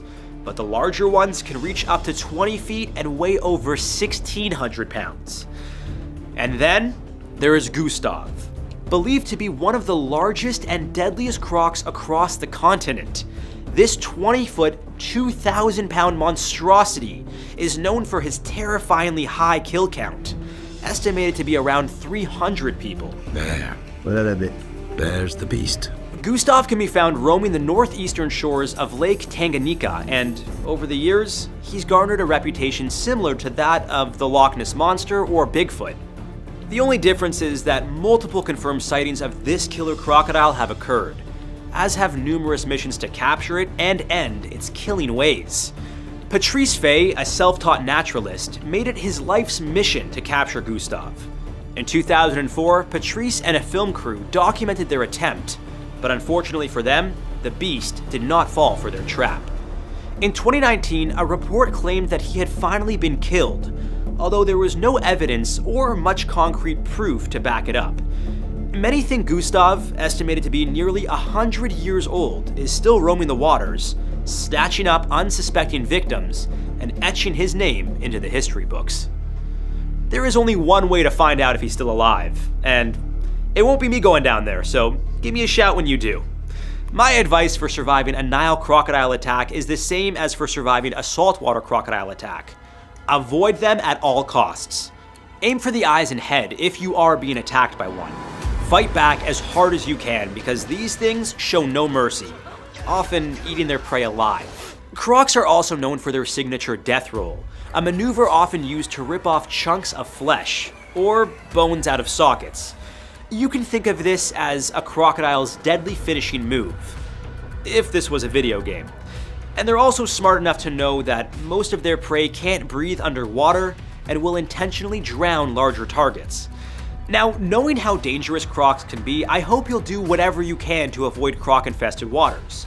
Some people, however, ignore warnings often until it's too late. When it comes to crocs or any wild animal, respecting their space and knowing the dangers of your environment will significantly increase your chances of survival. Unfortunately for the Japanese soldiers fighting for Ramree Island during World War II, their knowledge, or lack thereof, ultimately ended up leading to one of the worst crocodile feeding frenzies in history. What started as a normal training session for Ken Peters turned into a desperate struggle to survive. Ken's just one of several victims of Orca attacks in a chain of terrifying tragedies that shook the world. I was basically sitting on her bottom jaw with the teeth on my thighs, and I was hanging onto the top of her head. They're called killer whales for a reason, and while the movies might portray them in a different light, orcas will do almost anything to be free. Found across all of Earth's oceans with endless room to swim around, it's no surprise that they don't do well in pools.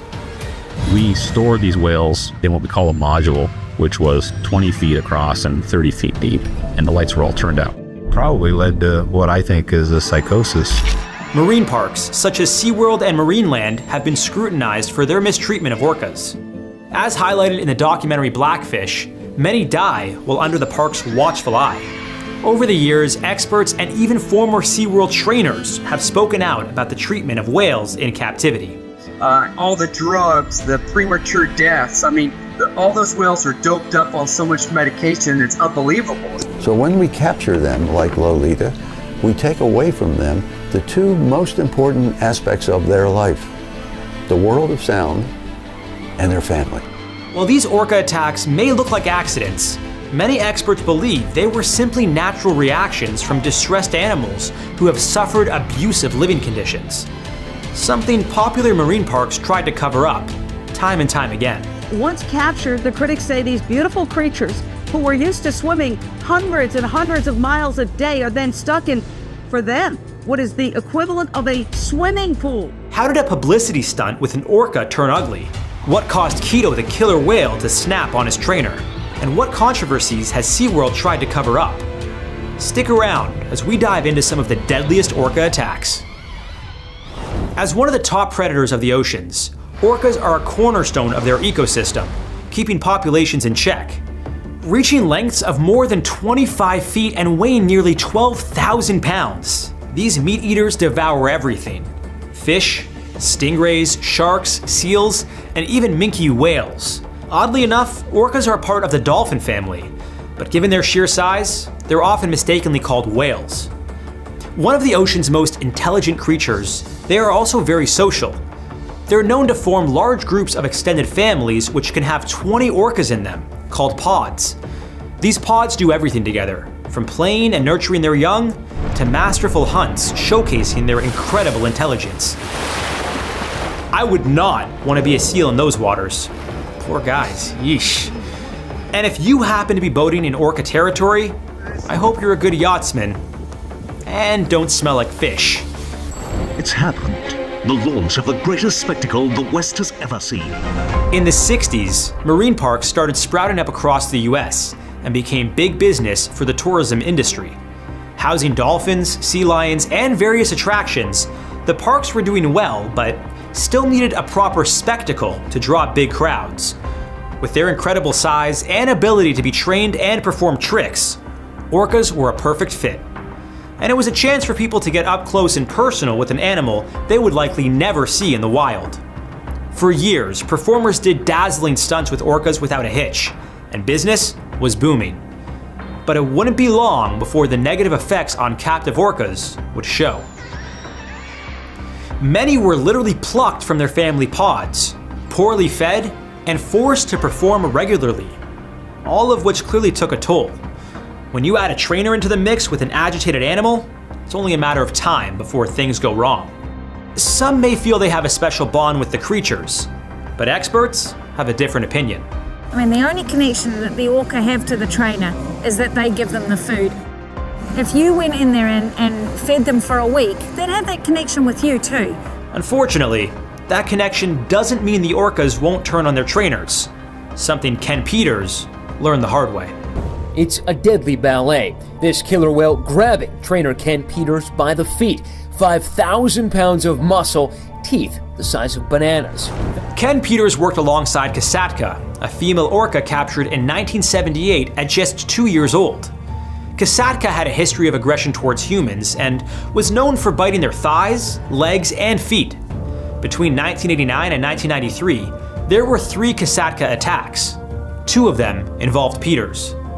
As one of SeaWorld's most experienced trainers, Peters wasn't concerned. That is, until the unimaginable happened. Before we get pulled deeper into the waters, make sure to like and subscribe for more incredible survival stories. On November 29th, 2006, Ken was doing his routine performance with Kasatka at SeaWorld San Diego. Everything was going according to plan. With no apparent warning, the killer whale grabs his feet and pulls him underwater for close to a minute. Then it brings him to the surface where the trainer pets the whale, tries to calm it, only to be yanked down again. While being dragged underwater and occasionally thrashed side to side, Peters had only one choice: hold his breath and hope that Kasatka would let go. Other trainers nearby jumped into action, throwing a net in Ken's direction. They used hand signals to try to get Kasatka to obey, but it wasn't working. On the verge of blacking out, Kasatka finally loosened her grip on Ken's foot, and he managed to break free. Ken quickly made his way to the other trainers and was helped out of the water. Miraculously, his foot sustained the only injuries during the attack. Many experts believe Ken's calm demeanor and gentle rubbing and stroking of Kasatka's back while he was pulled underwater helped him escape. I gotta hand it to this guy. I would be way more panicked if I was being drowned by a killer whale. Carol Ray, a former trainer, felt Kasatka did what she did to send a clear message. Enough was enough. I think that Kasatka was trying to make a point. Once they finally come to the surface that first time, she's making a point by keeping him captive like that. Following the attack, Ken Peters was treated for a broken foot and made a full recovery. In 2011, he was called to testify about the death of another SeaWorld employee, Don Brancheau. In court, Peters said the risk of working with orcas is acceptable, stating, "I could get killed in a car accident today, but I still get in a car." The difference is that cars aren't living, breathing, emotional beings, and they certainly aren't capable of repeatedly trying to crush you, which was the unfortunate case for trainer Steve Eibel. Steve Eibel was a trainer and performer at SeaWorld San Antonio. He regularly worked with an orca named CECOT, also known as Kai, the son of Tilikum, a now infamous killer whale responsible for the death of 3 of his trainers. Weighing 9,000 pounds, Kai was often called a gentle giant. Given Steve's 10-year history working alongside him, he never could have predicted what would happen on July 27th, 2004. What started as a typical performance in front of a crowd of families with young kids quickly turned into a terrifying spectacle. Bursting out of the water to either crush or drown him, Kai can be seen repeatedly slamming his body onto Steve. The attack lasted for nearly 10 minutes, with the audience and other trainers looking on in horror, knowing they couldn't do much to help Steve. Finally, the whale calmed down, and Steve got out of the pool unharmed. Speaking on the attack, Steve explained, "It looked like Kai lost a little bit of focus. I wasn't frightened. I think that by being calm throughout the process, it helped to calm Kai down." Steve also suggested that because the whale was near breeding age, his hormones might have gotten the best of him. A member of the audience claimed the outburst wasn't random, explaining the whale was jumping all over the place, then it tried to take a bite out of the guy. It seems just like Ken Peters, Steve's ability to stay calm during the incident is the reason he wasn't killed by Kai the orca. After the attack, Steve continued to work with whales, but Kai was no longer on display to the public, nor did he ever work with trainers again. Thankfully, the water likely helped to reduce Steve's injuries, but that's not always the case. On November 21st, 1987, 26-year-old San Diego SeaWorld trainer John Sillick was performing a routine with Corky the orca. Everything was going well, with Sillick even jumping off Corky's nose and diving into the water. As part of the routine, Sillick started to ride Corky around the tank, and that's when a series of devastating events started to unfold. Orca 2, another killer whale weighing 12,000 pounds, erupted out of the water, landing on top of John and Corky. The attack crushed John, nearly killing him. With severe fractures in both hips, pelvis, ribs, and legs, he needed 6 surgeries over the span of 14 months. This included 3 pounds of pins, plates, and screws to hold him together, and needing to use a wheelchair to get around. A lawsuit followed, and it got messy. It was John's fault, John's fault. He was supposed to get off that whale, and for years I believed that, and I told people that. Sillick was relatively new to working with orcas, having less than 2 years of experience at the time of the attack. Clearly, SeaWorld didn't want to be held responsible. John and 2 other injured trainers filed a lawsuit against SeaWorld. After a long legal battle, the case was finally settled out of court, but on strange terms. The 3 trainers had gag orders imposed on them, meaning they couldn't speak about the case publicly. No comment. It also meant documents and evidence related to the lawsuit had to be kept under wraps.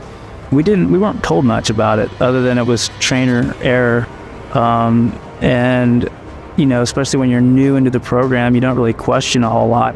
Well, years later, when you actually look at the footage, you go, you know what, he didn't do anything wrong. However, experts don't believe his inexperience with the orcas led to the attack, nor do they believe it was trainer error.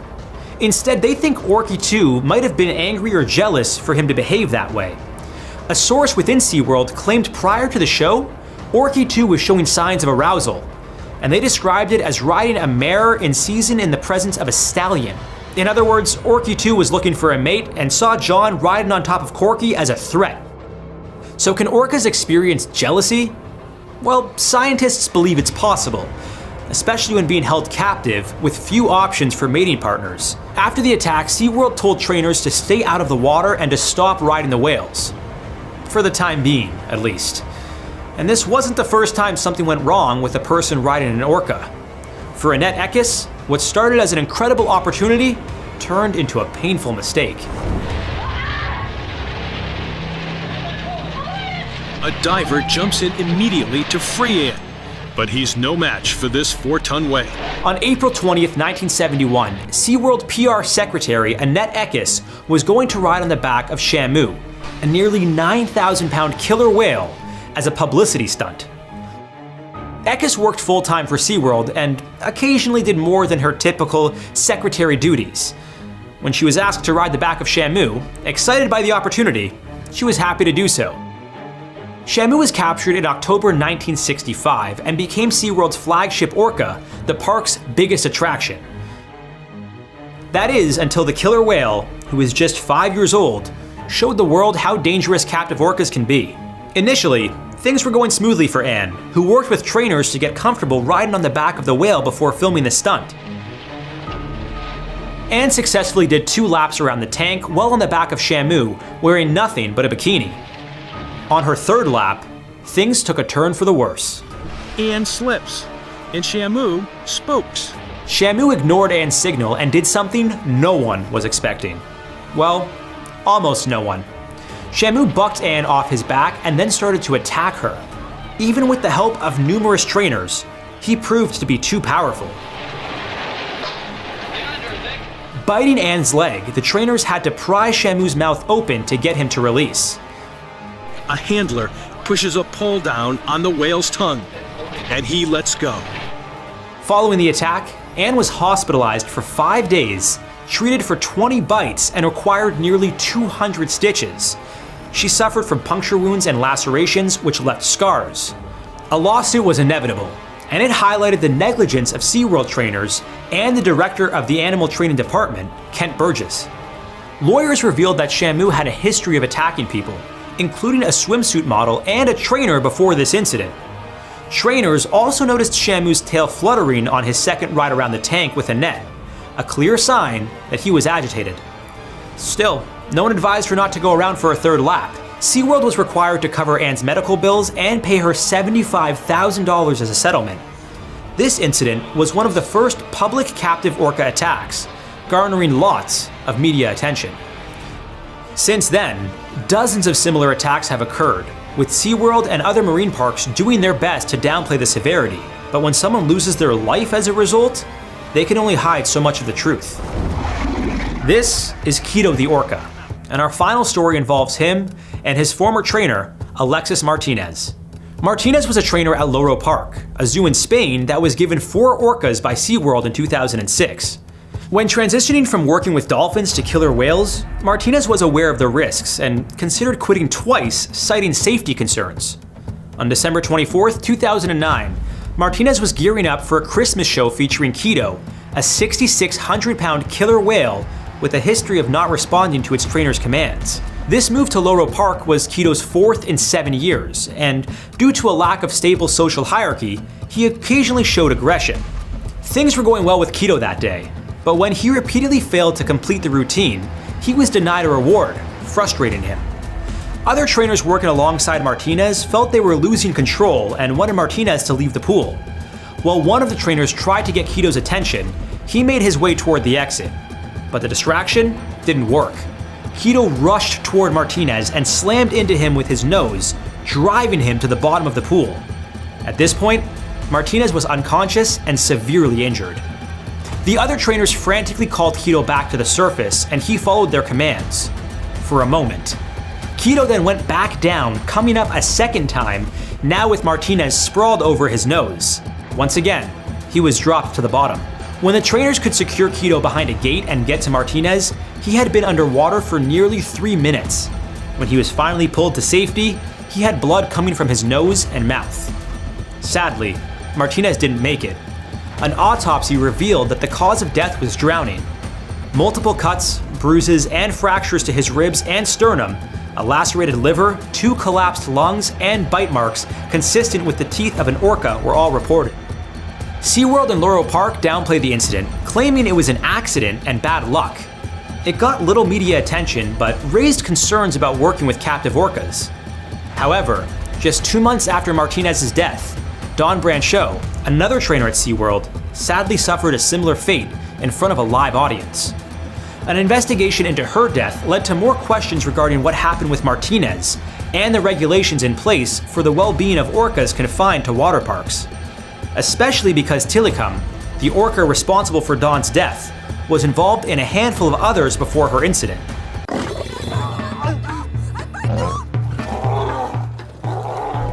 Lions kill around 200 people a year. That's more than sharks. With one jump, I knew this thing was going to kill me. They don't just hunt, they plan. They'll even drag you into a hidden kill cluster, where more lions are waiting. Today we're breaking down 5 of the deadliest lion attacks, and why the victims never saw it coming. Are lions smart enough to break into your car during a safari? We are learning more about the Westchester native who was killed this week in a lion attack. Pulled from a vehicle despite warnings to keep windows closed. How did a pride of lions get their revenge on a group of poachers? Only the man's head was left next to a rifle. And what legendary pair of lions are believed to have killed over 100 people? The lion pair was said to have killed 135 people. Holy.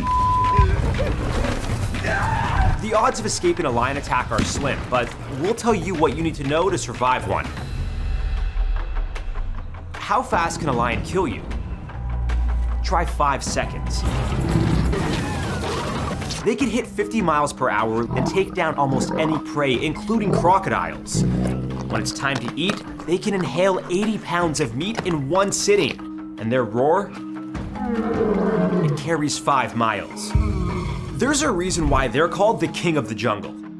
However, being top of the food chain comes at a cost. When Cecil, a 13-year-old African lion, was killed for sport by a Minnesota dentist, the internet exploded. Lions are classified as vulnerable, and some African populations are critically endangered. But trophy hunters and poachers are still out there, killing lions for bragging rights or jewelry made from their teeth and bones. In rare cases, lions get their revenge. Most attacks happen when people invade their space or provoke them. But some lions develop a taste for human flesh, like the man-eaters of Njombe in Tanzania and Tsavo, Kenya. Where do you think you're going? I'm gonna sort it out. We'll get to them later. First, a victim who did everything right, except roll up her window. When do we start? We just did. Kate Chappell was 29, a rising visual effects artist who helped bring Captain America and Godzilla to life. The team she was a part of even won an Emmy for their work on Game of Thrones. When she wasn't building fantasy worlds on screen, she was fighting for real ones. In the summer of 2015, Kate was volunteering at a wildlife preserve in South Africa. Her mission? Help save endangered animals from poachers. On her day off, she took a detour, a visit to a safari park just outside of Johannesburg. The Lion and Safari Park is one of South Africa's top tourist spots. Visitors drive through lion enclosures and even hand-feed giraffes. But rules like keep your windows up? That's a good view there, huh? That can be the difference between a selfie and a funeral. For the internationals, they do sometimes come here with the idea that it's a bit of a Disney World thing where these are tame lions. I think it does need to be stressed that these are still wild animals. During her visit, Kate was riding as a passenger, taking in the view as a pride of lions roamed nearby. Her guide, Pierre Potgieter, was behind the wheel. Our animals aren't in a zoo. They're not in cages. We in their environment. Kate rolled down her window to grab the perfect safari shot. She didn't know it might be the last photo she'd ever take. From the car behind them, park visitor Ben Govinder snapped a photo of a lioness rearing up, paws against Kate's door as nearby cars honked to warn them something was wrong. Kate may not have seen the lioness coming. It approached from the side. But if you're wondering what that kind of behavior means, Kevin Richardson, better known as the Lion Whisperer, has a pretty good idea. I understand that these lions in parks like this have lost their natural fear of people. These lions grow up being petted by people, and then they see vehicles, and these vehicles become a point of obsession to mitigate boredom. An adult lioness bites down with 650 pounds of pressure per square inch. To put that in perspective, that's like 4 refrigerators crushing the same spot on your body. Unfortunately for Kate, this lioness, she lunged forward and clamped onto her shoulder. Blood dripped from her mouth as she stared at the car with Kate's windows still wide open. Catherine Chappelle was taking photos and apparently ignored the warning signs to keep windows closed at all times. As Podgeter watched in horror, he threw himself across the car and tried to punch the lioness off her. But with a 300-pound predator inside the car, the tour guide didn't have many options. The general advice seems to be to stand your ground. People do fight off big cats successfully, but generally speaking, you're going to need more than just your fists and hands. Eventually, the lioness retreated. Podgeter had injured his arm trying to save Kate, but she was losing blood fast. Bleeding heavily from her neck, Podgeter did what he could, applying pressure to the wound. But by the time the ambulance arrived, it was too late. It didn't take long for the news to travel back home. We are learning more about the Westchester native who was killed this week in a lion attack. I heard about this from a good friend from Tampa, of all places, who emailed me early this morning and saying, gee, someone from your town was just yanked from, the planet. It's just awful. Kate's death put the park under the spotlight. Turns out it wasn't the first time someone rolled down a window at the worst possible moment. Just 2 months earlier, an Australian tourist named Brendan Smith was mauled by a lion. He survived and later admitted he never should have rolled the window down. This kind of thing could be avoided, and it doesn't matter whether they were hand-raised lions or lions raised in captivity. They can be extremely dangerous, and people need to respect that. As Kate's guide, Podgeter also faced criticism. Some witnesses said all the windows were down. He claimed Kate opened hers at the last moment, and he tried to fight the lioness off. The stress of the attack even gave him a heart attack. It goes without saying, if you're on a safari or even just visiting a zoo, those rules about keeping your windows up, they're there to keep you alive. As for the lioness that attacked Kate, she wasn't euthanized, but was relocated to a remote part of the park, well away from tourists. Speaking of ignoring the rules, our next story takes us to the Rhino and Lion Nature Reserve, where one teenager made a split-second decision he'd never forget. Love survival stories with teeth? Hit that like button and subscribe. There's plenty more where that came from. Dane Kaiser was 16, a high school rugby player from Pretoria, South Africa. Strong, confident, and no stranger to lions. In Pretoria, lions aren't just something you see in books.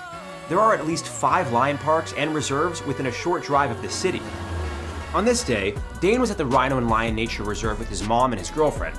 They weren't just tourists. His mom was dating the center's curator, and Dane had spent time behind the scenes with the animals.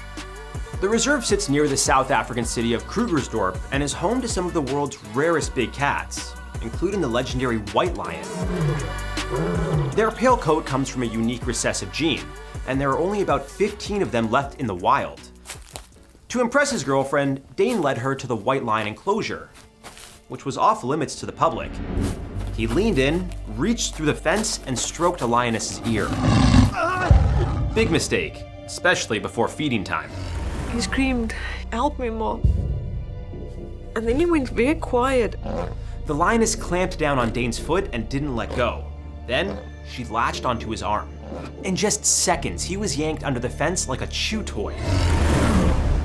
I knew this thing was going to kill me. That sort of environment, really, you are very much prey if you end up on the wrong side of a big predator like an African lion. Dane was now completely trapped inside the enclosure, and 3 of the 5 lions had a hold on him. Their combined weight, more than 1,300 pounds of pure muscle, teeth, and instinct. There was no outrunning this. I cannot tell you how frustrating and how pathetic and small I felt standing on that side. That you cannot help him. And he's laying there, and there's 3 huge lions on top of your child. The lions hadn't eaten yet, making them even more aggressive. But their sharp teeth weren't the only concern for Dane. A lion's claw and the sort of tissue damage that you can get even from a playful swipe, life-changingly devastating. As Dane fought to get free, the 3 lions were shredding him relentlessly. He had gashes everywhere and was losing blood. I don't know if it's because of the shock or adrenaline.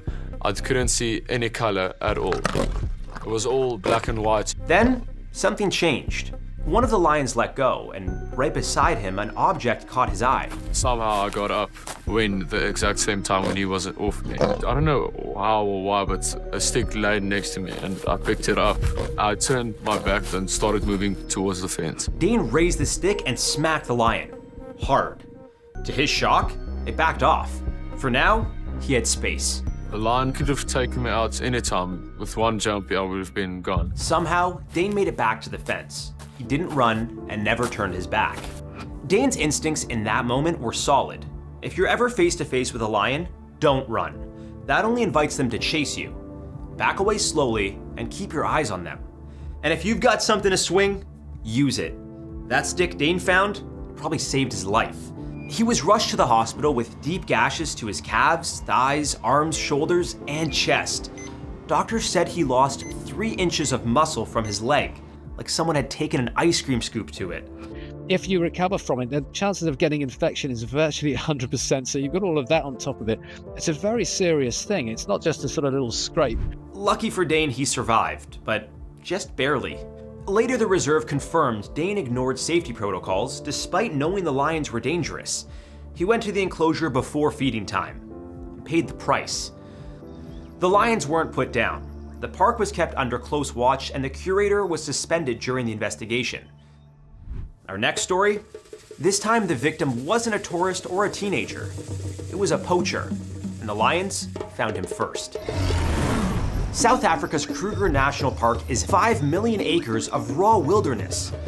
This land holds great beauty. It's home to some of the most protected animals on Earth.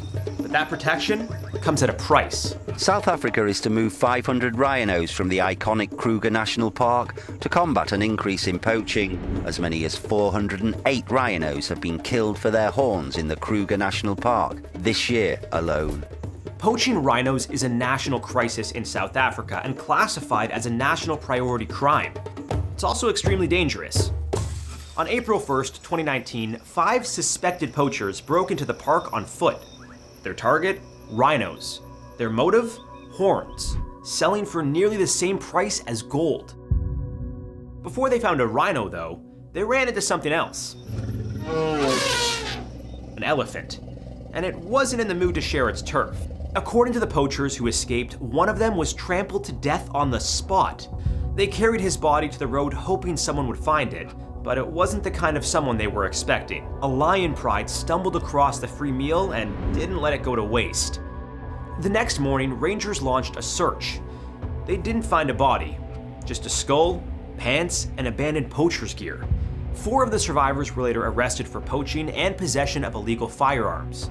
Park rangers called the attack tragic, but also a harsh reminder. A nearly identical incident happened just 1 year earlier. Only the man's head was left next to a rifle. The alleged poacher was found near South Africa's Kruger National Park. Call it the circle of life, call it karma, call it whatever you want. But some African lions got their revenge on a trio of poachers in South Africa. The 3 men snuck into a South African game reserve to illegally hunt rhinos. Nearly 10,000 rhinos have been killed in South Africa since 2008, but conservation efforts are starting to turn things around. That's why respecting their habitat matters. Not just for them, but for your safety. Those trespass signs, they're not suggestions. Especially at night, you're a walking steak on a platter. If you think those poachers didn't stand a chance against man-eating lions, wait till you hear what 2 lions did in a construction camp in Tsavo, Kenya. Our next story, it's the jaws of lion attacks. You're gonna need a bigger boat. A real-life horror so infamous it inspired a movie, and countless more like it. In 1898, 2 lions brought construction on the Uganda Railway to a screeching halt. Thousands of terrified workers refused to continue. Not because of a flood or a war. Just 2 lions. Over 9 months in Kenya's Tsavo region, 2 lions dragged workers from their tents and devoured them. Guards, thorn fences, and campfires couldn't stop them. At one point, nearly every campfire came with a body count. that 2 man-eating lions attacking the camps at night were sending terror and chaos into the heart of this carefully orchestrated engineering operation. The railroad project was collapsing. The death toll, astronomical. The lion pair was said to have killed 135 people. Holy. That's when Lieutenant Colonel John Henry Patterson took matters into his own hands. Several of his men had died trying to stop the lions, but after weeks of failed traps and near-death ambushes, Patterson finally killed them both.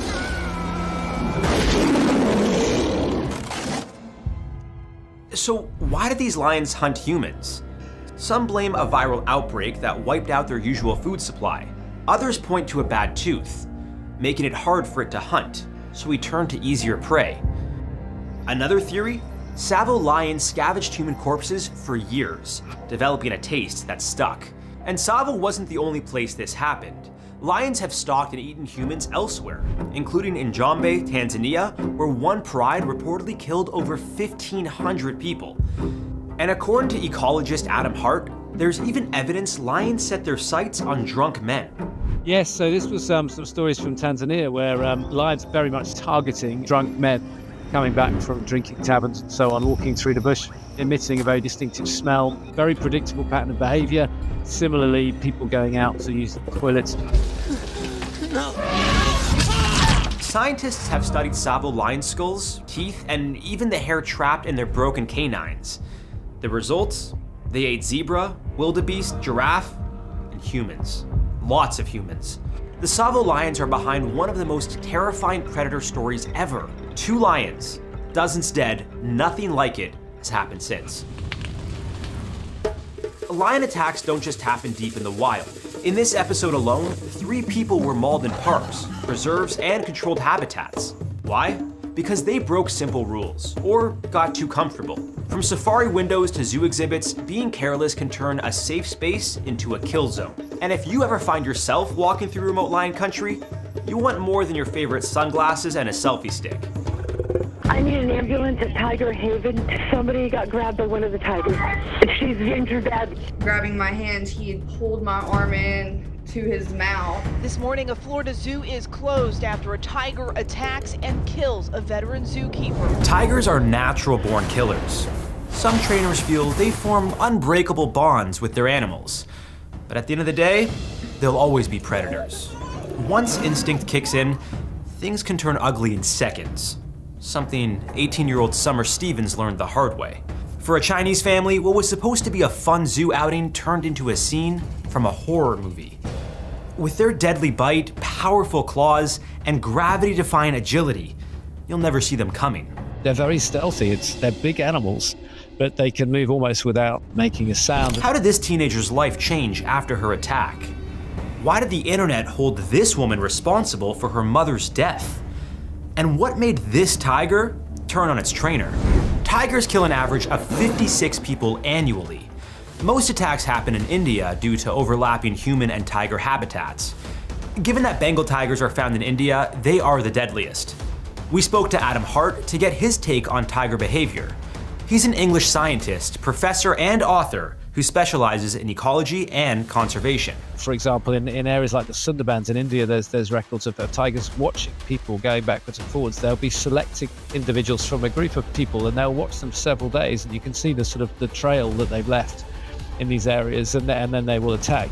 But what's even more shocking is how many tiger attacks have happened in North America. It should come as no surprise, considering there are around 5,000 tigers in captivity in the US alone. That's more than their population in the wild.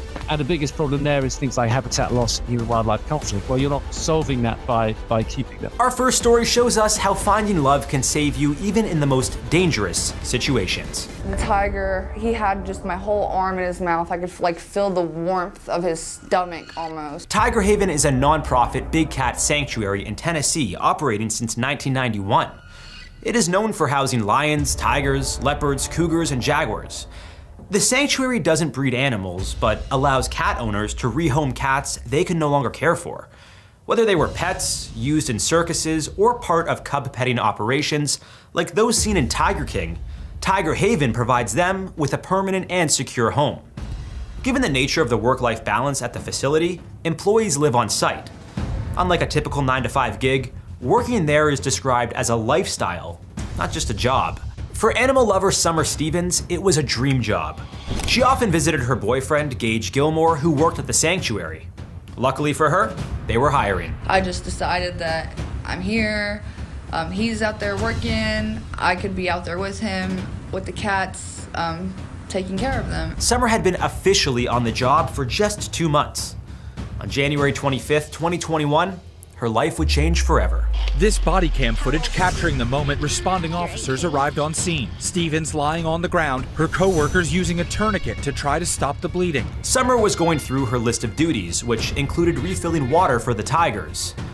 That's when her day turned into a living nightmare. As I was going down the hill in the rainy conditions, I just slipped and fell forward, and I just fell straight into the fence, and the tiger grabbed my hands and just yanked my arm. With her arms stuck in the jaws of Eeyore the tiger, biting down with a force of more than 1,000 psi, Summer did the only thing she could. I just had to scream and just hope someone would hear me. Luckily, Gage was within earshot and rushed over to help. Nobody knew what to do. One of the co-workers was putting chicken in the enclosure, which the tiger had no interest in once he had my whole arm in his mouth. With Eeyore not budging, Gage tried something else to save Summer's life. He picked up a piece of bamboo off of the ground and put it through the fence into the tiger's throat, which made him gag, which made him let go of me. Summer was no longer in danger of being eaten alive, but she was still in desperate need of medical attention. Her co-workers used a tourniquet to stop the bleeding while they waited for emergency personnel to arrive. Shortly after, she was transported to the hospital, where she underwent a lengthy surgery on her arm. Summer's life changed once again the next day, but this time, for the better. Her boyfriend Gage proposed to her right there at the hospital. If I have an arm, if I don't have an arm, he still wants to be with me, he loves me, he's here for me. Over 2 weeks, Summer had 5 surgeries, including skin grafts to repair her arm. But that's not where this story ends. Immediately after the incident, the sanctuary tried to blame Summer for the attack. What's troubling to us is Tiger Haven is painting it as if Summer caused these injuries herself by trying to pet one of these tigers. The owner of Tiger Haven, Mary Lynn Haven, argued that the tiger was friendly and familiar with Summer. Haven claimed that both Summer and Gage bottle-fed Eeyore when he was just a cub. And just to be clear, this was not a situation where you were walking up and petting the animal. No, I was definitely not putting my arm in with a tiger. A GoFundMe was set up for Summer and Gage to help them with medical and living expenses. Doctors expected it to be at least a year before she regained feeling in her arm, and even longer to get back to basic movements. I'm doing okay. I'm struggling a lot trying to learn how to do things differently. Reports claim the tiger hadn't been fed in 2 days, which may explain why Eeyore quickly pounced on Summer's arm. Tiger Haven's attorney also requested the investigation to be sealed from the public. Although details of Summer's lawsuit were kept under wraps, our next tiger attack victim had a much more public case. Before we tear into that story, make sure to like and subscribe for more incredible survival stories. Some unbelievable video this noon from Beijing, China. You can see a tiger snatching a woman who got out of her car in a wildlife park. The woman attacked and dragged in that video is Zhao Jing. She survived that mauling thanks to her heroic mother. On July 23, 2016, Zhao's husband and mother rushed to help her. Unfortunately, her mother was fatally attacked by another tiger. The safari staff was able to help Zhao and her husband get to safety, but she was still left with injuries that included an 8-inch scar on her face, multiple fractures, and lacerations. She's lucky to be alive. The next day, the park closed, citing heavy rain, but it turns out the authorities told them to shut down.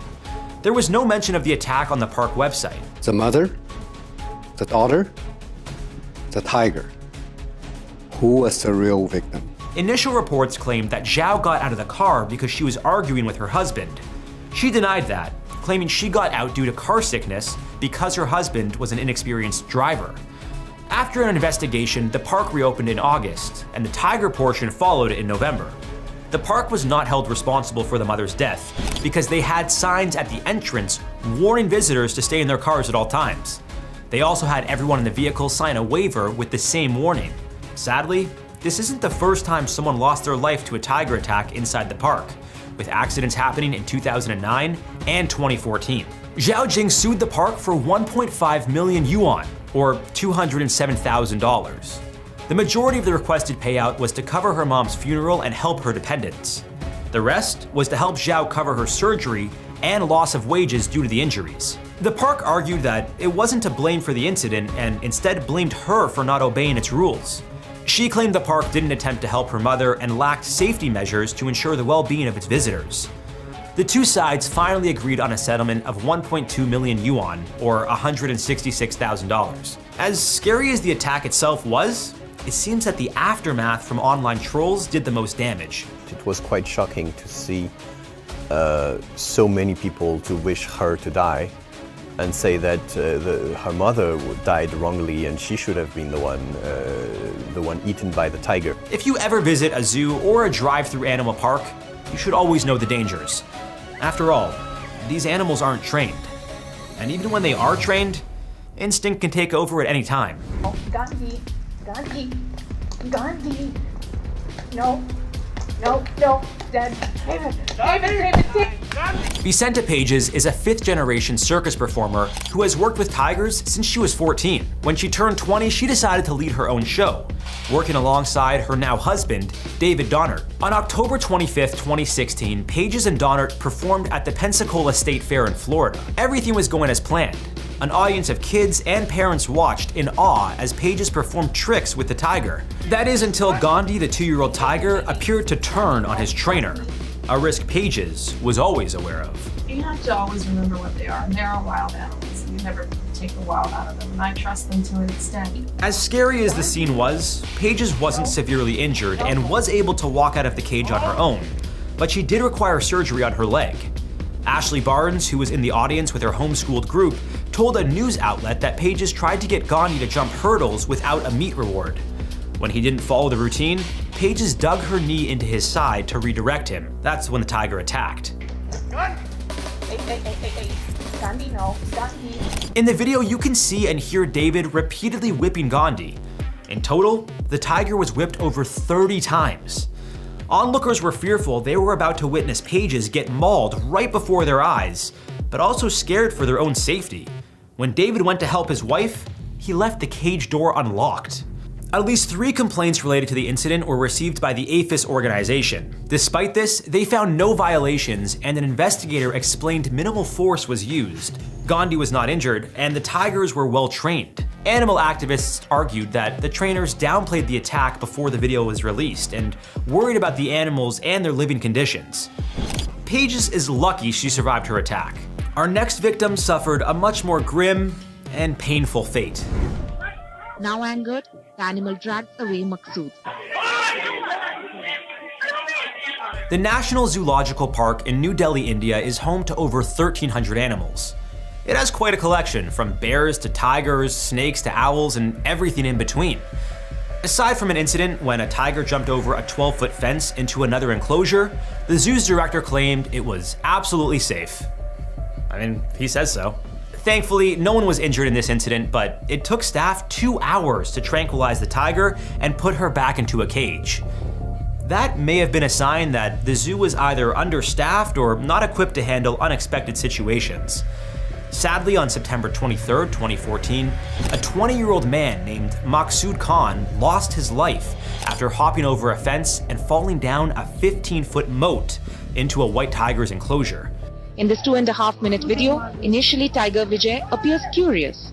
Then he progressively gets agitated because of the screaming crowd around the enclosure. Reports claimed Maqsood was a school dropout and factory worker who suffered from mental health issues. Before the attack, a security guard on site reportedly warned him twice about hopping over the fence and leaning over the moat to see the tiger. I know it's written there, but constantly you need to keep telling your visitors that if you misbehave, you will be kicked out. After falling over the moat, Maqsood found himself face to face with Vinjay, the tiger. But he wasn't attacked right away. Instead, the tiger approached, more curious than anything. Bystanders tried to help him by calling for security. The first guard to arrive was only equipped with a baton, not a tranquilizer gun, as only doctors are trained to use them. While waiting to be rescued, Maqsood can be seen begging for his life.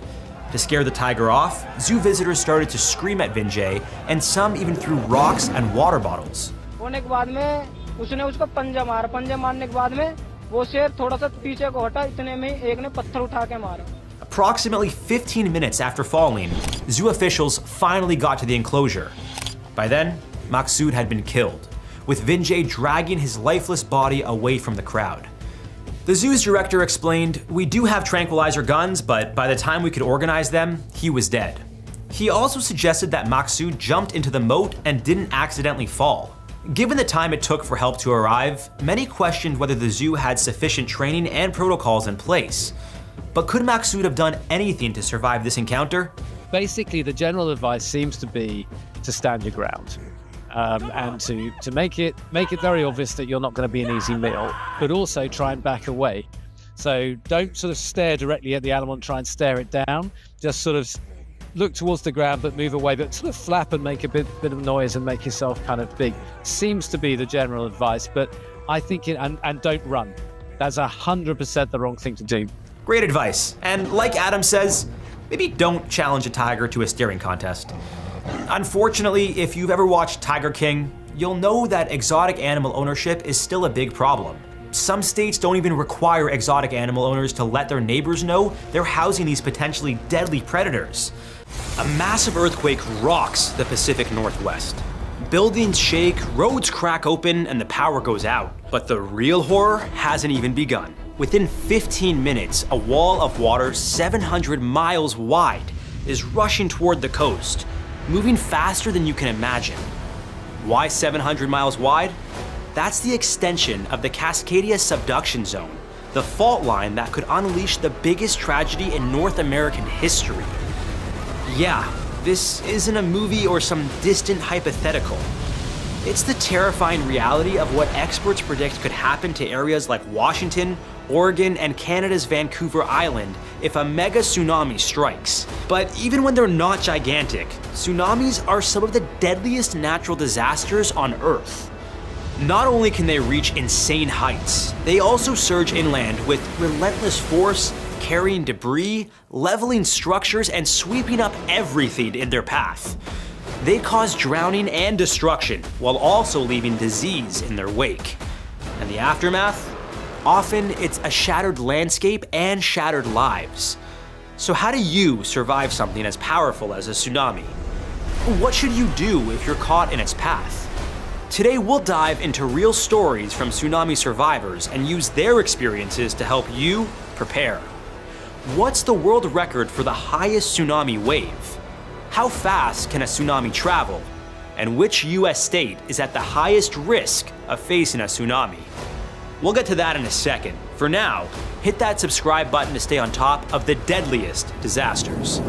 To understand how to survive a tsunami, we first need to know what we're dealing with. The word tsunami is Japanese, meaning harbor wave, and that name is fitting. These giant waves form in open water, often due to underwater earthquakes, volcanic eruptions, or devastating landslides. When the ocean floor shifts, it displaces water above it, creating waves that travel across the sea with immense energy, only to slow and grow in height as they near the shore. Tsunamis are deceptive. In deep water, they can move at speeds up to 500 miles per hour. That's as fast as a commercial jet. Except, unlike regular waves, which lose energy quickly, tsunamis maintain their force across entire oceans.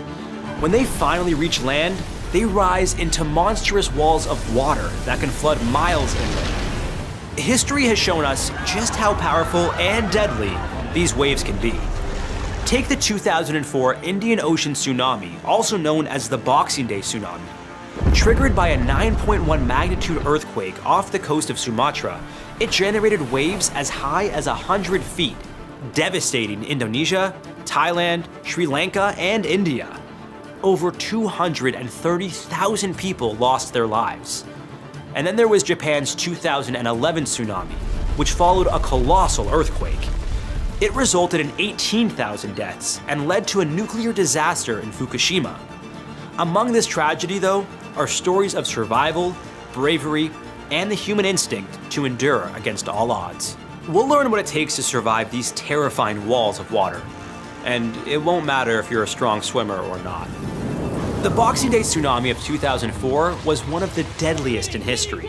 When the earthquake struck off the coast of Sumatra, it unleashed a powerful wave that traveled across the Indian Ocean.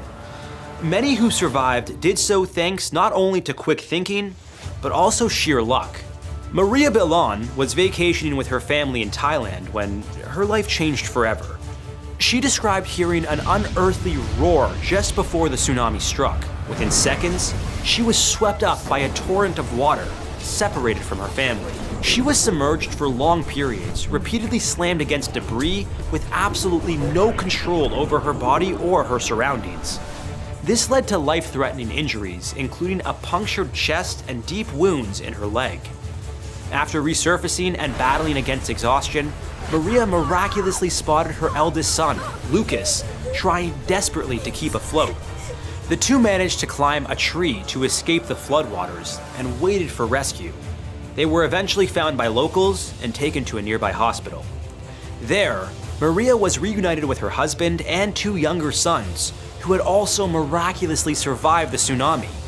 If this story sounds familiar, it's because it inspired the 2012 film The Impossible, in which Naomi Watts portrayed Maria. Her story shows the importance of finding something, anything, stable to cling to if you're caught in the water, and to not give up even when everything seems lost. Also, if you hear a loud roaring sound coming from the ocean, like Maria did, it's time to get to high ground as quickly as possible. This is by far the deadliest tsunami to hit Indonesia, with over 170,000 casualties. But it wouldn't be the last one. In September 2018, a 7.5 magnitude earthquake struck Palu, Indonesia's largest city of the central Sulawesi province. It triggered a tsunami and a terrifying phenomenon known as liquefaction, where soil mixes with water, creating a sea of mud that swallows everything in its path. Mulus Ipul was home with his wife and two young daughters, aged 7 and 5, when the earthquake struck. The shaking was so violent that the asphalt split apart beneath his feet as he and his family ran out of their house. Before they could escape, the earth opened up. Mulus fell into the cracks, losing hold of his 5-year-old daughter. His wife and children were swept away in the mud as he lay trapped beneath the broken asphalt. The ground churned and twisted, burying Mulus in mud. He heard the desperate screams of others nearby, but couldn't move. Petobo, a group of villages home to 7,000 people, was obliterated. Suddenly, the mud beneath him exploded upward, freeing him. He grabbed onto a cable and let the rushing mud carry him to safety. Eventually, he found himself on top of a small hill, injured but alive. He waited there, hoping to hear the cries of his family, but he would never see them again.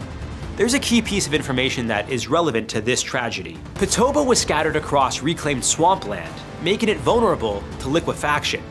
For countries where cities are overpopulated, sometimes building on unsteady land is done out of necessity and not by choice.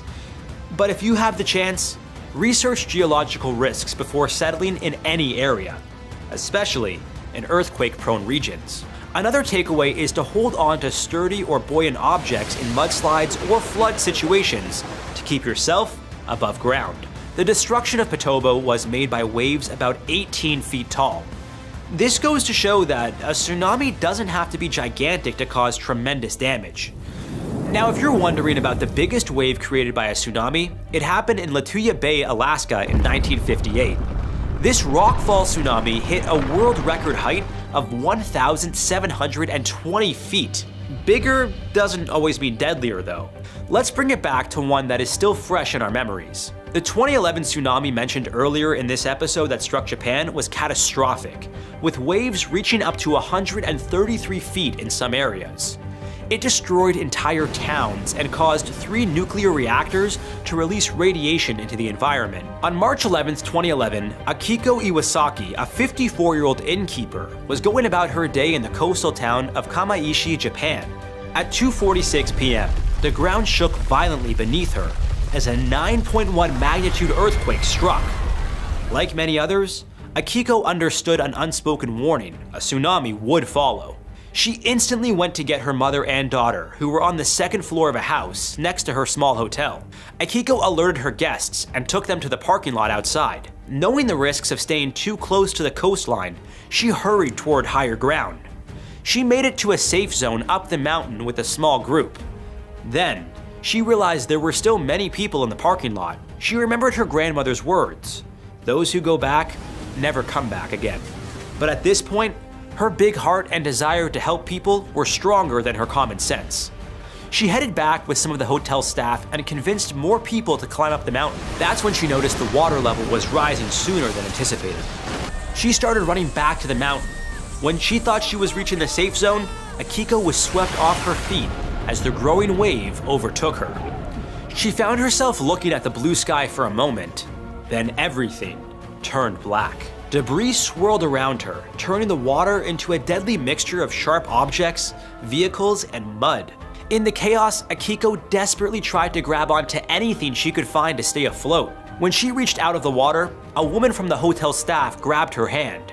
Fearing her potential rescuer's arm might break, Akiko let her go and ended up next to the hotel bus. The water went calm and they rushed to climb on top of the bus before another wave came. They managed to jump from the roof of the bus to the mountain and climb to safety. Akiko's awareness of her location and emergency protocol were determining factors in their survival.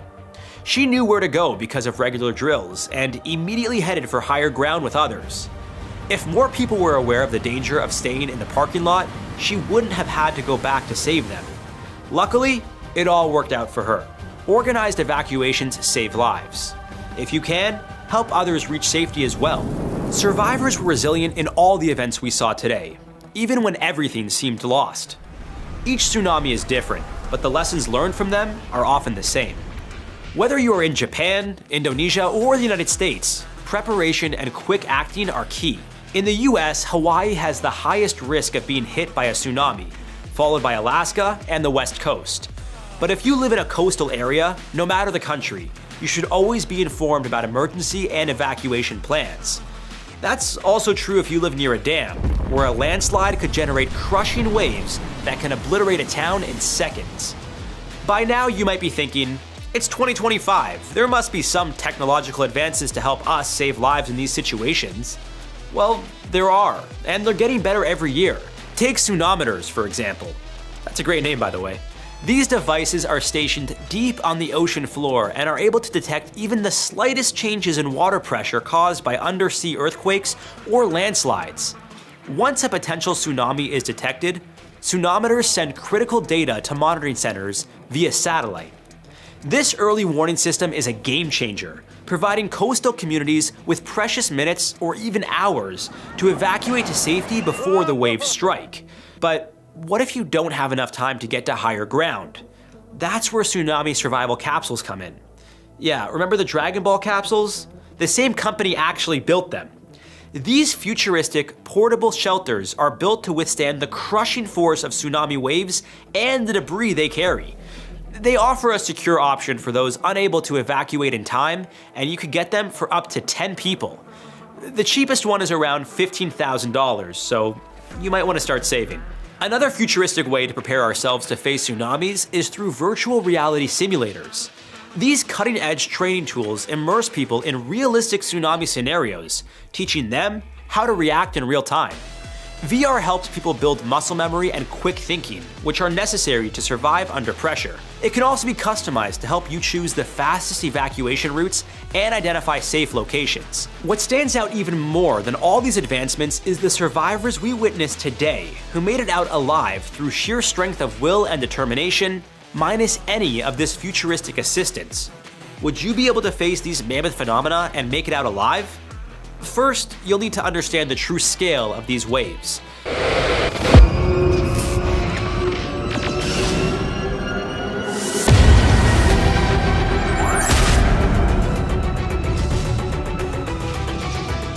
People would say this revolution is characterized by the fight of robots against human beings. They used COVID as a beta test for how they want to control populations. Now, what if I said to you that your freedoms rested on the resolve of, believe it or not, Russia and China? Working less, earning less, driving less, eating less, heating less. We do not yet know the full extent and the systemic and structural changes which will happen. We do know that global energy systems, food systems, and supply chains will be deeply affected. He says, you will own nothing and you'll be happy. Yes. If that doesn't freak people out, that's some Orwell shit right there. Picture this.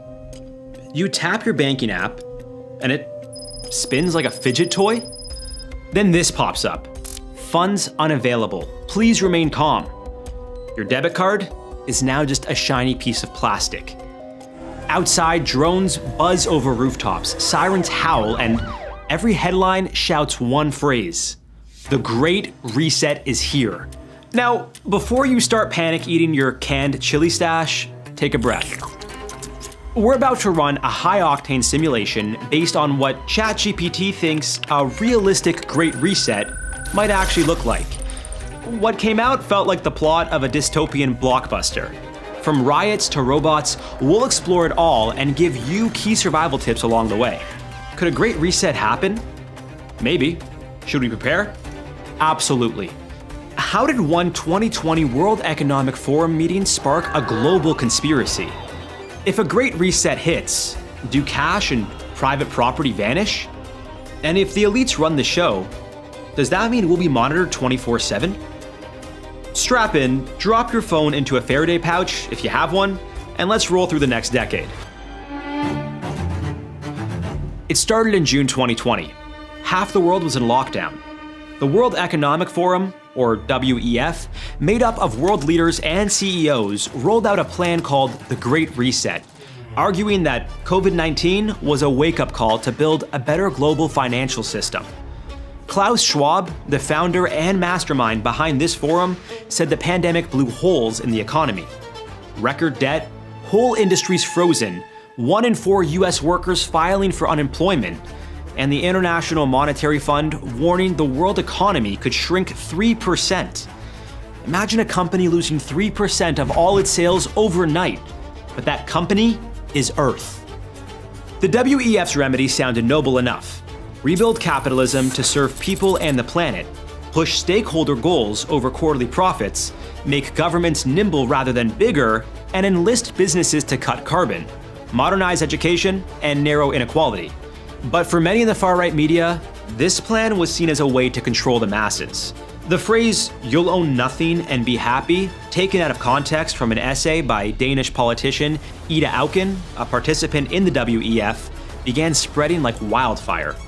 The Great Reset had grown from a policy memo into a global boogeyman, whispered everywhere from Ottawa truck stops to rallies in Sydney. For conspiracy theorists at the time, many believed that the COVID-19 virus was engineered by world elites to set their devious plan in motion. To be frank, we are not endorsing any of these theories. But there's another type of Great Reset that might be coming, and it involves the rapid development of AI technology. And it's scarier than you might think. Ironically, we let AI map out what this dystopian nightmare will look like. So strap in and prime your backup generators. The simulation boots in February 2026. 1 hour after midnight in London, banking apps glitch, then freeze. By dawn in New York, every ATM is out of service. The Society for Worldwide Interbank Financial Telecommunications Network, or SWIFT, the digital post office for $5 trillion daily, goes silent. A massive cyber attack targeting global financial institutions sets the first domino into motion. We're under attack. Governments blame foreign actors, and conspiracy forums explode with even crazier ideas. In the first hour, phones light up with panic tweets. By hour 12, stock markets in New York, London, and Tokyo slam the brakes.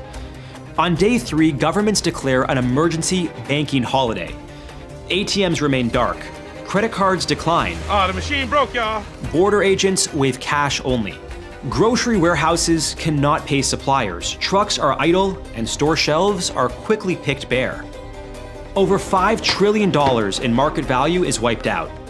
Food distribution grinds to a halt, and news channels report a chilling message. An unknown AI worm, trained on dark web financial systems, is suspected of the attacks. This isn't just any malware or virus. It's learning to adapt. Like ChatGPT, but fine-tuned for cybercrime. As tech investigators compare notes, they notice echoes from earlier warnings. In 2017, the NotPetya worm slipped out of a Ukrainian accounting program update. It spread into Europe, Asia, and the US and burned through about $10 billion. Today, Western agencies still point a finger at Russia for that one. Then in 2021, the dark side hacker crew shut down the Colonial Pipeline and left drivers from Florida up to Virginia idling in lineups wrapped around blocks. Today's code feels like both those disasters mashed together on steroids. The best cybersecurity agencies managed to stop the worm for now, but things are only just beginning. Think of the global economy at this point as a phone stuck at 1% battery, but there is no charger in sight. I got a life and death call on this phone, my battery's about to die. Do you have a charger? Survival tip, keep at least 2 weeks cash, fuel, and barter goods.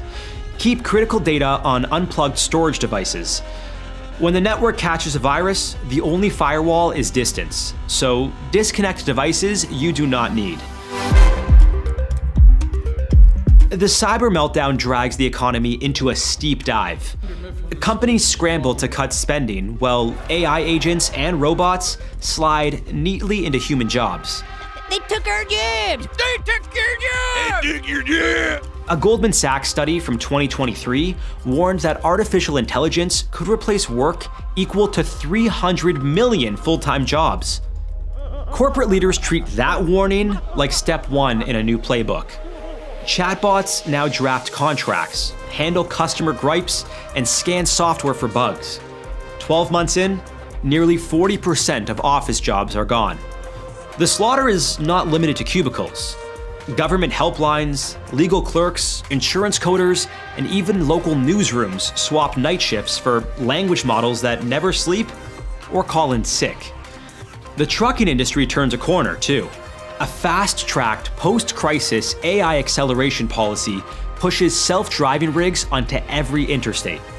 60% of long-haul deliveries now hum along without a human behind the wheel. The fallout piles up quickly. Youth unemployment in rich nations rockets to 38%. On graduation day, many students trade caps and gowns for protest signs that read, "Humans, not bots." Downtown squares from Chicago to Paris to Seoul overflow with angry crowds. TikTok captures the mood in one viral trend called the pink slit dance.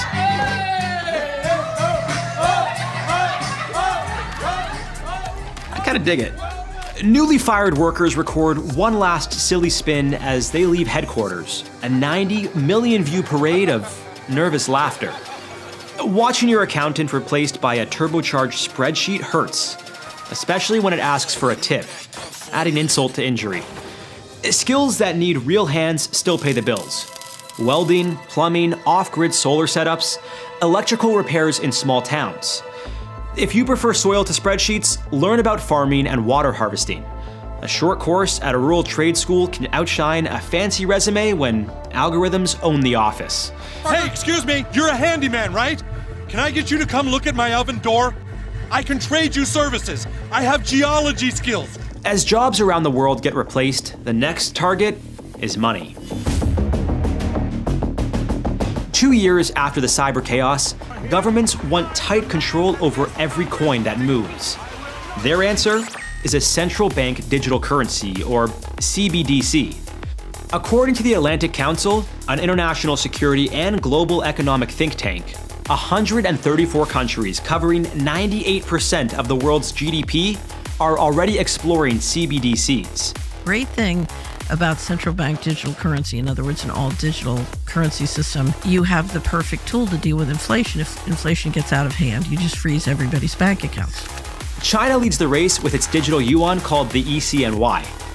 It hits almost 1.8 trillion yuan, about 250 billion USD in transactions across 120 million wallets. A mind-bending number. But that money is just code. With a single click, the government can freeze it or make it vanish.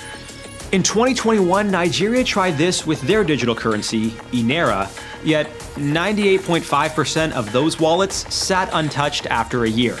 Folks trusted Bitcoin or even live chickens more than the shiny new app. In this imagined future, world leaders unveil a single app called the Global Reset Wallet. Wages, welfare, and tax refunds all arrive there. Each digital dollar, euro, or yuan has its own rules. It can expire to push you to spend. It subtracts a little each time you pump gas to cover your carbon bill, and it blocks purchases if any rules are broken.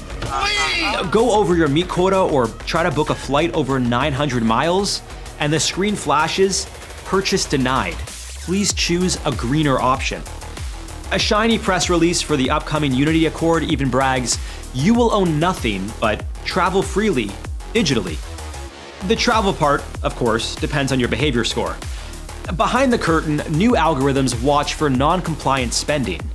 A fresh career appears, the behavioral alignment coach, who teaches citizens how to keep their purchase history on the good list.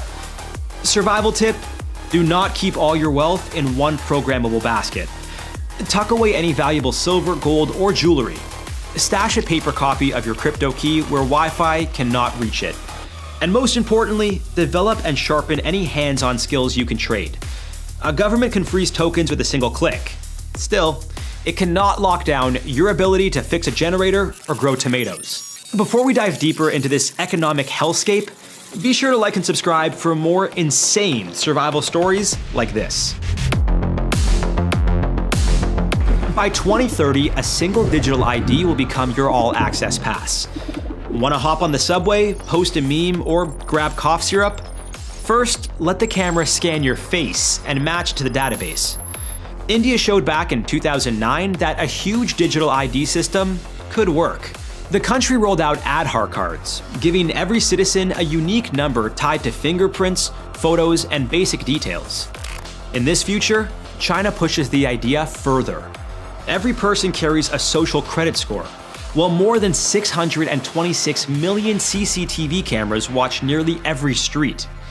The software does more than match faces. It tracks your walk, reads your mood, and even checks if your mask sits straight. One slip and that cross-country trip to see grandma at Christmas might turn into a lonely video call. Even access to the internet becomes policed. Drones hovering overhead become commonplace, watching you constantly and issuing speeding tickets instantly. Step outside the approved lines and life gets small, fast. Believe it or not, this isn't science fiction. In China, over 23 million people were already stopped from buying plane or train tickets after their social credit slipped. In our simulated scenario, that rulebook goes global. Hit your carbon cap? No flight for you. Miss a loan payment? Your wallet will only work at shops in your neighborhood. Remember when losing a boarding pass was the ultimate travel headache? These days, the bigger risk is losing an algorithm's thumbs up and being grounded for good. Survival in this world relies on shrinking your digital shadow. Leave the phone at home occasionally, learn how to read real paper maps, and keep your hard copy ID tucked away. If you absolutely need to vanish from cameras, try a wide brim hat and a hoodie stitched with LEDs that overwhelm infrared sensors. Call it streetwear for the age of total surveillance. The decade ends with a grand summit in Geneva. Under bright lights, world leaders sign the Unity Accord. Every digital currency now talks to the others. Paper cash is phased out, and a giant AI-powered algorithm named Harmony Engine decides how food, power, and money move around the globe. Critics repeat Elon Musk's old warning about an immortal dictator we can never escape, while supporters promise stress-free efficiency. For better or worse, one thing is certain. For an AI, there would be no death. It would live forever. Well, unless maybe an electromagnetic pulse wipes out the grid. But in all likelihood, if the AI is powerful enough, it would devise a contingency plan for that. Speaking of the grid, if you draw too much power in this hypothetical future, your energy allowance shrinks on the spot. The rules shift instantly. Your smart fridge flags you for hoarding cheese and sends a polite notice. Aw, is somebody having a rough day? If you object, you can chat with a customer service bot that just thanks you for your feedback and closes the ticket. Meanwhile, resistance changes shape. Street painters slip hidden slogans into glitchy murals that only human eyes can decode. This is the ultimate CAPTCHA challenge, a test used to determine if you are human. Teenagers swap battered paperbacks on math and science, keeping knowledge alive without plugs or passwords. By 2035, protest rallies spark everywhere, from the cafes of Paris to the jeepney routes in Manila. But authorities barely break a sweat. They open a laptop and click, you have been labeled, and your monetary funds have been frozen. Back in 2022, Canada showed what that looks like when 206 bank and corporate accounts, worth about $7.5 million Canadian, were frozen as a result of the country's Emergencies Act. A show of force that many saw as a necessary means to an end. But that was just a dress rehearsal. Now the freeze happens in seconds and on every continent. To fight back, people build a life that the algorithms cannot see. Solar-powered mesh nodes link rooftop to rooftop, passing messages that can't be traced. Ham radios crackle after dark with code words. Backyard makers run open-source 3D printers that spit out spare parts, valves, and farming tools. Metal tokens stamped in unsanctioned garages buy bread at pop-up markets. In hidden stalls, you might swap a sack of tomatoes for a box of ammo. And yes, even handwritten Spotify passwords. Townships in Appalachia and a cluster of villages in Eastern Europe now run on rain catch barrels, wood stoves, and hand-cranked mills. They teach kids paper math, herbal medicine, and how to mend a broken axle. Skills no AI can repo. Skill guilds pop up online and off, offering apprenticeships in water filtering, leatherwork, and low-tech grain milling. Good thing I never landed that MBA. The loan would be useless now. Authorities hit back with robots that predict crimes, cameras that read faces for anger, and deepfake videos that lure potential rebels. But counter-intel geeks train their own models to spot those fakes and spoof the scanners. It is a constant cat-and-mouse game, played in code by day and in barter at night. Survival tip? Find your crew, now. When the lights go dark, a trusted neighbor is worth more than the slickest encryption. Learn hands-on basics. Tighten a bike chain, stitch a cut, plant tomatoes. A ripe tomato still resists every hacker on Earth. So, will this future unfold exactly the way we laid it out? Probably not. Still, every scene is built on real trends already in motion. You'll own nothing and be happy. Technology doesn't wait for permission, and people in charge rarely leave new systems of control unused. If that makes your skin crawl, take it as motivation, not doom. Prepare rather than panic. Learn practical skills, team up with the right people, and keep a sense of humor. The AI era is not just a movie we watch from the couch. It's source code we can still get in and change. If you enjoyed the ride and crave another AI-driven scenario, then check out our next video, AI Predicts an EMP Attack on America, where a single electromagnetic pulse knocks the lights out across the entire nation. Until then, stay safe, stay prepared, and keep watching How to Survive.